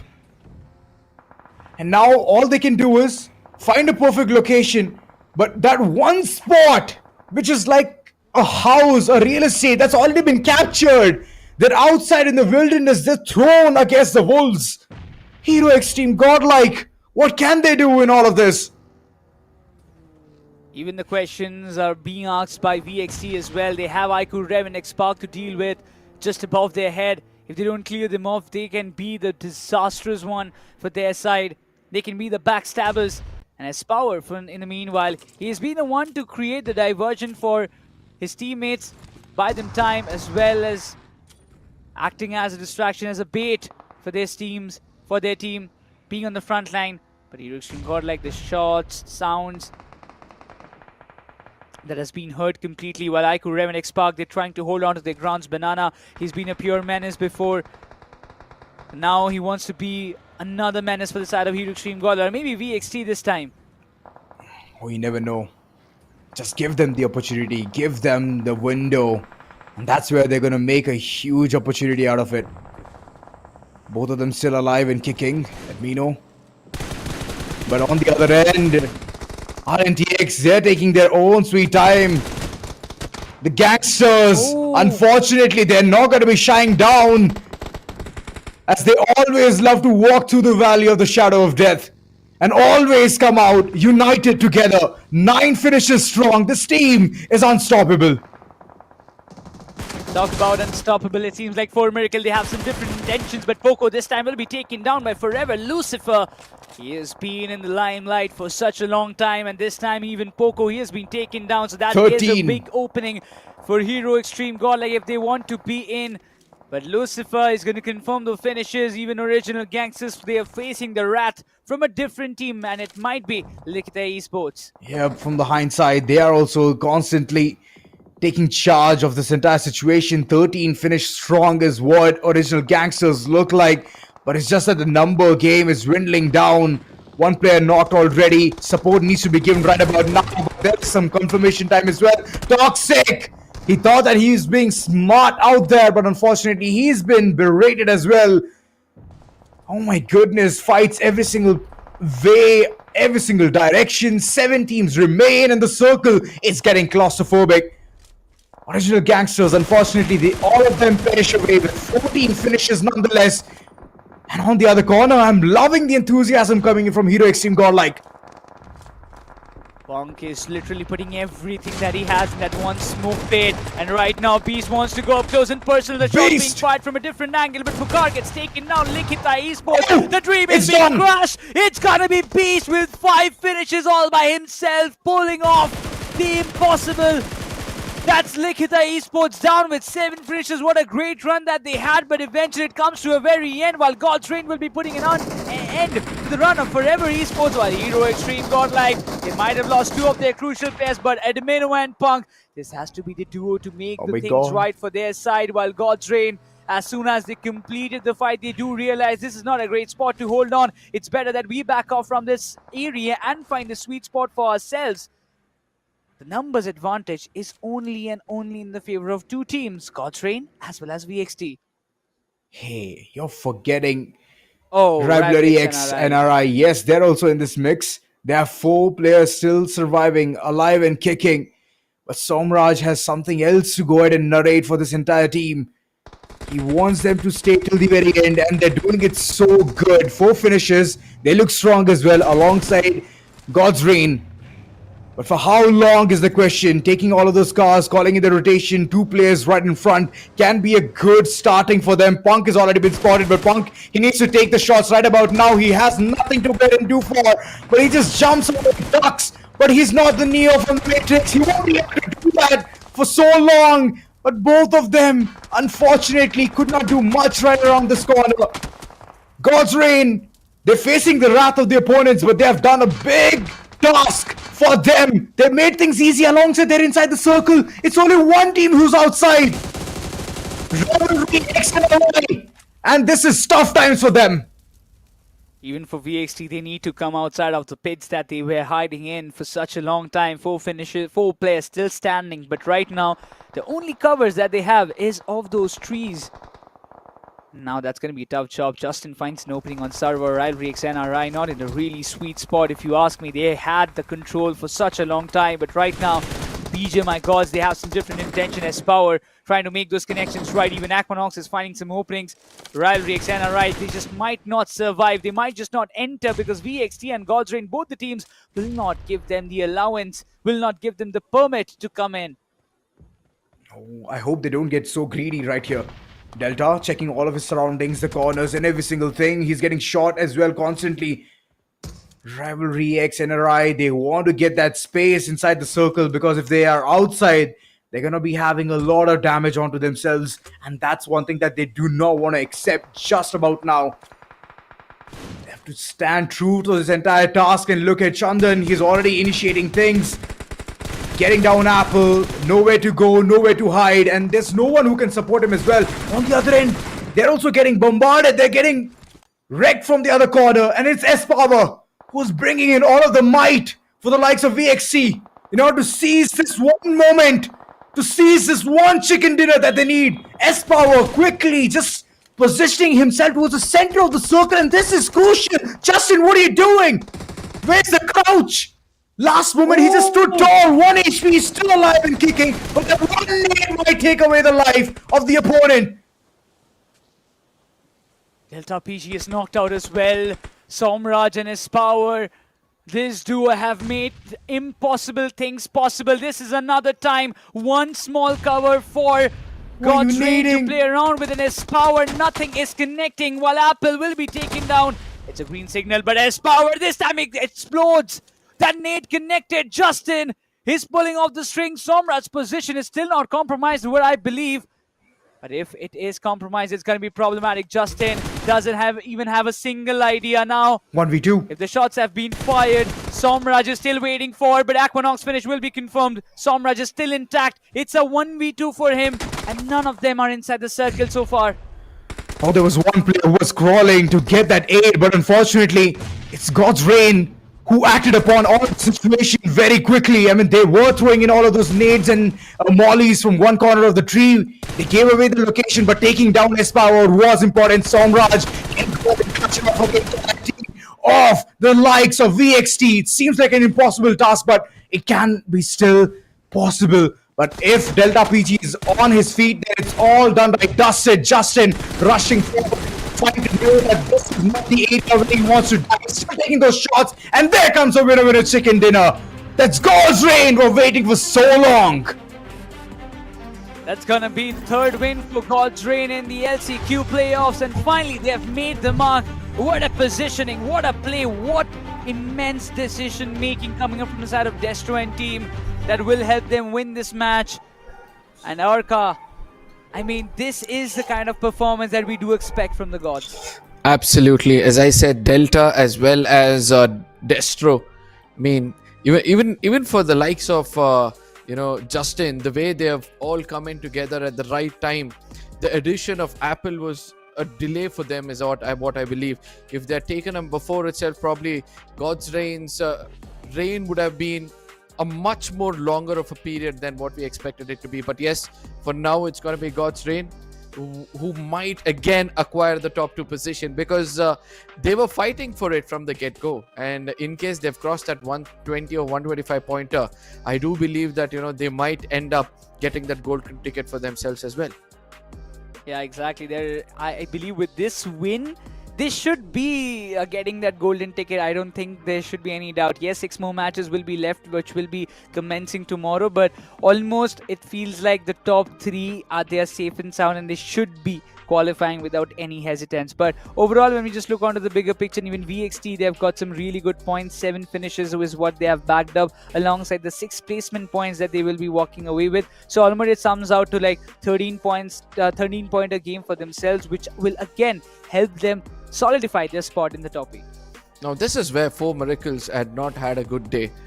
it's good for us to say that this team will have to make a different strategy altogether for tomorrow, because by the looks of it, all these teams have come back to their prime in the older meta, whereas it was the teams who did have a little bit of an edge, because they were the teams to be playing it consistently, apart from the teams with the new meta. Now, I know the Red Bull replay is going to give us a clear picture as to what happened in the final circles. It was all about rivalry NRI Chandan, who did do a bit of a damage, but S Power did carve the way for not his team to get the chicken dinner, but rather the side of GDR. Exactly. And somehow, I mean, after watching the replay, most probably GODLIKE will be thanking Espoir. Like, thank you very much, mate. You have made things easier for us. But Chandan, the way he was playing, the way he was damaging God's Reign was something which was raising concerns. And the way RIVALRYXNRI NRI, I mean, they did get around like 2 to 3 finishes, if I'm not wrong. They did not get much because they always prioritize the circle. They always prioritize the compounds that they're going to hold till the end phase. And it has been the storyline throughout the journey of RIVALRYXNRI NRI. They might have got 3 chicken dinners, but when you look onto the overall points that they have got, the finishes are less, and the placement points, it has already the majority of the finish total points, placement points that they've got, it's only from the 3 chicken dinners that they have got. I mean, I believe in the game of BGMI, the more risks you take, you're gonna bear a lot of rewards for it, and that's what God's Reign did. When they had 2 players completely concentrating towards the side of S Power, they took that risk of trying to come out in the open, extend themselves the radius of their throwables, and make sure they not only got a knock on S Power, and even though there was a fair trade coming in from the side of the IGL, Somraj, they went back for a revival. Not only did they revive themselves, they again restricted him from coming out of his hard cover, went in for another revival following up, made sure a 1v1 turns out to be a 1v3. And as I said, in the old meta, it's all about who recovers faster to get that chicken dinner. Exactly, and the way Justin and we have to give Apple the kind of situation that they handled in Apple going, as you mentioned earlier, he's just emerging to be one of the key players alongside Delta, PG and Justin, because before we've also mentioned that Destro have always relied on these 2 turrets that he had in his team from the very start and from the very get-go, and he needed that one missing piece of the puzzle. Ninja Jot came in. We have seen after what Shogun had contributed for this team, the changes happened, but still it did not turned out to be fruitful for the entire set. But finally, it seems like this fruit has got something which Destro needed the most. Absolutely, I couldn't have said that better. But ladies and gentlemen, what a day it has been so far. There were several players who showcased their true prowess. From the get-go, we had around 3 to 4 games with individuals going in for more than 6 finishes. And then after that came the teamwork, and the teamwork did pay off for the teams who were in the final circles. Let it be Shadow, let it be Genesis in the map of Miramar, let it be God's Reign in the map of Erangel, or let it be the side of GODLIKE in several other maps, who did tend to stick together for a brief period of time. Exactly. And once again, when we just see the best part and the good parts of this entire map of Erangel, there has been some big setbacks as well. When you talk about IQOO Orangutan getting eliminated earlier on, this Erangel has been really, really great for them in today's day, particularly the last 2 Erangels that they have played. They have got 1 win, 1 podium finish as well. But when it came down to the final match, where they could have got a lot more points, they crumbled down. But quickly jumping onto the MVP, OG's Toxic have 7 finishes in his name. Oh, when I thought that there won't be another individual picking up a 7-pointer, it seems like OG Toxic proved me wrong. With an MVP rank of 22, it doesn't matter. He's already done the deed for his team. The solo man bringing in 7-pointers shows that his team might end up on the top of the table, if not the top. The second position, all thanks to the 14 finish points which OG have raked up. They've got 15 points, and GDR are going to sit on top of them all with 9 finishes and a chicken dinner, a total of 19 points. OG, they have got 14 finishes. That's such a big game for them. It could have been better if they had some more placement points, but they would be pretty happy with at least what they've got. Alongside, we talk about RIVALRYXNRI, they've got 7 points alongside Hero Extreme, Godlike, Forever and LIKHITA have 9 each for themselves. I feel like LIKHITA, they're still keeping themselves alive in the competition. We'll have to look onto the bigger picture because we have got the top 8 teams after the end of day number 3 of LCQ playoffs. Alibaba Raiders on top with 154, crossing the 150 markers. They are the first team, while when you talk about 98 finishes as what they have accumulated for themselves. God's Reign will have 138, 135 for 4. Medical Esports, not a great day for them. BLITZ Esports still remains in the top 4 with 120 points. And then you have 109 points for both Forever Esports and Versatile. The top 8 teams already crossing the 100 marker even before the last day of this tournament shows how close the competition is turning out to be. But yes, after which we'll be seeing who's closer to that cutoff. As of now, it's going to be 8-bit 2 points away. Then you've got Original Gangster with 9 points. Hero Extreme Godlike, a decent day for them as well. You're inching in closer towards that top 8 spot, and they're 12 points away from retaining it. Even for IQOO 8-bit, it could have been a better day, but it's okay. They have had a very good day for now, having some lot more points, closing up to the 98 points as well. But when you talk about the bottom teams, REVENANT, XSPARK and VENOM, the qualification seems really very dicey. While you talk about IQOO, Orangutan, LIKHITA, Esports and Genesis, tomorrow 6 matches out of which they, on minimum, they have to get really good points in the 4 matches that they play. If they get at least 1 chicken or maybe 2 chicken out of the first 4 games, things can be a little bit easier. But podium finish is what I expect from all these 4 teams if they want to qualify, if they want to have a chance of qualifying in the top 8. Yeah, podium finish for 4 games straight. Yes, that's obviously the mindset and the strategy for all these teams. But again, you know how close the competition is until now. We did see that, it was LIKHITA Esports, it was Team Genesis who have got 86 points. That is just 14 points away from the 8th spot. It's Orangutan 20 points away from the 8th spot. REVENANT, XSPARK were 30 points away from it, and VENOM were 35 points away from the 8th spot. So all these teams, they not only have to rake up some points, but also will have to target the teams from the 6th, 5th, 6th and 7th position to make sure that it becomes easier for you. But throughout the day, it has been a very entertaining one. OGs did start things off in a great note, even though Godlike tried to do their best to attain that winner chicken dinner. That OGs did have a pretty strong footing, and all thanks to the performance coming in from the side of OG AKOP. Yeah. And even in the second match, you talk about this play, BLITZ East to Vibe. He had almost got everything that he wanted. 13 finishes. BLITZ was having such a great time. But this 1v1 duel where he took a lot more time, where he could have got Apple way too early on. But Apple pulled off with having a little bit of advantages in his favor, as Ace to Vibe's HP was way too low. And that's where God's Reign got their first chicken in the map of Sanhok. It was a different story. RIVALRYXNRI, they have been annoying a lot of teams, but Mr. Pineapple, he had some different storylines to tell. While IQOO 8-bit, they were cherishing every point that they were getting in the entire map. LIKHITA Esports on the other side did try their best. In the map of Sanhok was the closest they've been to the chicken dinner. But then after that came OG's reign again. A beautiful gameplay was going their way, but Eggy came out of the syllabus. He made sure that he punishes one player at a time, and immediately going in for the confirmation was the primary objective for him. And ultimately, when he had got Aru in front of him, his teammates knew exactly what to do, and that was end of the story for them in the map of Erangel. Exactly, and the map of Miramar had some different storylines. This urban circle and the kind of contention that we were seeing. IQOO, REVENANT's Mango went all in, clearing so many players and crushing the teams of IQOO 8-bit. But then came Genesis Esports with such an immense game style, with how they've entered the circle to how they ended. It was a completely fairy tale run for them. And when it comes down to the final match, it was all about God's Reign getting a little bit of unwilling help from the side of to claim their second victory of the day.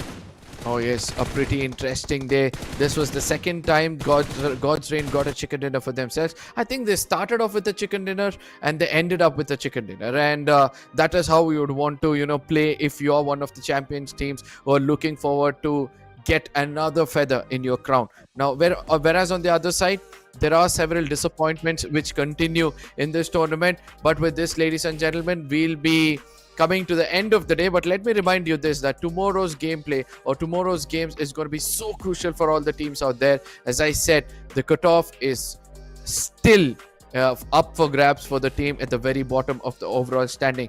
You guys are watching Sky Championship 2025. This is me, Arka. With me is going to be Necros. We'll be seeing you guys tomorrow at the same time. Do not forget to share it among your friends, because 850k, it's all in your hands.